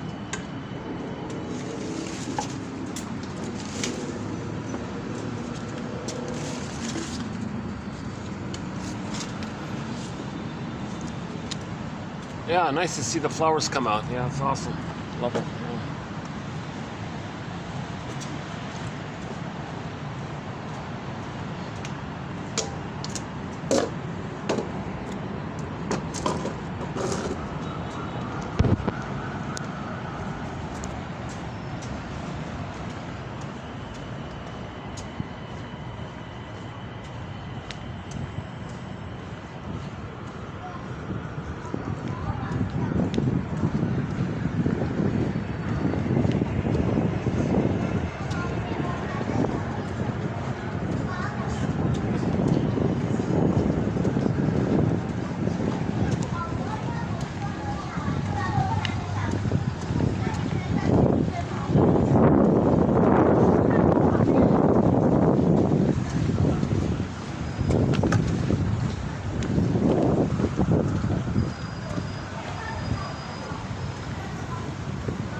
too bad there's no light here. Yeah, I could just do it here. Gee, that's too bad, eh? I tried it here. Is there enough light? Can I get enough light here? How's it here? Not really, eh? No, just barely.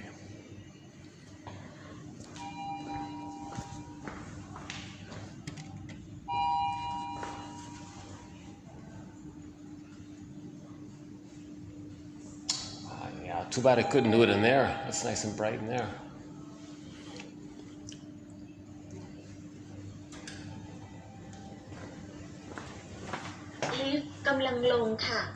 Going down. Yeah, so we're posting this in the year 2024. This is part 17 of 20 on the work of the author Arthur Janoff, mainly talking about trauma in the first brain ชั้นหนึ่งค่ะ and First floor. how that looks. And just to be mindful that we have three brains. We have three brains. Keep that in mind. Oh, it's easy here. Oh, maybe. Hang on. Oh, got some AC here.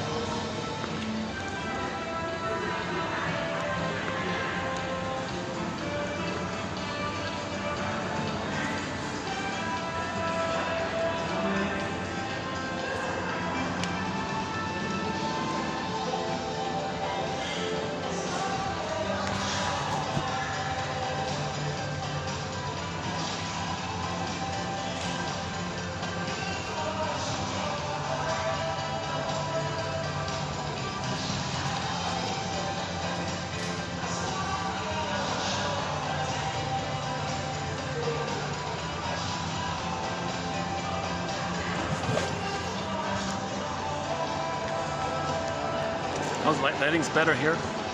Wow, never. Okay, let's just keep going. Okay, here's the next one here. Neurosis.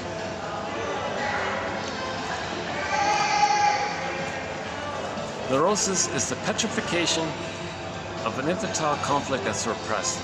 Every neurotic is a music enthusiast, but he only has one record.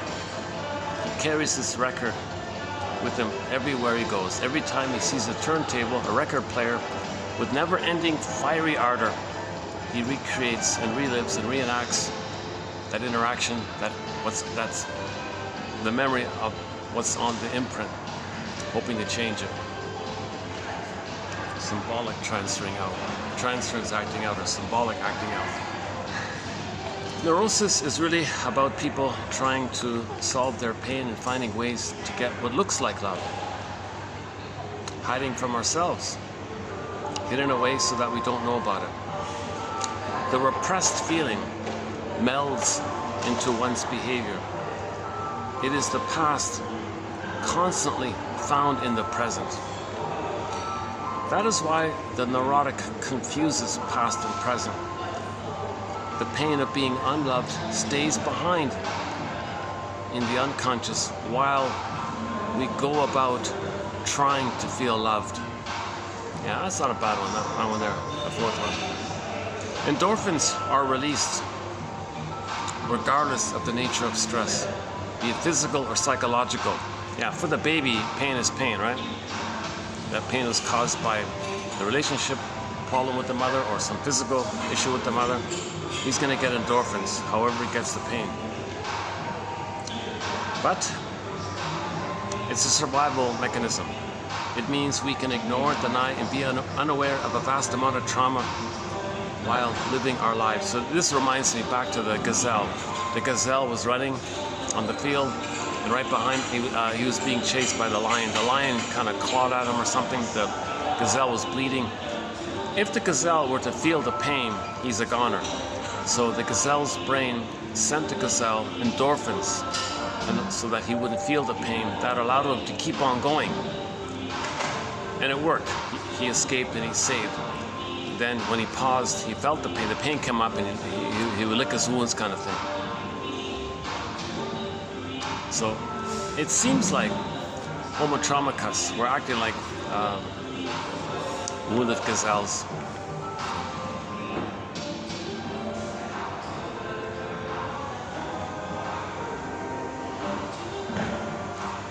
And I'm noticing this too, like people in sports, they'll continue even though they're in pain because the endorphins numb it, so they keep on going. So some runners, I notice some runners are embodied and they're relaxed, but some runners are in pain, but it's just numbed over.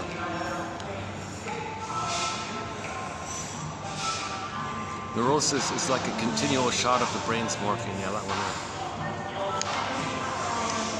Okay, we don't have a thread on hypnosis other than Martin Horn's quote about trance logic.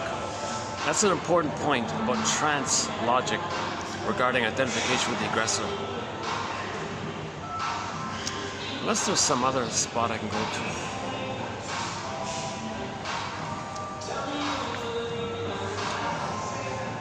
Now I'm taking up this whole sort of group space here. I wonder if I can. Hold on a second.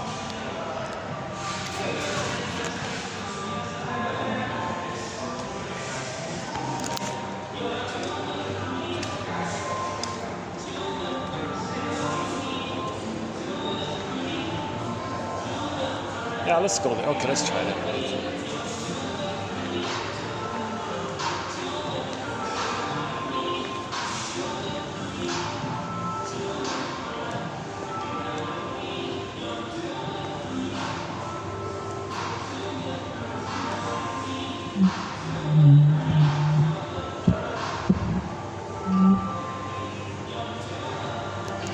How's it here? I just gotta try not to get anybody on the camera at the back.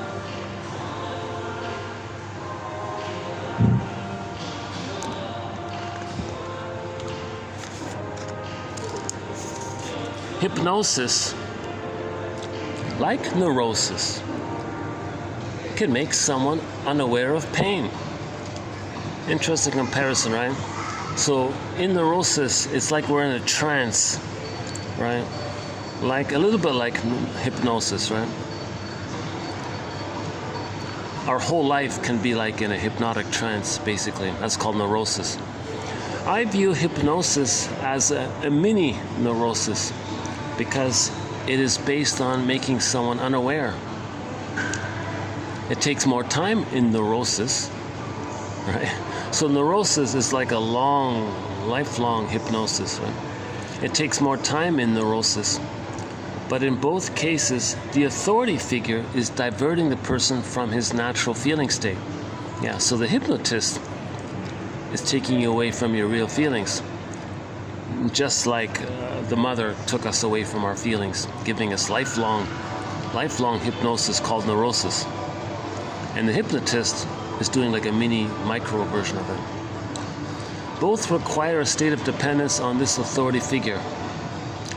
The problem is that you cannot use a mini neurosis to cure a real one. You can't get well unconsciously. That is a contradiction in terms. Yeah, so that's Janov being the rebel. And he's right, it doesn't make sense, right? If we're already hypnotized in our neurosis, and then you want to hypnotize somebody like extra, and use that extra hypnosis to cancel your major hypnosis, okay, we're not making sense here. Suppose one's parents are divorcing. For the child, the memory of such an event remains well hidden. All of the pain and its attendant memories become unconscious. The person then walks around in a hypnotic state, in a semi-coma for the rest of his life, and isn't even aware of it. He cannot learn from his past history because it is buried in his mental archives, in the brainstem. Then he will repeat patterns over and over again because he is unconscious. So when we become conscious, we stop repeating. If we're not conscious, we keep repeating until we become conscious. I'm not getting anybody, am I? Where can I? Like this? Okay, let's do it like this, okay.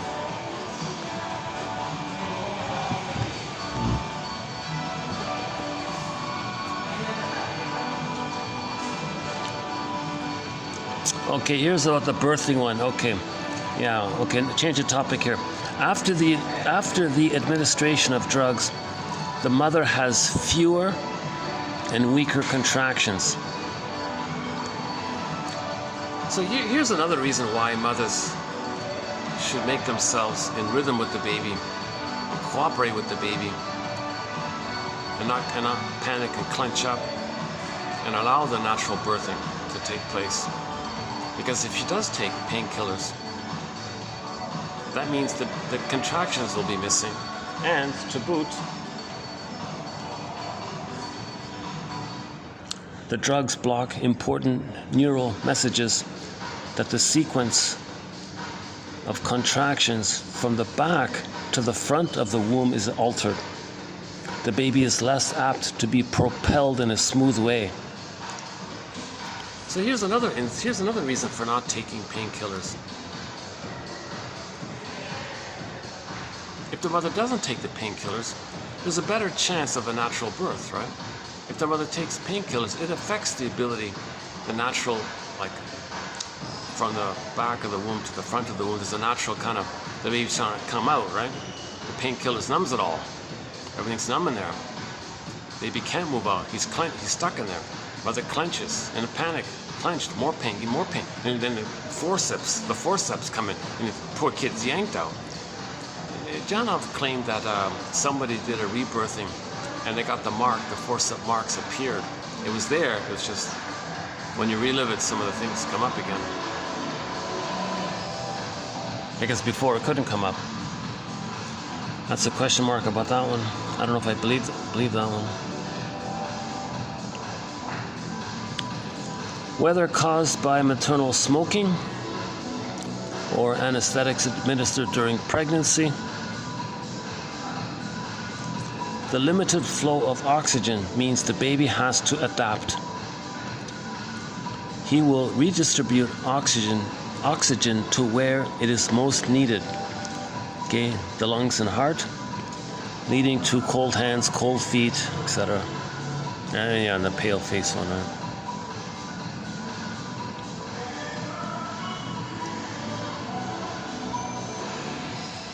Yeah, Janov said in the previous video, if somebody has cold feet, that expression, he got cold feet, got afraid and all that. Well, the prototype was in the uterus, when he was under stress, he got cold feet, literally, because the blood flow went to the vital organs. So the baby's trying to save himself, so he didn't need the blood in the extremities. It went to the important part. So the baby had cold feet there. Later on, feels stressed. He gets cold feet, and he doesn't do that. He's afraid. He has cold feet because he literally had cold feet in the uterus. And maybe in the present as well. Because the mother under stress may pass stress hormones onto her baby, there is an increased risk of allergies and asthma in the offspring, not to mention a variety of other conditions related to the proper functioning of the immune system. Oh yeah, he thinks, a lot of people might not like this, but he thinks allergies comes from trauma in the brainstem.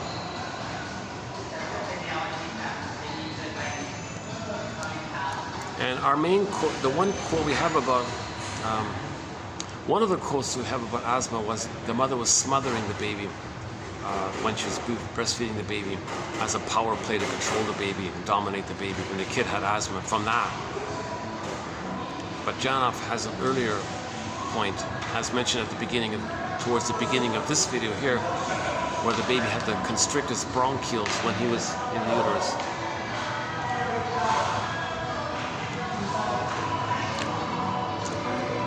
Lack of sufficient oxygen is a terrible stressor, which leaves the baby with insufficient resources to combat future hardship. Okay, so here's now the child's predisposed. If he's kind of weakened already with prenatal distress syndrome, it'll be easier for him to have birth trauma if he's already weakened by the prenatal distress time.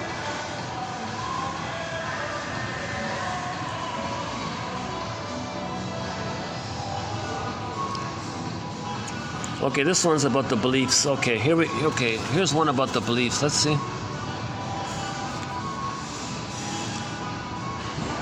Okay, a couple about the beliefs. With his thoughts no longer anchored into his feelings, the upper level mind can be programmed to believe in unreality. The formula is, I'll believe in anything as long as it does not lead me back to myself. So as a defense against pain, as a resistance against pain, they'll believe anything if the belief in anything is a defense against pain. The pain creates these beliefs. These beliefs are defense against the pain. Ironically, the pain created the beliefs, but the beliefs are defense against the pain. The more the pain, the more wild the beliefs. So a belief in alien, UFO, some magic man in the sky is going to save you or something like that, or some magic thing is going to happen and save you. These kind of beliefs take you away from the pain. They're a defense against the pain. These beliefs were created by the pain. It's as if the pain created those beliefs because you can't accept that pain. So the beliefs are there to numb the pain. For example, so in other words, symbols or beliefs rush in before we have to recognize the feelings. It is also the case in the true believer who has adopted belief systems so as not to feel his love deprivations. yeah, to not feel the love deprivation. We may believe that one day some magic thing's going to happen and save us, kind of thing, right? We do that to not feel the pain of being unloved. But the pain of being unloved led to those beliefs.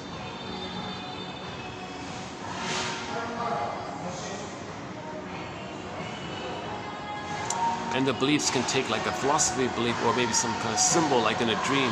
Like in a dream, you get manifest content as a symbol or belief to not feel the latent, deeper issue. So he compares it in a similar way. Like in dreams, you wake up and you're not sure what it is. Well, that's like to camouflage the deeper issue. So the manifest content, what materialized to you, okay, that masks the deeper pain because you couldn't feel the pain. Take that as a model, right? So in consciousness, we have pain. Well, we might create some manifest thing, some manifest belief, or etc.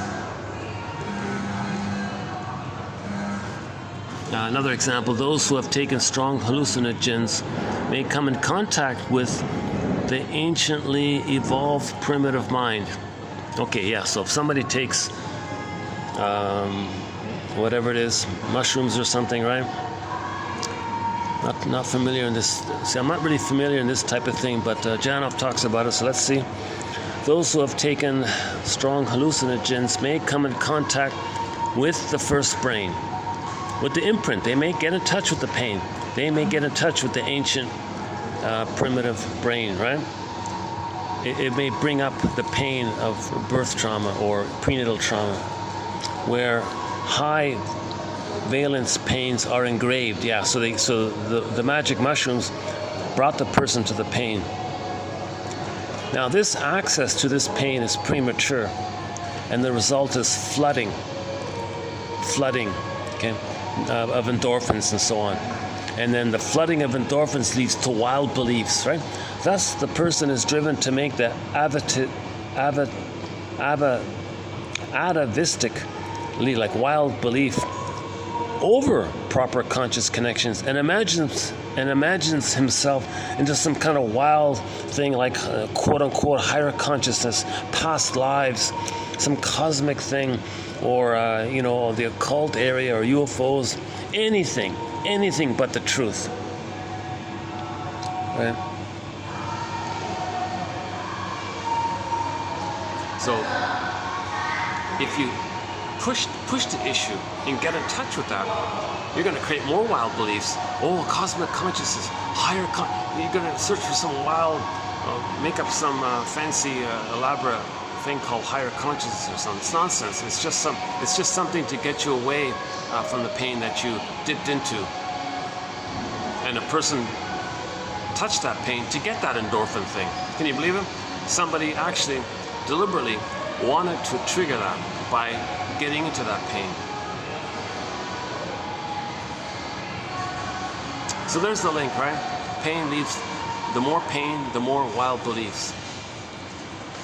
Now normally the pain is already numbed over and we may have some mild beliefs, but if you push the issue and flare it up, then you may get some flared up wild beliefs, and then when you come out of it, you go, oh, I had an experience, I met God, or you may say these wild things or something. I had a vision, or all these kind of things, right? Get it? So the normal pattern is there's pain in the brainstem, the first brain. The feeling brain numbs you. Now beliefs can add on to it. Beliefs can kind of maintain that kind of status, right?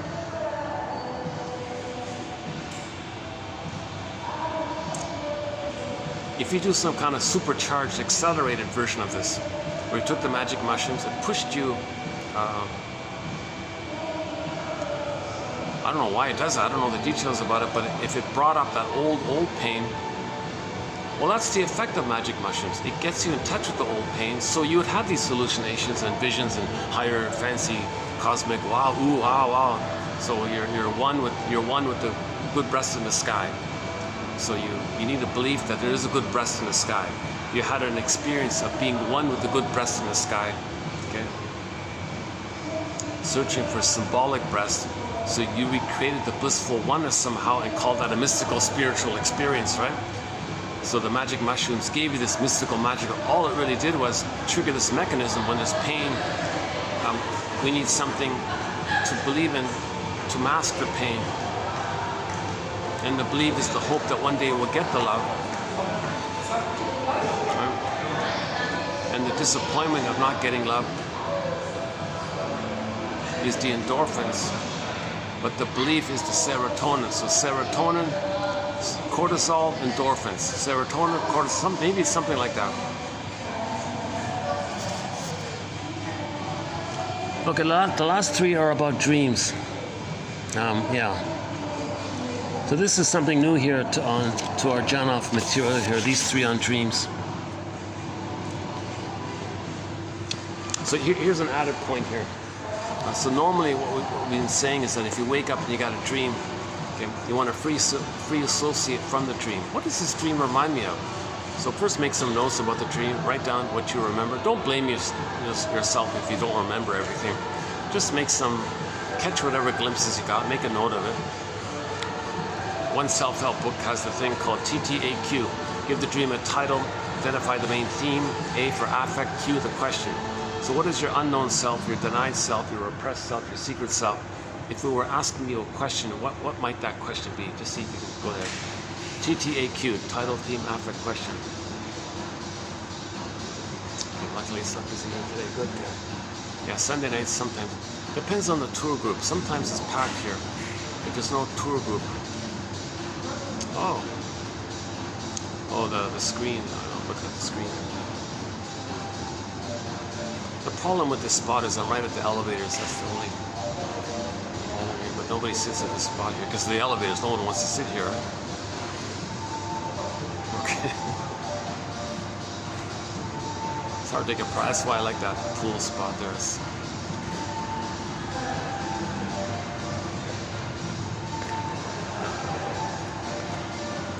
In the last video, we spent a bit of time on this point, right? You get a dream. Okay.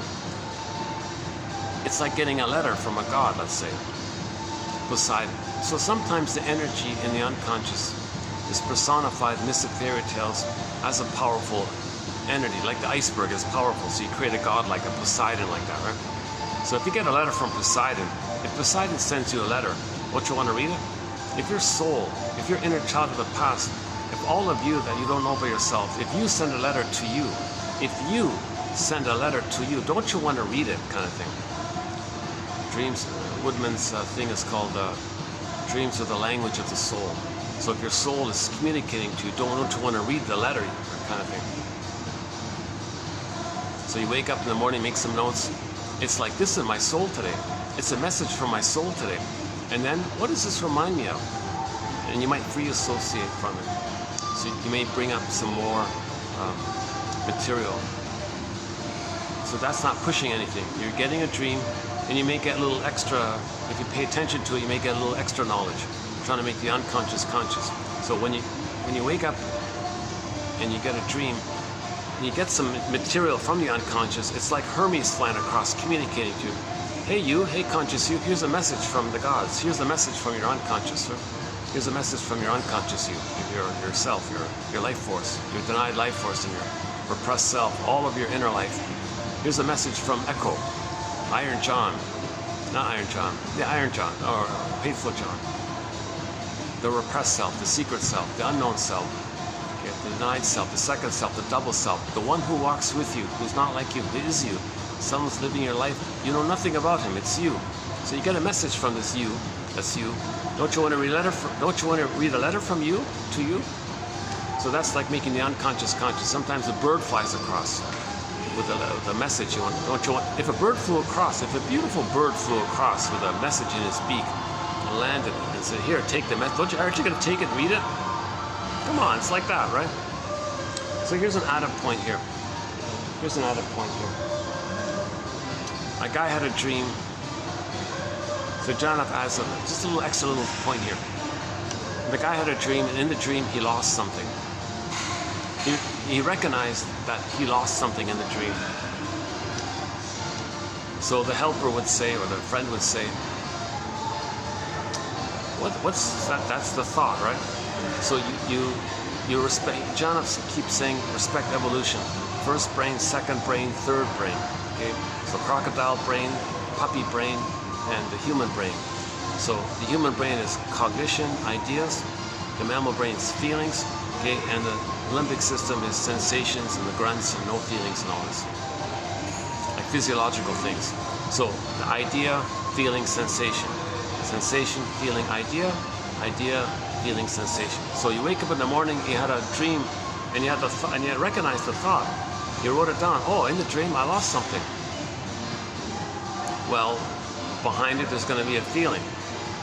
If you had like the image that you lost something in the dream, well, behind it, there's going to be. So notice that. So what's the feeling? That thing you saw in your dream. What's the feeling about it? That's now you're in the second brain. What's the feeling?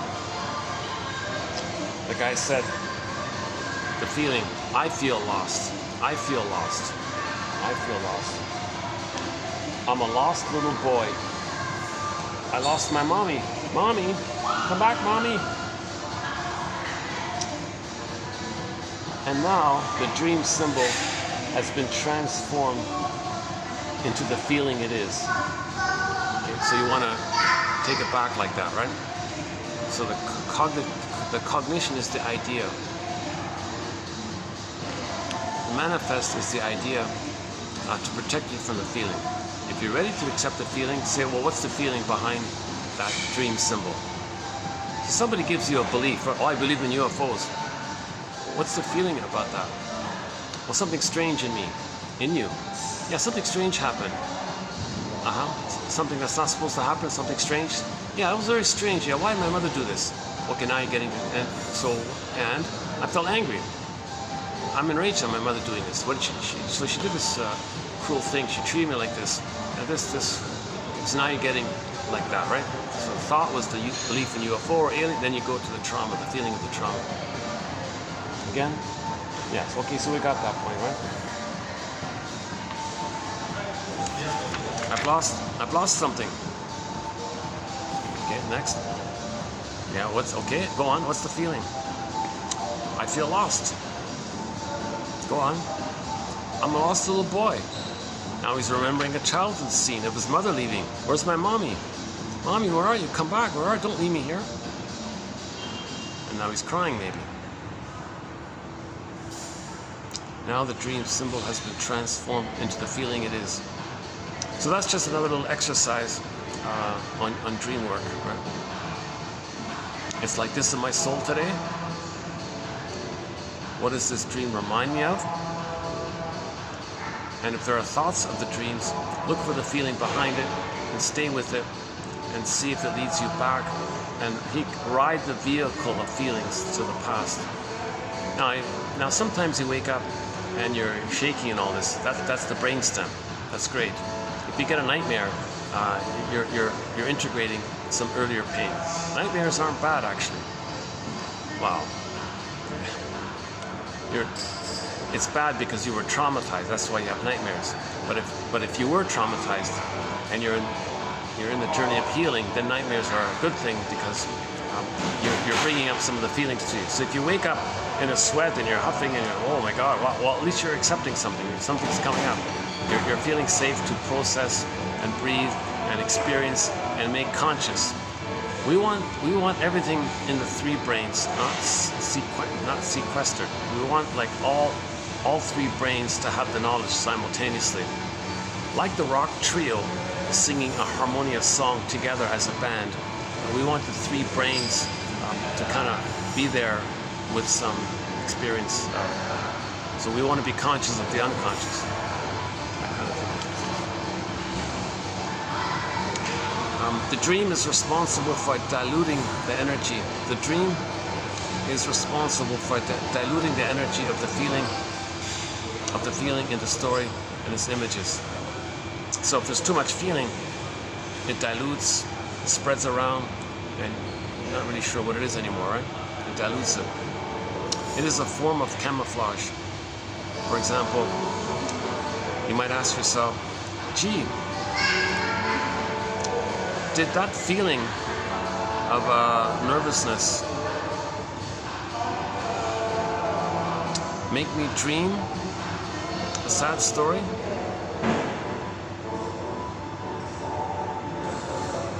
If we were aware during the day, we might say, did my feeling of loneliness and alienation make me believe in aliens? Okay, so the beliefs, so just like in the dream world, in the subworld, the same thing takes place. Something you can't face, you'll get to manifest. To camouflage the latent. Manifest hides the latent, the deeper stuff that you can't feel. So if you feel, if you dreamt a sad story, you had a dream about a sad thing in your story, well, that's because there's a deeper feeling of sadness underneath it, obviously. That's kind of easy like that. But in the conscious world, apply that general principle. So if you felt estranged from your feelings due to trauma, that's all kind of alien. No baby's supposed to be traumatized. That's an alien thing to happen. Now you got this memory circuit going on. It's not supposed to be there. It's alien to nature. I mean, it's alien to normal development and all this. So the metaphor is, oh geez, keep looking at that jumbo screen there. It's such a vibrant, high def. It's hard to. Okay. Jesus Christ. I must be a little tired of it. It's actually, it's just the pictures of the hotel actually. Yeah. They're just showing you scenes from the hotel. It's a sales presentation of the hotel services.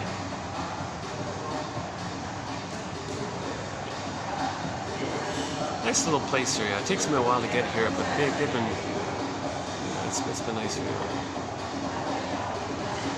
I'm not really in the core busiest. I'm not in the busiest sections, but this is still sort of considered like a little bit of an upper end residential area, half residential, half touristy kind of thing. But it's not too heavy on the touristy, I think.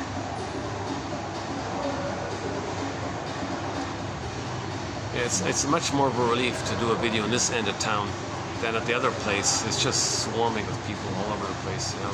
Jeez.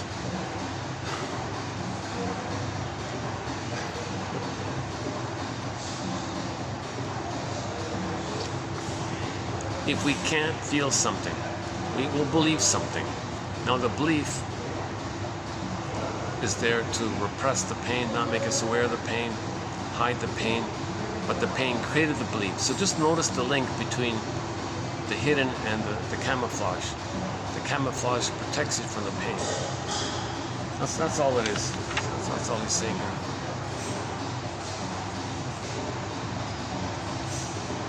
So did a deeper feeling of sadness make me dream of a sad story? Kind of like that. If we were aware during the day, we might say, did my feelings of alienation and loneliness and all this make me dream of aliens and all this? So the thought or belief in aliens is code for babyhood infantile trauma, perinatal trauma. Babies being traumatized is an alien thing to happen. It's not a normal familiar family thing. It's not a family thing. It's not a normal thing. It's a strange thing, or something like that. But the insistence to believe it is the ongoing insistence to not feel the pain. So the cult guru, if you read Janoff's last book called Beyond Belief, these cult people, they would make you believe these aliens and talk about aliens and you'll be saved. Aliens, I got communication with these superior aliens. Send me money, you'll get a ticket on a spaceship. Oh yes, yes. This whole thing is to make people repress their pain. He's not helping you to face the pain. At least Janoff is kind of like talking about let's face the pain. At least he's kind of in the right direction. Whether or not he's a little misleading in the reality of being able to do so, that's a question mark. Most of me doubts it. I don't really buy it kind of thing. There may be some exception. You know, most of the people that do these so-called primal things, to my impression, is they're mostly actors. They're just wanting to feel important, be involved, maybe, and they write down their little things. They're amazing testimonials. It's like they're trying to sell a script, or they want to please Mr. Janoff. They want to please him, like they want to please the mother. They want to be important, make a wild story. Maybe they can sell it and make a movie. I think most of it's sort of in that dramatic kind of thing. On the other hand, I did see one clip on YouTube where the woman was really crying like a baby, or like a middle-aged woman. You really felt her like in a baby mode. So she was there, it seemed. I was surprised to see that too. Yeah. That didn't seem fake, that one there. But all the other stuff I've seen on YouTube, it's just actors. He sounds like a wannabe. He's auditioning. Most of these people are just auditioning. Or they go to Janoff to think they could be better actors or something because they got to display emotion in their films and all this. Right? Okay, last one here. The dream is an attempt.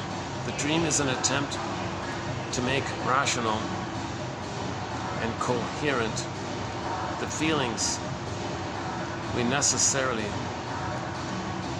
have access to. And we're trying to process our feelings. We're trying to understand our feelings somehow. The dream is an attempt. So whatever feelings we do have access to, the dream is helping us to be aware of them. Is that what he means? For example, reliving the imprint. If we are able to relive the imprint.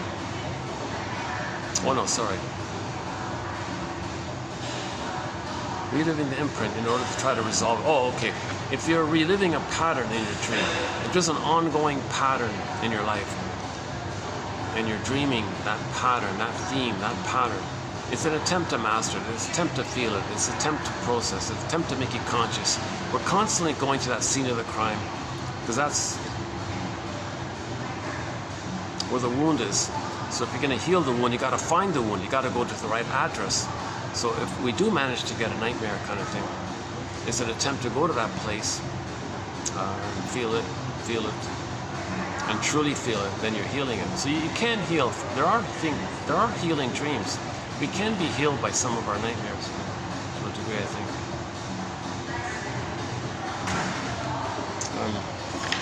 You have to update that one. The last one here.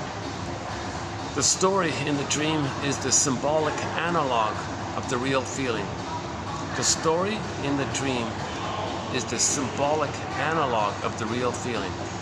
It manifests latent. Yeah. The latent is symbolic of the manifest is symbolic of the latent. Just like your beliefs in daytime are symbolic or metaphors of your trauma.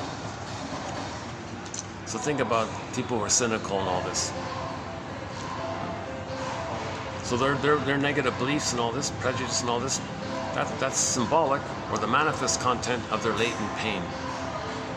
So pain is turning out their negative beliefs. Negative philosophies, negative beliefs, negative ideas, negative attitudes. Okay?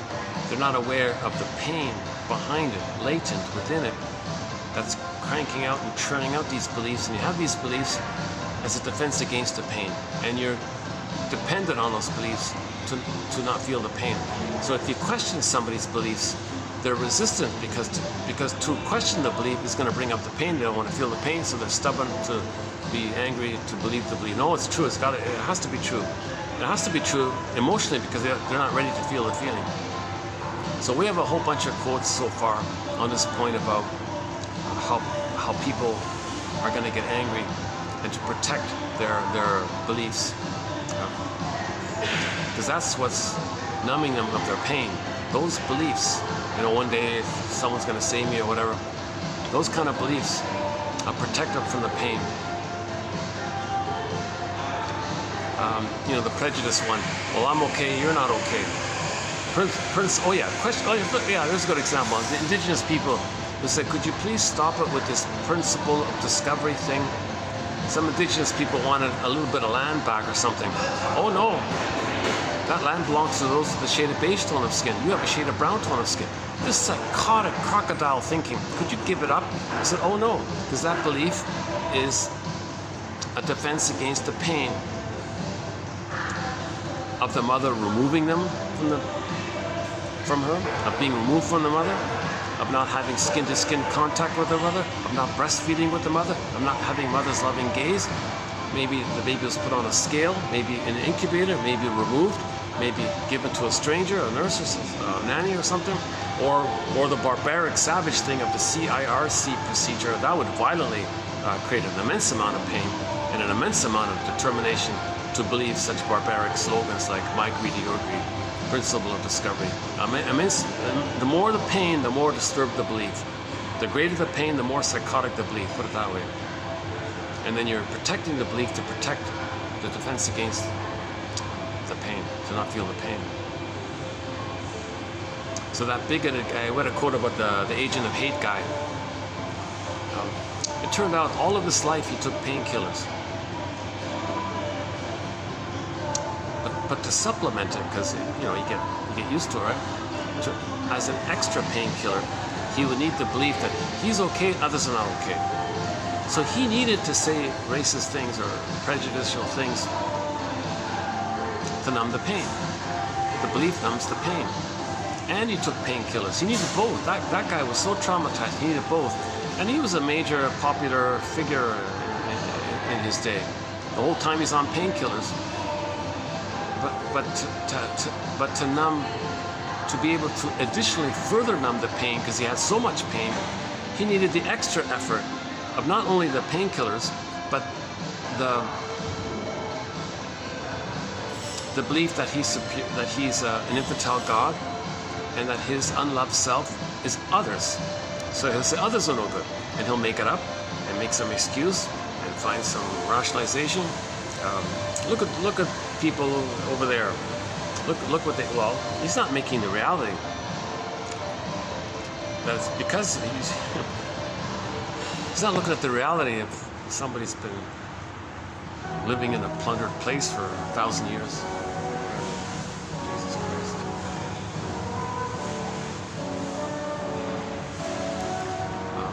So of course he's going to be so blind to the feelings of others. He'll only see his need. His need is to not feel the pain. Okay, not bad, yeah, nobody's around here.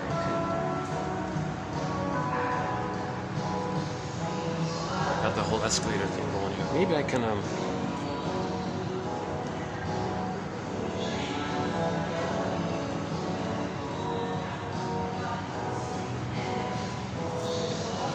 Okay, what's my favorite for today? In each video, I want to do my favorite for the day. Let's see. My hope is that one quote out of each batch will be of interest. Actually, this first one, kind of, I don't mind this first one here. So the second brain, the mammal brain, the chimpanzee brain, right? The feeling brain, the feeling brain, or the feeling mind, the feeling level, the second level, whatever you want to call it. Okay, so the mammal in us, the mammal brain, our embodiment brain, the second brain, the mammal, right? It took billions of years for us to become mammals. We're mammals, right? We're packed with endorphin receptors which act to numb the pain. So down lower, At the first visceral, sensational, primary reptilian or salamander level brain, the nervous system brain, where deep pains are imprinted in a structure known as the locus ceruleus, locus ceruleus, is that right? Marcus Aurelius, huh? Locus ceruleus. We find a heavy concentration of the stress hormone noradrenaline.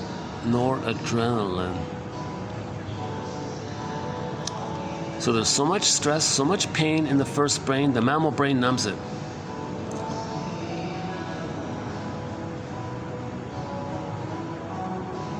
Well, okay, that's hang on.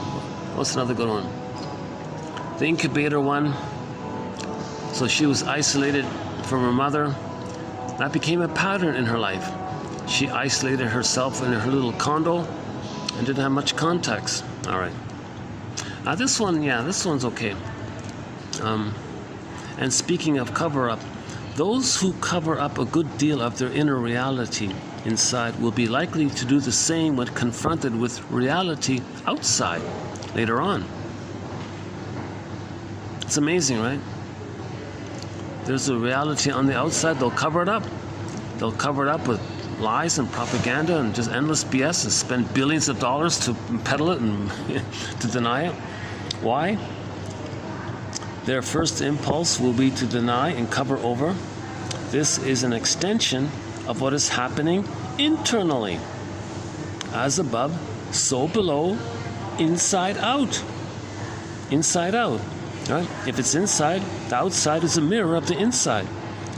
As above, so below. If within, the person denies his feelings, denies his reality, denies his pain, denies his mother betrayed him, denies he was betrayed by his mother, denied that his mother used him, denied that his mother didn't want him, maybe, whatever it is. If he denies all that, that'll be a pattern. Then outwardly, he'll deny things. He'll deny things. 70 million people, 70 million indigenous people on Turtle Island were murdered and made into slaves and then murdered. People deny it. What are you talking about? And instead of facing it, they'll just complain about them. Oh, they're lazy. Oh my God. Double insult, right? Soul blind. A symptom of trauma is when somebody lacks empathy for themselves and others. When they lack connection with their feelings, they lack connection and recognition of the feelings of others. That's called soul blindness. Many mothers are soul blind to their babies. That those babies will grow up and be soul blind to the feelings of others. So if somebody lacks empathy for others, that means the mother was soul blind to them and lacked empathy for them as a baby. That's the thing we gotta mourn. You see, we gotta mourn this stuff. Back to our main quote here. Let's see. Do we have it here handy? Oh, no, somewhere in here.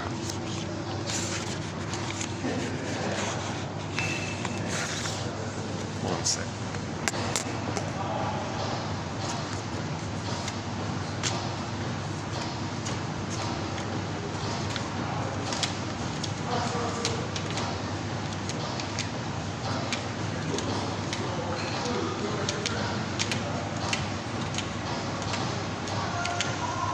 If you get just one thing from this video, maybe it's this right here.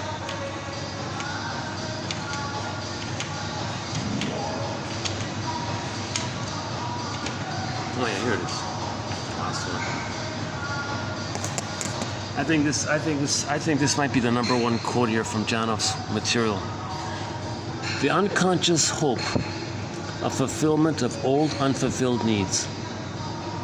Pain automatically makes one honest with oneself, while it does away with unreal belief systems.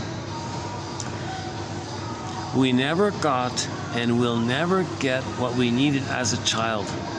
The death of unreal hope, Martha Stark calls it relentless hope, is the birth of life. Okay, so for more on this topic, on unreal hope. For more on the topic of unreal hope, check out the 7-video run of videos we did on the work of Martha Stark. So Martha Stark has a thing called relentless hope. So he calls it unreal hope. She calls it relentless hope.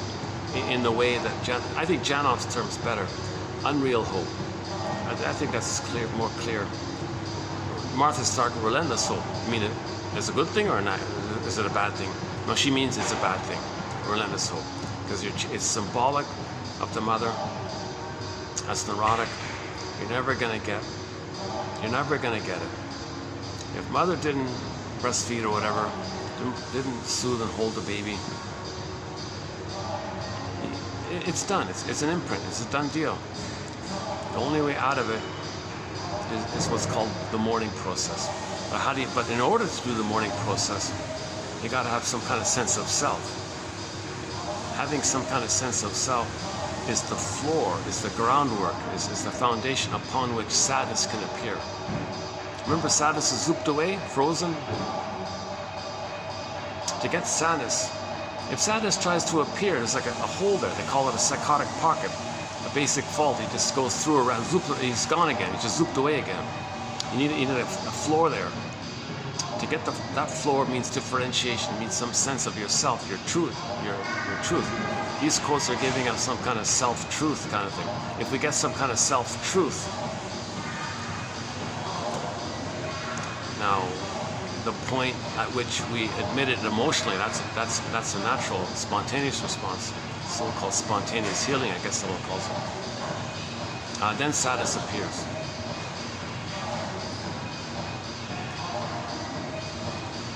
Then with the sadness process, we admit it.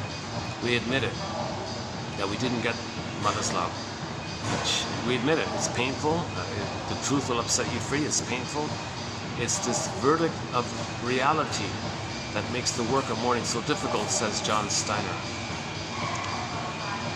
Mourning is about remembering, not saying, oh, get over it kind of thing.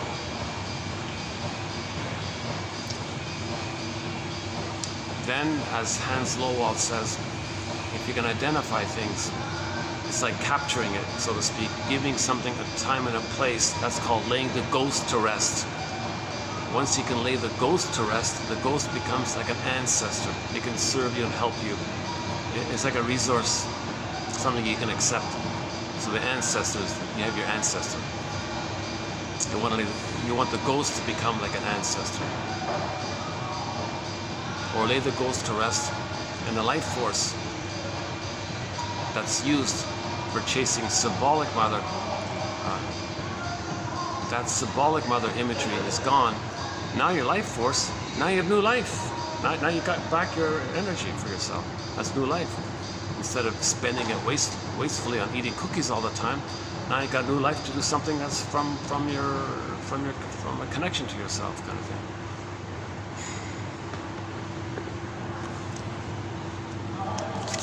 Okay, back to today's one. What else was there? Actually, this is interesting one about sleepwalking through life.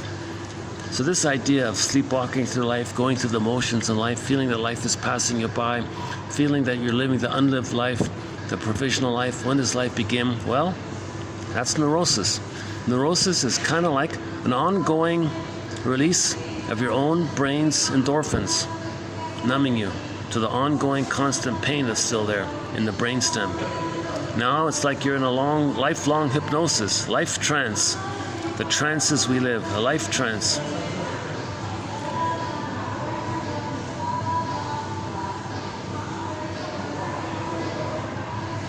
Okay, the contractions one, yeah. Oxygen, okay. Yeah, okay, this solution, actually, I don't mind this. Yeah, I like this one here, tell you the truth. This one here. Those who have taken mushrooms or whatever may come into contact with the anciently evolved primitive mind. Right? That's the brainstem. You're in touch with all that primal pain. Now that you're in touch with the primal pain, okay, well, you weren't ready for that. You can't face that. As a defense against that primal pain which you touched into, the response is you're going to make some kind of whoop, atavistic leap over proper conscious connections and imagine yourself in some kind of blissful, wild place called higher consciousness, past lives, or cosmic unity, anything but the truth. Yeah, that's a good one. Okay.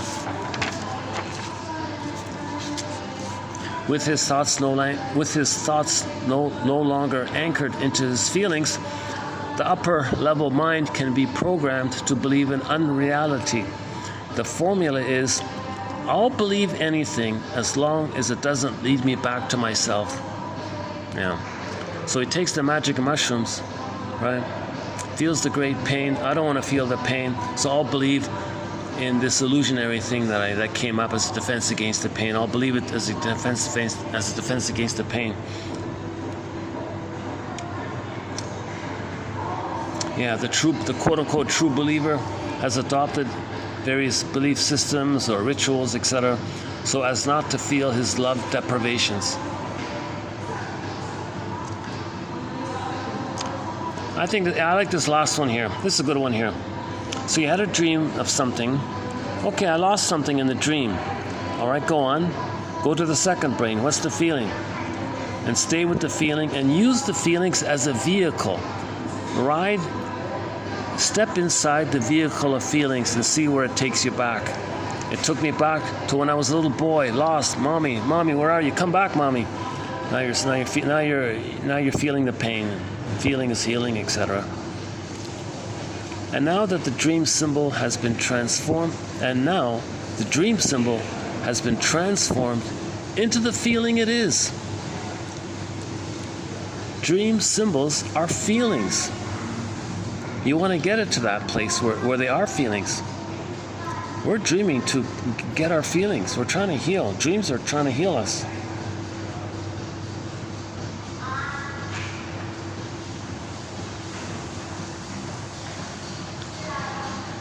How are we doing? Let's check the battery. Battery's holding up. Yeah, this is going to be a 5-hour video, yeah.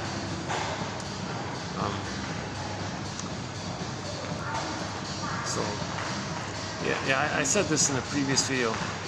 In terms of the bigger picture, I wouldn't bother with watching any of my videos, to tell you the truth.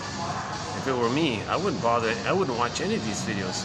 I would just click the more link and read the quotes that are printed below in each video and pick out one that I like. Because we have 1,000 videos, and if you do that one a day, it's going to take 3 years just to do that. If you only have 10 minutes a day, for example, it'll take 3 years to get your own customized 1001 Windmills of the Mind. A basket of knowledge that tells your real self, hey, real self, I've got a basket here. If any of you denied feelings want to come into the basket, I can hold it. We can hold it together.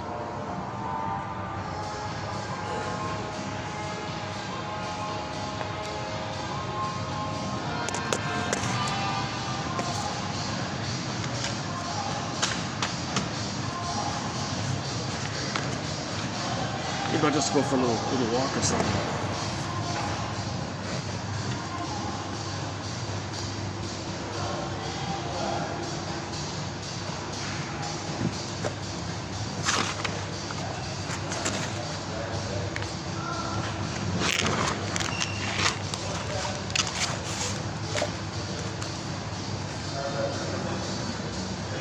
I'll just go for a walk.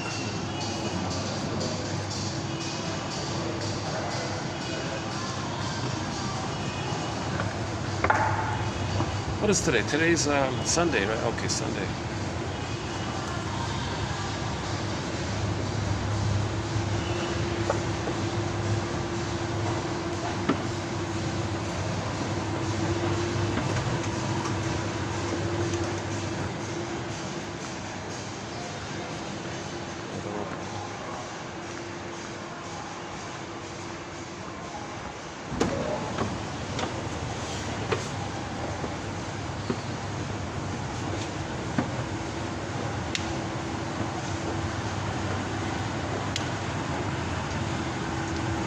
They're still open. Now, I can't show you the carpet shop because the sales guy keeps jumping out. But there's a nice little carpet and scarves and things. See, if I step closer, he's going to jump out. I can show you at a distance. Yeah, I can show you.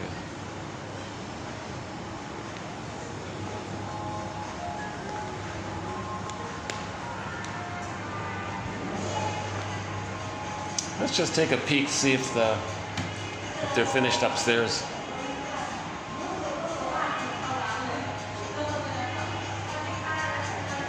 Yeah, not a bad carpet, right? The red. Yeah, that's a nice carpet, right? The red one. That's a nice carpet. Yeah. Oh, it's a very nice carpet. Yeah. That's a nice carpet. Yeah.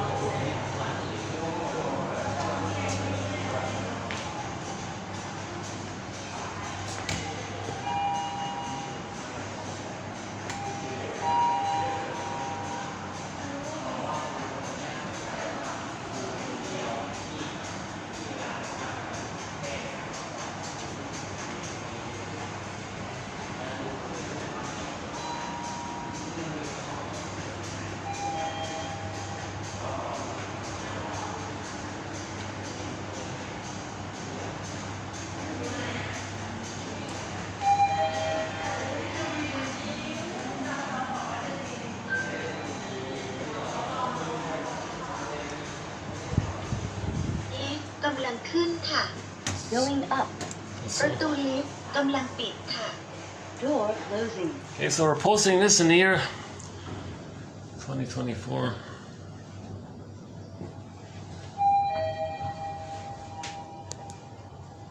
ชั้น 4 ค่ะ Fourth floor. Let's see, it's still going on? Oh, they finished. Yeah, okay.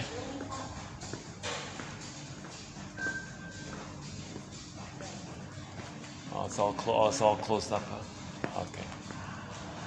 All right, never mind. What about here? Oh, it's closed up here. Yeah, okay. All right.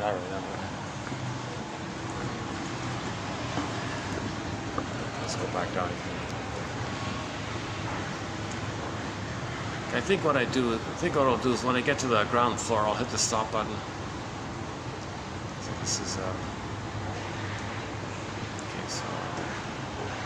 So I'm now on the 3rd floor. So when I get to the ground floor, I'll just hit the stop button. Oh, there's the sales guy again. Yeah, they're very vigilant.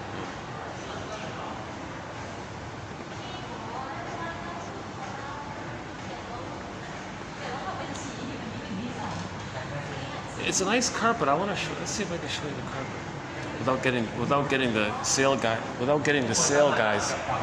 Without getting the salesman all excited. Let's see.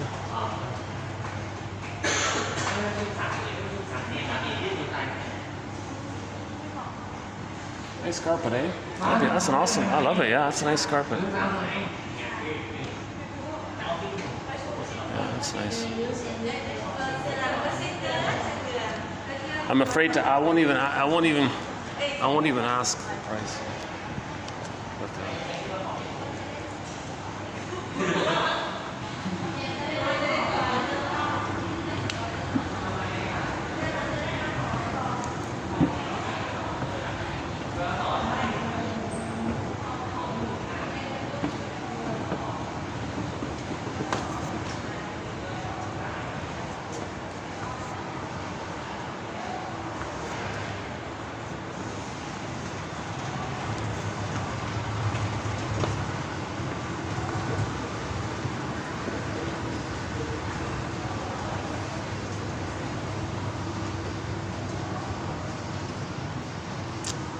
I noticed with the Janoff quotes, there's a little bit of an up and down dip. Yesterday's quotes were quite strong. Today was a little bit of a dip, but you know, the next video I think it'll go up again. So these Janoff quotes have sort of a little up and down quality to it. But what I'm going to do is when we finish the set, I'm going to maybe do another video to just talk about the greatest hits of the 200 plus quotes of his. So on average, 10 quotes per video. So let's just say we've done 170. I think it's more than that, but let's just say we've done 170 quotes. We've done 170 quotes so far. And, yeah. So when we finish, there'll be over 200 for sure. And I was thinking, yeah, when it's finished, let's pluck out the top 20 and do a separate video. I was thinking.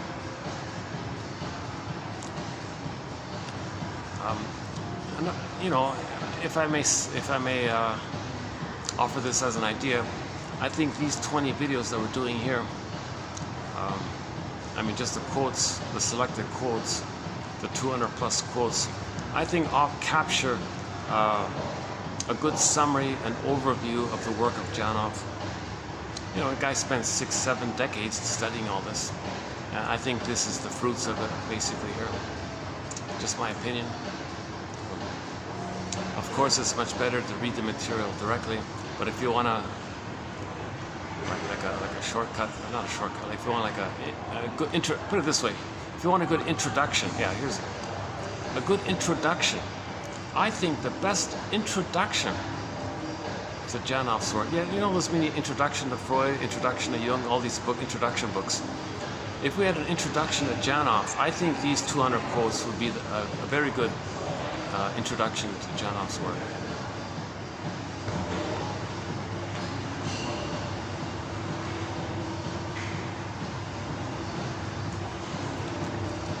He reframes repetition compulsion and calls it symbolic acting out.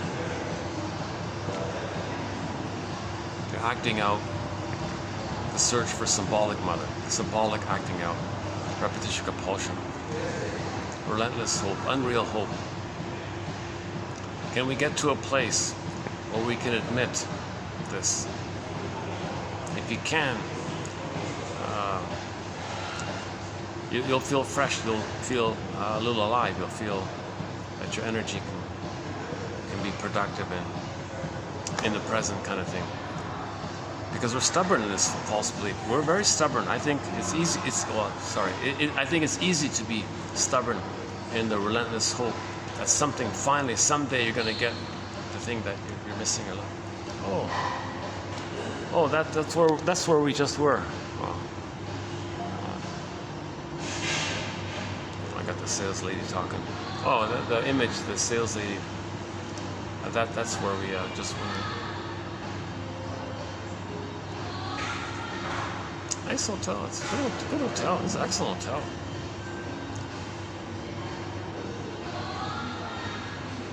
This lobby here is awesome with the nice high glass floor to ceiling.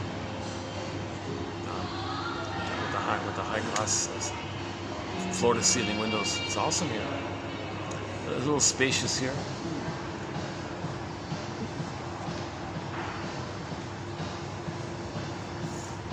Most hotels have, to my surprise, a lot of major hotels have like a tiny lobby. You can barely sit in it or use it.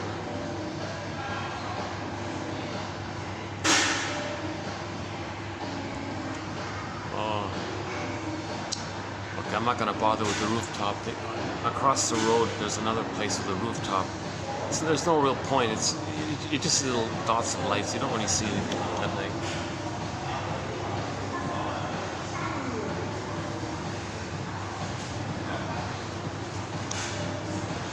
Maybe I can, hold on a second.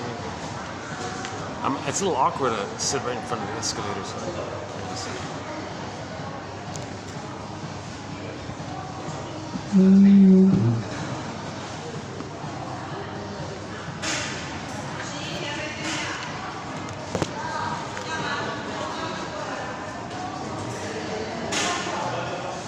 Here's a nice table, eh? Yeah.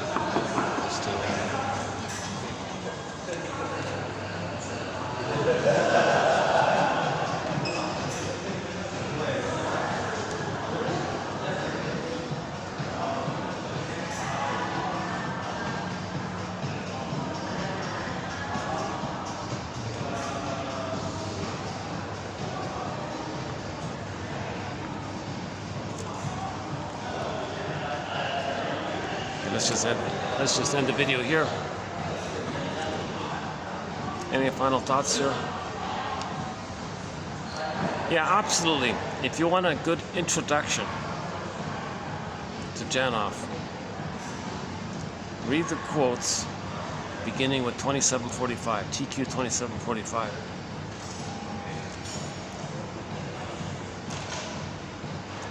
And count 20 videos. So what's that? 27, 45, 55, 65 basically, yeah. So it'll probably end at 65. Maybe 66 will be like the greatest hits of Janov. That'll be like an extra thing. So anyways, yeah, read the quotes from 27, 45 to 65. Read all those quotes. In my opinion, that's an excellent introduction to the work of Janov.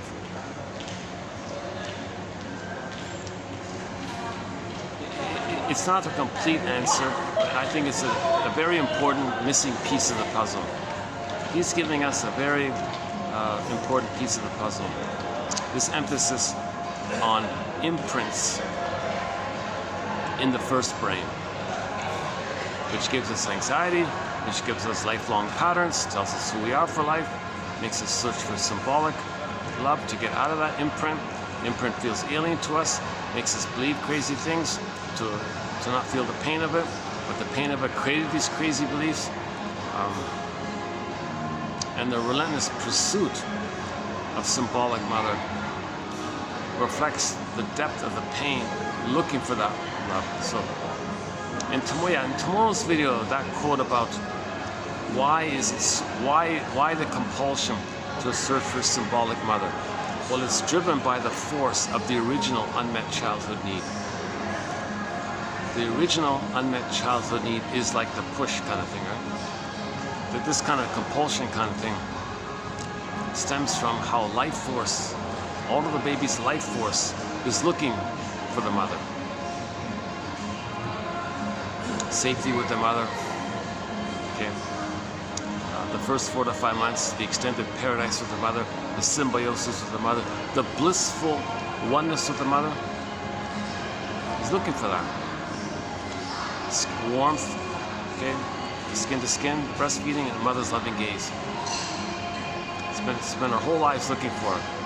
No amount of symbolic or substitute representative of it can actually fulfill it.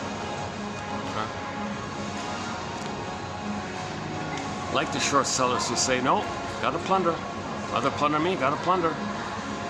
Mother gotta benefit by stealing my embodiment, my inner land.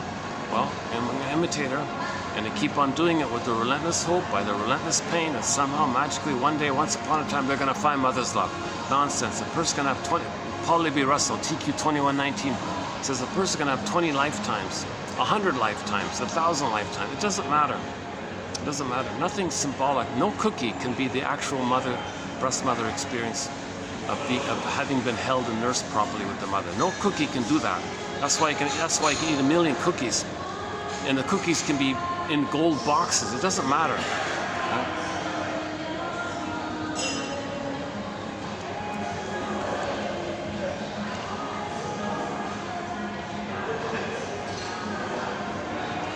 Oh! I just saw a cat, stray cat, just zip on by. The cat is one of our companion animals to our collection here.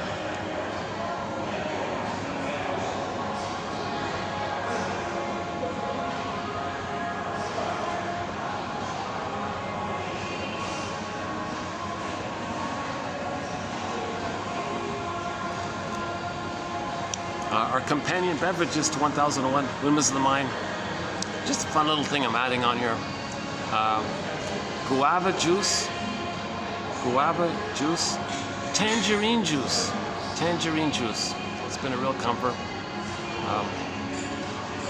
Egyptian licorice mint tea by the Yogi Tea Company, but specifically that one with the 3 parts to it. Egyptian licorice mint. They have another one that's similar, but not those ones. It's specifically Egyptian licorice mint. That company's still in business. I still see them selling other flavors, but I haven't seen that particular flavor in a long time. So that's why I moved over to guava juice. Guava juice is kind of like what spinach was for Popeye. It gives me a little encouragement. If the guava juice is sold out, then I'm reverting to tangerine juice. It's not as effective as guava juice, but it's okay. It's helpful.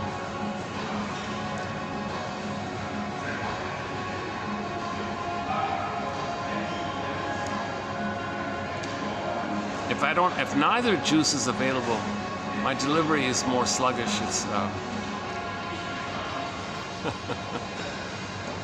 if I can get fresh pressed guava juice, and I can drink,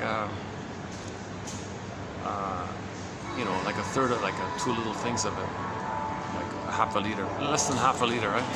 What is it, 250? Yeah, half a liter. Yeah, if I can drink a half a liter.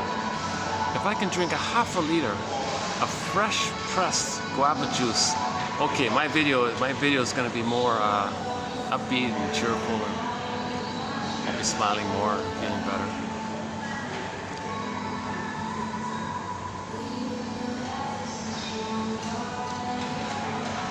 Luckily, none of this music blocks the video, which is good. Yeah.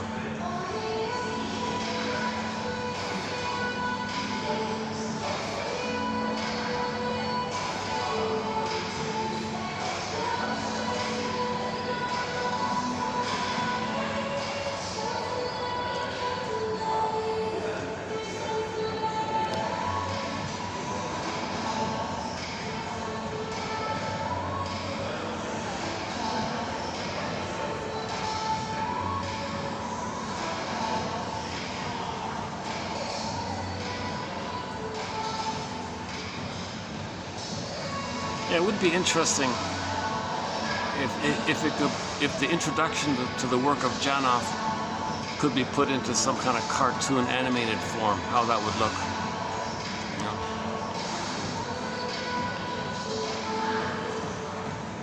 Yeah.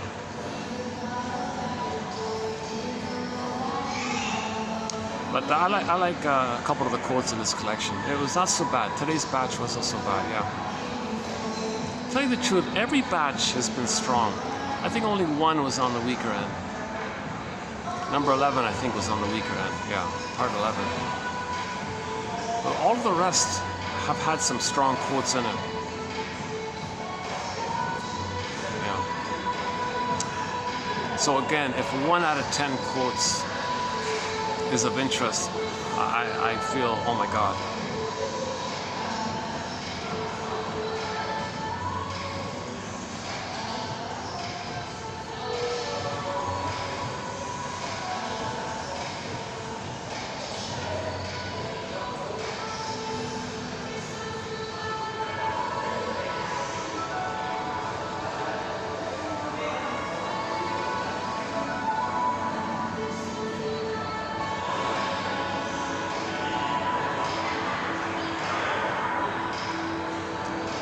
I'm assuming it's possible. I haven't done this. I don't know the software for it, but I'm assuming it's possible to copy-paste the quotes, maybe into some kind of software program, which reads out the quotes to you.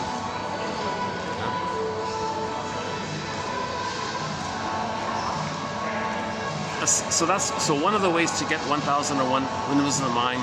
Okay, 10,000 quotes here, 2,000 pages if it were printed out, single space, 2,000 pages, is to go through each of the videos, and the quotes are available below directly like that. Or for convenience, and for a minor admin fee, just for a small administrative fee by the coffee company. It's called buymeacoffee.com/psychoanalysis. One can get a digital copy of the whole encyclopedia. It's a large file, yeah.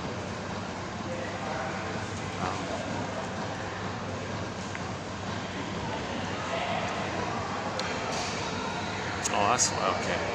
That's another thing I don't. That's not. because I'm holding the camera, I'm talking in the camera, but I'm pointing it forward, and guys pass by. They're all looking at me to find out if I'm filming them or not. That's an awkward moment, yeah, awkward moment.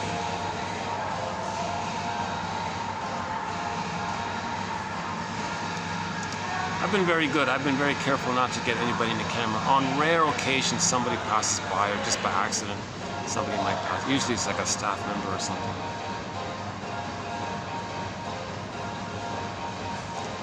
Sometimes I comment on. Sometimes something reminds me of something, I'll comment on what I'm reminded of.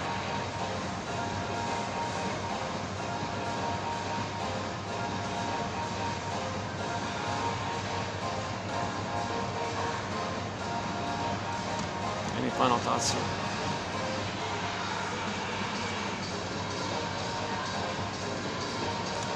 Yeah, since we're talking about the first brain, a good film to watch. It's sort of an indie home film, like a homemade film. It's called Bob and His Enlarged Amygdala. I think that's what it's called, or maybe Bob and His, or Bob's Enlarged Amygdala, something like that. It's only 30 minutes long. It's on YouTube. A funny film. And the guy Bob has EAS, enlarged amygdala syndrome. Okay, a metaphor of imprint. He's got an imprint in the brainstem. He thinks in the traditional toxic masculine way: prejudice, status, number one, who cares about others, lack of empathy. The stereotypical kind of traumatized. And he had EAS, enlarged amygdala syndrome. And some people say that mother's stress can flare up the baby's amygdala, and he can literally have an enlarged amygdala. So the amygdala looks like an almond, right? It can be a little enlarged by the swelling of it or something. So he needed an operation to shrink the amygdala to calm down. It was just a comedy. But the end of that comedy, at the end of it was pretty good. When he was interviewed by people. Yeah, check out the Q&A section at the end of that film. Bob and His Enlarged Amygdala. Okay. Carl Sagan's clip. I wish I could remember what it was.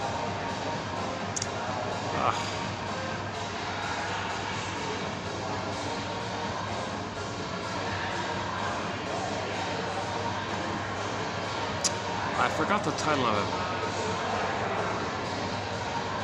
If you type in Sagan in our search engine, go to that video that includes it. Maybe I probably played it. That's a great little clip of his. It's 4.5 minutes long, I think.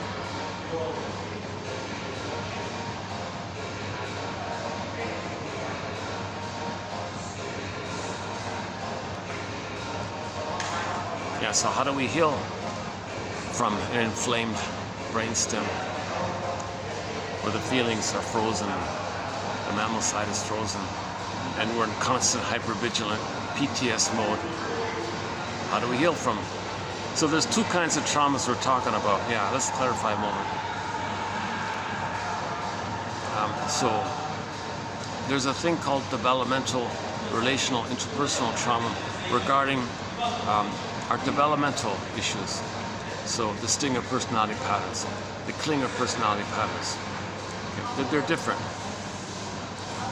And within the stinger personality patterns, it's subdivided into the narcissistic types and the various forms they take. Okay. The clinging vine narcissistic pattern, the turtle narcissistic pattern, the cookie cutter star one that we're familiar with. Okay. The introverted, the voyeuristic one. There's also the caretaker one. Not the codependent caretaker, like people who inflate their importance of narcissism if they're fixing things all the time, but not to help, but just to look important. It's a variation of it, and so on. the bully pattern, Iago pattern, and so on. That's like a developmental issue of whether or not the child holds himself or projects himself. If he can hold himself past 18 months, now he's the clinger and the pleaser, still trying to save mommy, save the world, save mommy kind of thing. But trauma before 18 months, he forgets it. He doesn't want to. He just wants to cry for love, but does it by getting others to do the crying for him, and he plays the mother who shames others because mother shames him. Stinger personality patterns. Okay, we got the passive-aggressive pattern, the histrionic patterns, BPD patterns. So we have a thread on the various personality patterns based on developmental sort of process. Janoff's material is more about trauma in the brainstem and the physiological issues about anxiety and patterns, but it can be a trait in any of the personality patterns. So Janoff's material can be like a trait that's within any of the personality patterns. In other words, let's take the caretaker, the pleaser. A pleaser can be revved up, right? A caretaker pleaser can be like manic. You know, that's the sympathetic mode, right? Or the pleaser can be in the parasympathetic. That's like the more laid-back, energy-conserving mode. But they're still caretakers. So the personality pattern of a clinger, caretaker, you can have it can be influenced by the trait of the physiological issues of trauma in the uterus at birth or shortly after birth, right? So there's two kinds of traumas. The physiological issue area of trauma, the developmental trauma.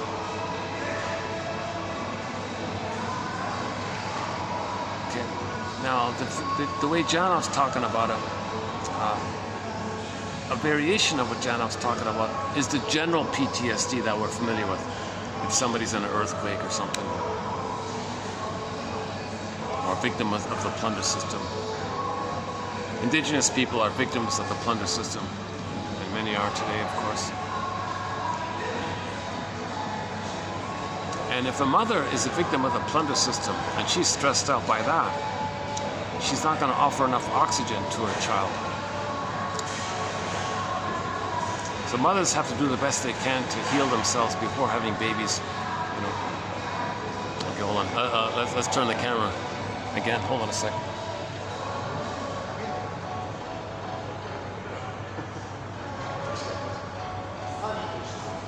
Okay. I don't want these guys to think I'm filming them or something.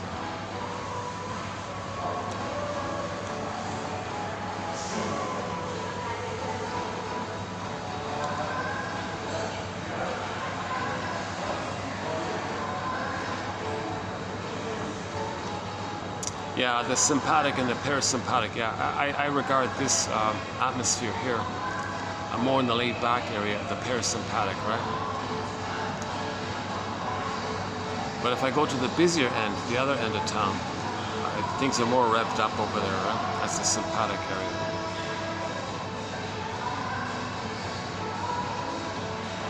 Yeah, the narcissistic pattern is a good example. The narcissistic pattern. You can have the turtle narcissistic pattern. Right, their pride is in their egocentricity, of detached and aloof and all this. And they may be laid back in that way and not care about others. That's the parasympathetic stress response. Or you can have the charged up, the star one, the aggressive go-getter one, right? So that's, for the moment, how I'm bringing the two together. Now, Masterson, by the way, says, first face developmental trauma. Don't ever look for PTSD or imprints in the earlier time. Don't look for that kind of thing. First face the more manageable trauma, the developmental relational trauma, personality, the personality area. Face the trauma around the personality area. And then maybe spontaneously some earlier material might come up.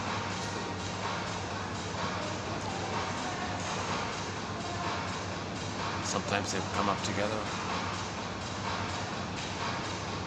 And the brain can't tell the difference between the pain of relational, interpersonal trauma, developmental trauma, and the kind of trauma that the baby has when the mother drinks alcohol when she's pregnant or smokes when she's pregnant, etc.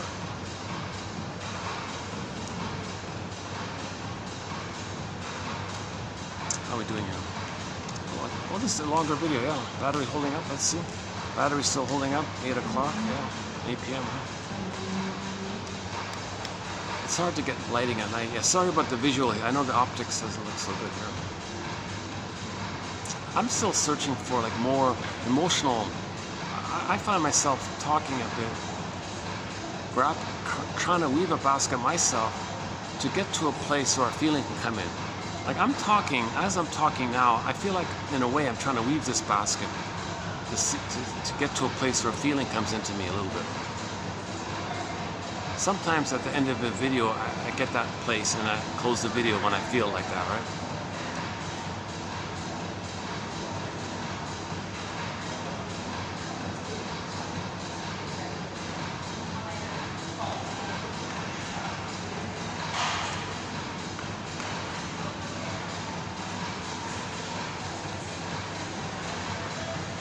Yeah, Janov includes psychoanalytic concepts when he talks about, you know, repetition compulsion and transfers, all this. While at the same time, he says psychoanalysis is not helpful. But he gives himself credibility by showing off psychoanalytic ideas at the same time, right? So he's the naughty child of psychology. What is it again? The rebellious child of psychology.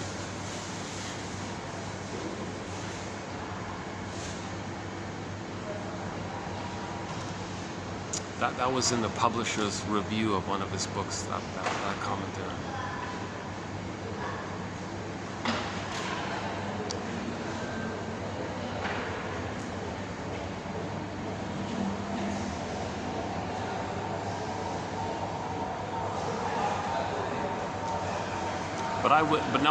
But where I'm at this point, I wouldn't do it. I wouldn't try. If he were alive, I wouldn't go to his, and if I had the funds, I probably wouldn't do that kind of thing. I want to feel safe with somebody and be aware of the links. I don't want any kind of bypassing. I don't want to trust some stranger and feelings come up, because I'm just going to be reminded of being abandoned or something. Here's a stranger. I don't know who this person is. It's not going to work. I'll just shut down. I don't think it's going to work like that. I think you need to feel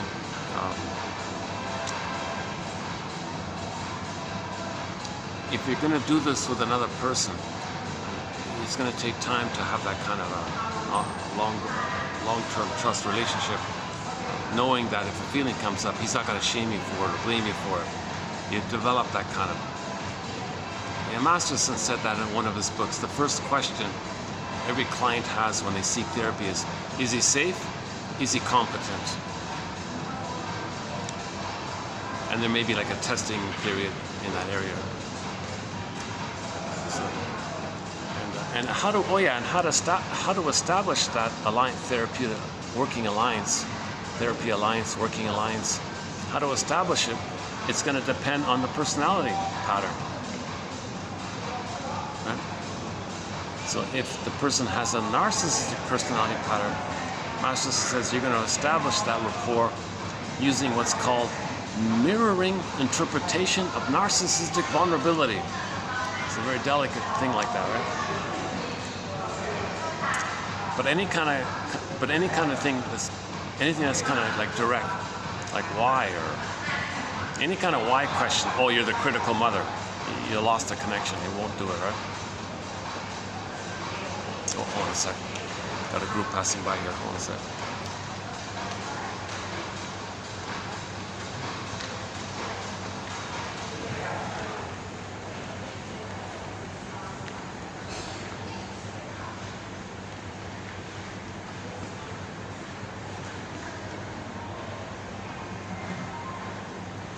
Yeah, this place is good for me. People are.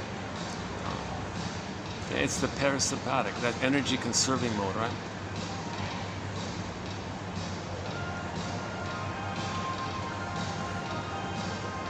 that means they're not in constant, they don't have the constant tension, looking for OCD discharge or something.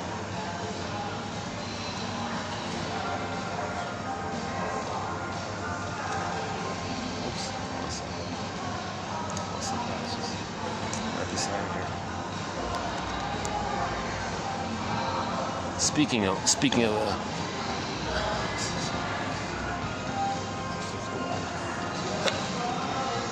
oh, hang on. What about down here?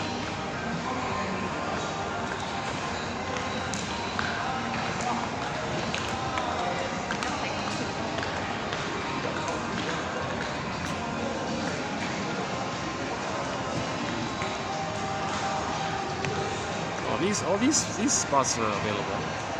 Usually they're taken. Oh, there's better light here. Oh, look at that. There's better light. In the beginning was the sound. Because the baby's eyes are closed in the amniotic sac, but he can hear things. In the beginning was the sound. And Grassy thinks that the first, not me, like if the baby's one with the mother and the mother's him, what might be not him, the other? Like you put a dash between the M and the O and the word mother. So what's other? The mother. What's the first mother for the baby? In the uterus, if things are pleasant in the uterus, the first other is music. Because the baby can hear mother's heartbeat, the pulsating of the cord, and the melodic flow that Francis Mott believes takes place when the blood goes through three veins, one straight down, two that go up. So three veins in the cord, right, for the blood. The feeding one is straight, the one that goes straight down, and the two that spiral up to the placenta.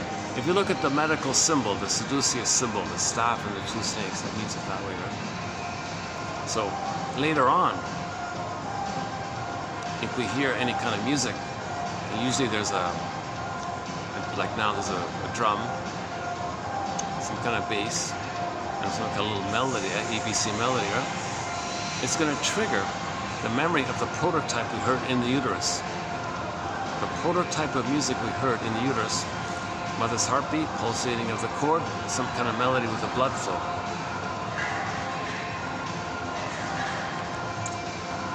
Okay, so if music in the present has some kind of drum beat, there's the mother's heartbeat. It might remind us unknowingly of the heartbeat. Bass line, pulsating of the cord. Melody in the song in the present, melody of the blood flow.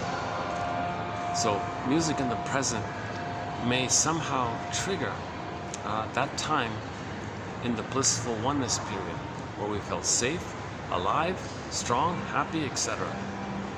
So music reminds us of a happy time, and during that happy time we had all of our feelings. So Grassy calls music the master emotion because it links us to when we had all of our emotions. So the first mother was music. If it's a welcoming womb, if the womb is not welcoming, no, the first mother is a sea monster. In the Odyssey, the sea monster, the Loch Ness monster with the 3 heads and all this, gobbling the people. So the baby projects his rage and oral greed onto the cord and the placenta, and senses 3 veins, takes the 3 veins as 3 long necks of a monster, takes the placenta and the cord, glues it together, makes a monster, like a sea monster, but the sea monster has 3 long legs. And in the Odyssey, you see the monster with 3 long necks gobbling the people. So that's a symbol that the first mother was the placenta and the cord, but the baby was enraged at it, made the image of the placenta and the cord, made it enraged. His ability to kind of take in an absorbing experience, enraged by it. No, the sea monster wants to eat him. And we saw that the sea monster was eating the people in the Odyssey, right? Another good film to watch is the TV series. The TV series called The Odyssey, the one starring Armand Assante, filmed in Turkey. Great TV series. international crew from all around the world. Yeah, he's an Italian actor, a Russian film director. You know, the composer just passed away a year ago, I think. Two of the songs on the soundtrack to the Odyssey is in our soundtrack. Calypso, that's a great song, Calypso, and the finale, the last one there. Beautiful songs, wonderful songs by Eduard Artemyev, is that right?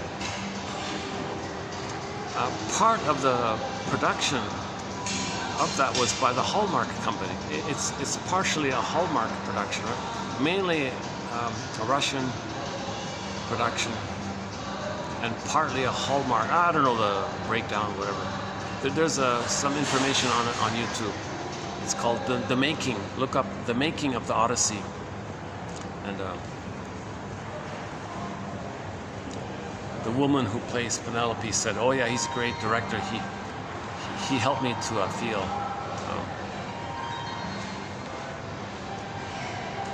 like you imagine something in real life of yours and apply it to the scene, kind of thing." So-called Stanislavski method or something. Yeah, so maybe people go to the primal scream thing to help them improve being a better actor. Yeah, she was sort of the weak, honestly, she was a little bit of the weak link in that story. But the other guy, everything else was great. You know. Not so much the first part, not so much the part one series. Mainly the beginning with Poseidon. The story truly begins with Poseidon. When Poseidon speaks to Odysseus on the seashore there. But Poseidon's not a separate outer character. It's a metaphor for the unconscious. The unconscious energies, the id, all of the energy in the unconscious is called the id. Create a character of all that powerful energy. And you can call it Poseidon, right? And so Poseidon, sometimes the ocean is symbolized as as the ocean, all the lost feeling. So they use special effects. I think Jim Henson, the Muppets guy, I think they made special effects or something. Oh yeah, the sea monster I think was Jim Henson. Is that right? Yeah, I think the sea monster part was done by the Muppets people. So it was all around, it was an international cooperation, because that's a universal motif. Okay, Penelope meaning our feelings. Okay. Ithaca meaning our soul castle. Okay, far away. We're looking for our inner home. We lost our inner home. We're away from our inner, with trauma, we're away from our inner home. So he was the machismo, away from his inner home. But Poseidon says, stop being the machismo thing. No, I don't care. I like being machismo. Poseidon says, oh no. So finally Odysseus got it, and then began. When he began, he went into the underworld, the unconscious. What did he see in the unconscious? His mother, of course.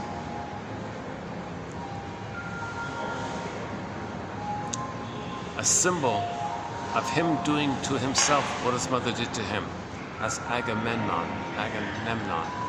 And then the loop of it, this imprint, repeating loop, he saw Sisyphus. So when Odysseus looked into Sisyphus's face, he saw that it was his face. Okay, enough, I got it. I get it. I was traumatized, I'm betraying myself, I gotta find myself. Then it took him 20 years to find his home. And that's usually the midlife journey. It takes roughly 20 years, from 40 to 60 on average, for a man to feel and get back to himself, kind of thing. Lots of temptations to not bother, and we saw all of these temptations. Calypso said, oh, just eat ice cream, just be childlike. Calypso, Circe said, oh, just stay with crazy ideas or something. Just atavistic ideas or something.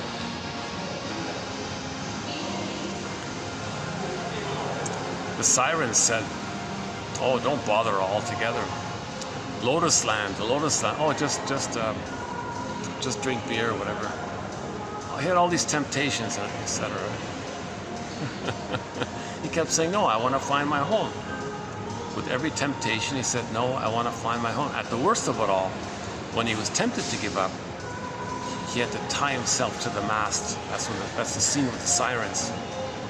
If you're going to watch that TV series, I recommend getting the VHS if you can.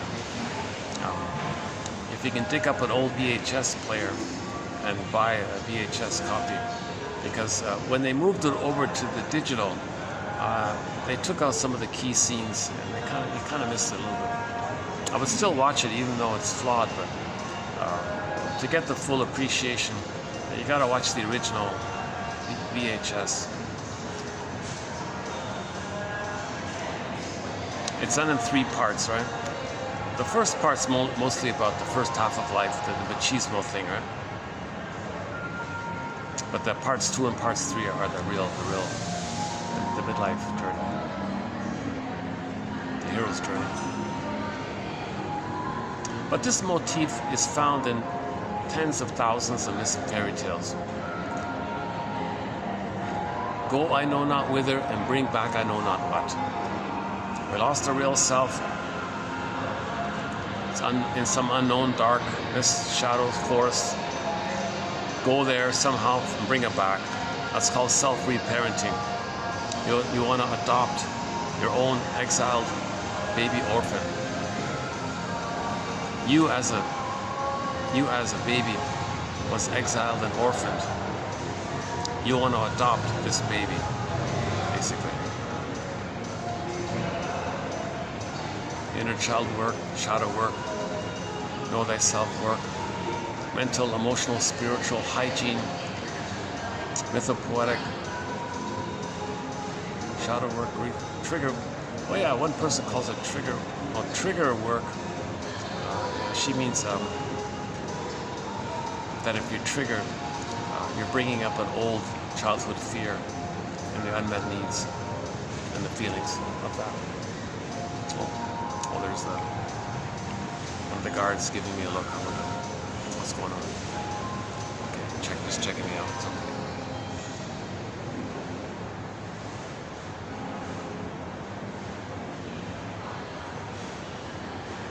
Oh no, he's doing the same thing. He's wondering if I'm filming him. Oh, that's what he's doing. Every time, that's funny. That's the second time in a row. If I'm holding the camera to me, people pass in front of me. Everyone, twice now, they looked at me as if to think, oh, here it is again. Hold on a second. Let's do it this way. Okay, so every time someone passes by me, I have to turn to reassure them that I'm not filming them.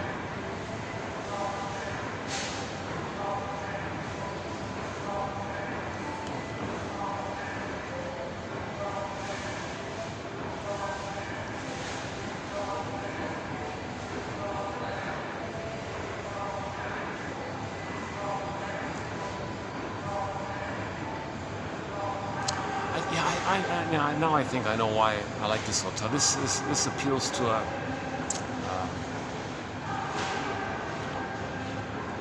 maybe a more like a business crowd or something.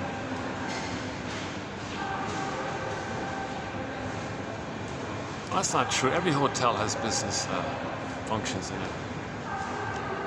What's special about this hotel? Why is this hotel?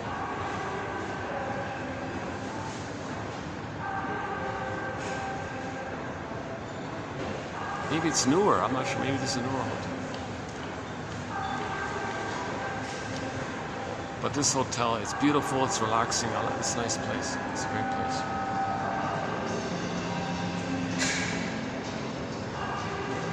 It's for the space, really. Like for me, it's like the front desk is they're way down there, right? The front desk, they're way down there, and you got the other end down there. Plus, you got it hooks around. You got the other side a little bit. Plus you got the second and third floor, some restaurants and shops there. The fourth floor is where all the conferences take place. The sixth floor is where we did the filming. Most of the film was done on the sixth floor. on the outside part. Why am I telling you about this? So I'm a little distracted. Okay. Yeah, so I keep all my mistakes, my bloopers and things like that. Okay, hold on a second.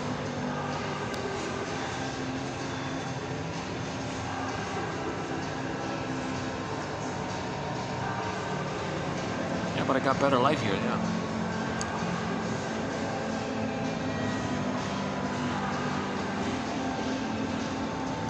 How are we doing here? Oh, look at that, 5:40. This is a longer video. You know, let me close this before the 6-hour mark, because if by chance there is any copyrighted music,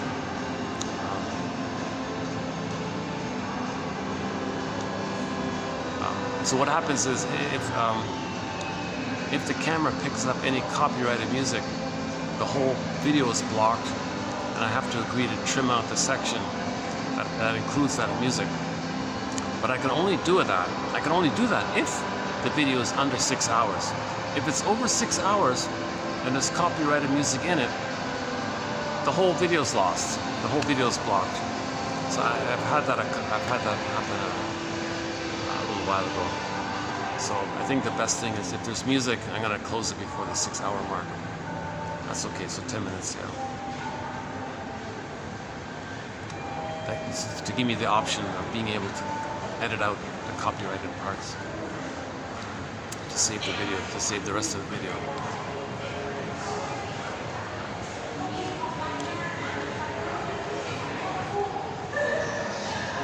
If they play Voices Carry, it'll be blocked, huh? Voices Carry by the band Till Tuesday.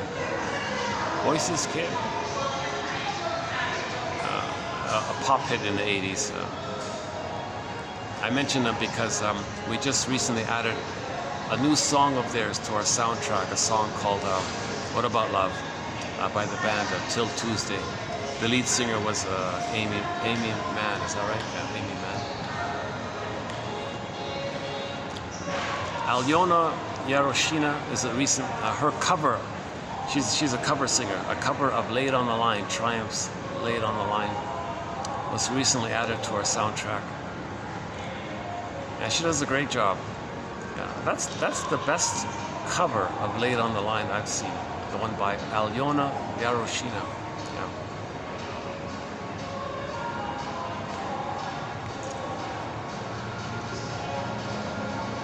Kayla Lynn Johnson, a high school student, a Mi'kmaq. We mentioned a Mi'kmaq earlier. Yeah. She's a Mi'kmaq singer. Her and her friends did a song called Gentle Warrior, honoring a famous Mi'kmaq poet, Rita Joe. You know, she says in it, check out that music video called Gentle Warrior by Kayla Lynn Johnson. There's a clip of Rita, of the poet, the Mi'kmaq poet, Rita Joe. She mentioned this issue about of what happened to indigenous people. And she doesn't say it directly like this, but she says, you know, we really want you to be healed. Like, you're wounded to do all this. Yes, you hurt us and we're angry, but you're wounded when you're doing this. We got to heal here. We got to heal ourselves. Oops. Is that okay? Yeah, it's a good song, a very good song, done by high school kids. Three high school kids did it.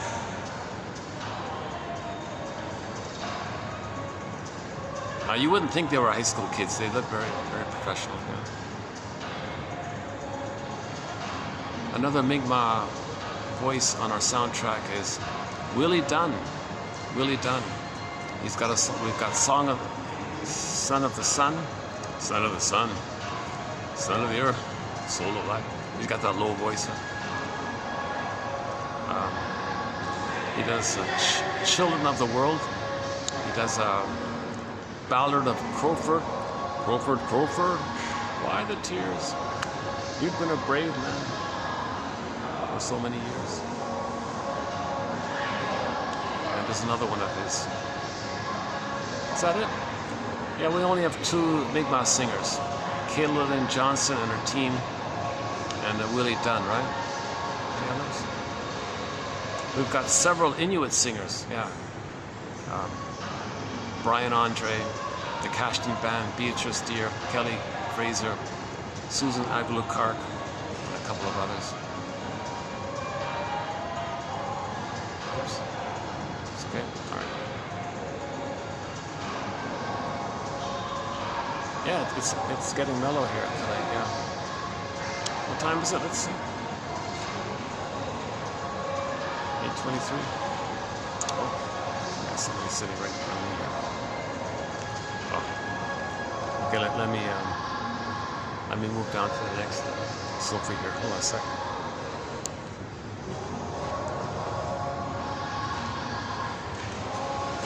Or maybe I could just go outside. Yeah, let's just go outside.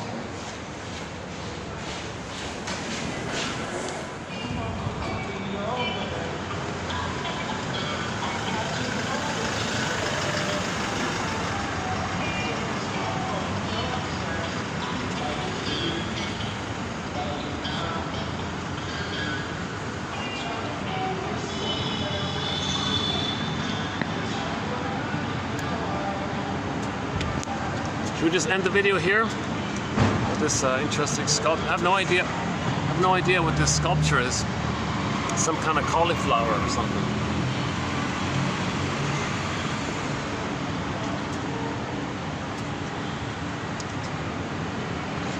Yeah, it's pretty cool. Yeah, it's all right.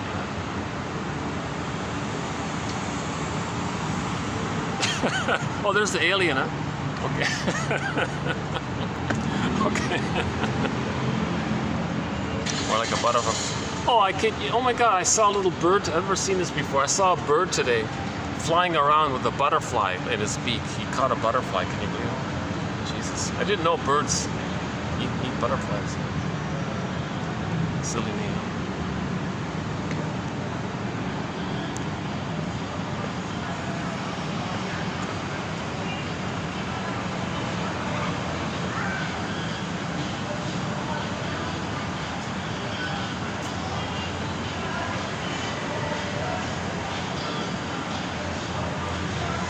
Why don't we just end the video here, yeah? 5:55. Any final thoughts here?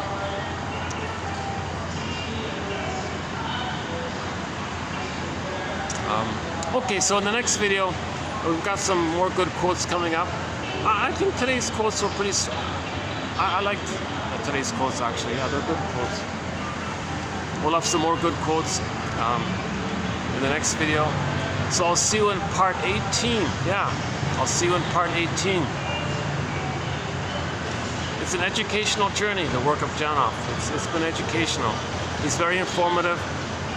You got to take, the good with the bad kind of thing. There's an ambivalence there. I'm not interested in his personality issue. I'm not interested in his so-called technique.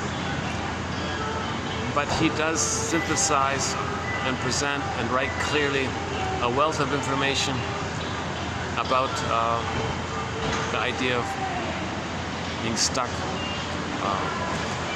of how early experiences can influence us.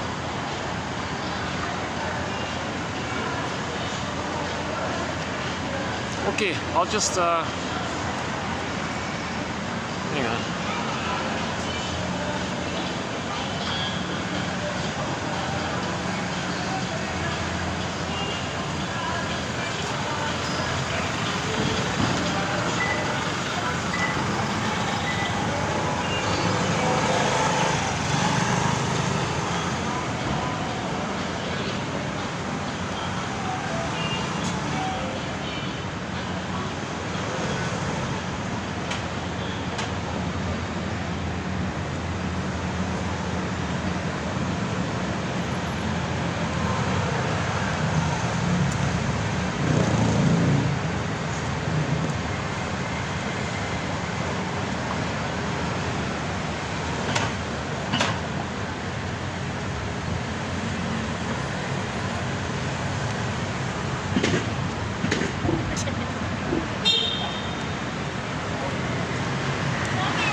Okay, let's just wrap it up here then. Okay, thanks very much. Yeah, I'll see you in the next video. So once again, just click the more link. You'll see the quotes posted below, as is the case with each of the videos here.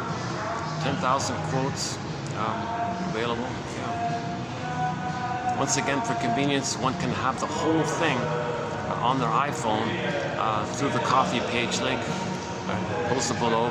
Right, www.buymeacoffee.com/psychoanalysis. Just a small little fee there. It's not about a coffee. It's just like an admin fee, really. You know, I think everybody over 40 or 35 or 40 can benefit from this.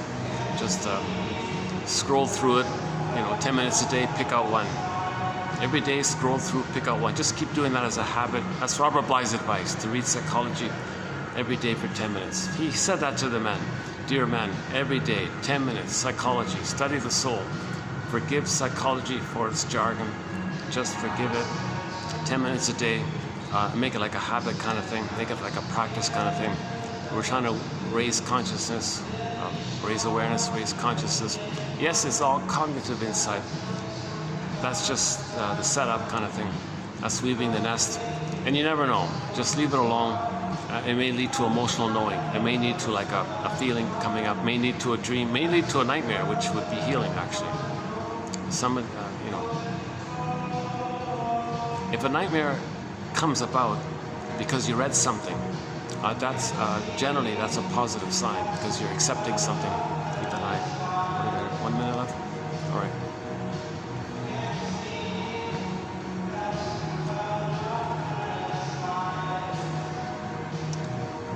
This music's probably copyrighted.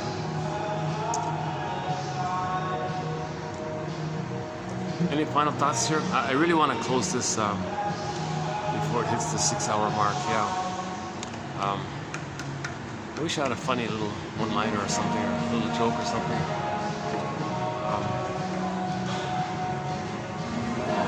A gray bird with a blue beak. I don't know. Okay, yeah, so we'll see you in the next video. Thanks very much, and we'll continue with the work of Arthur Janoff in part 18.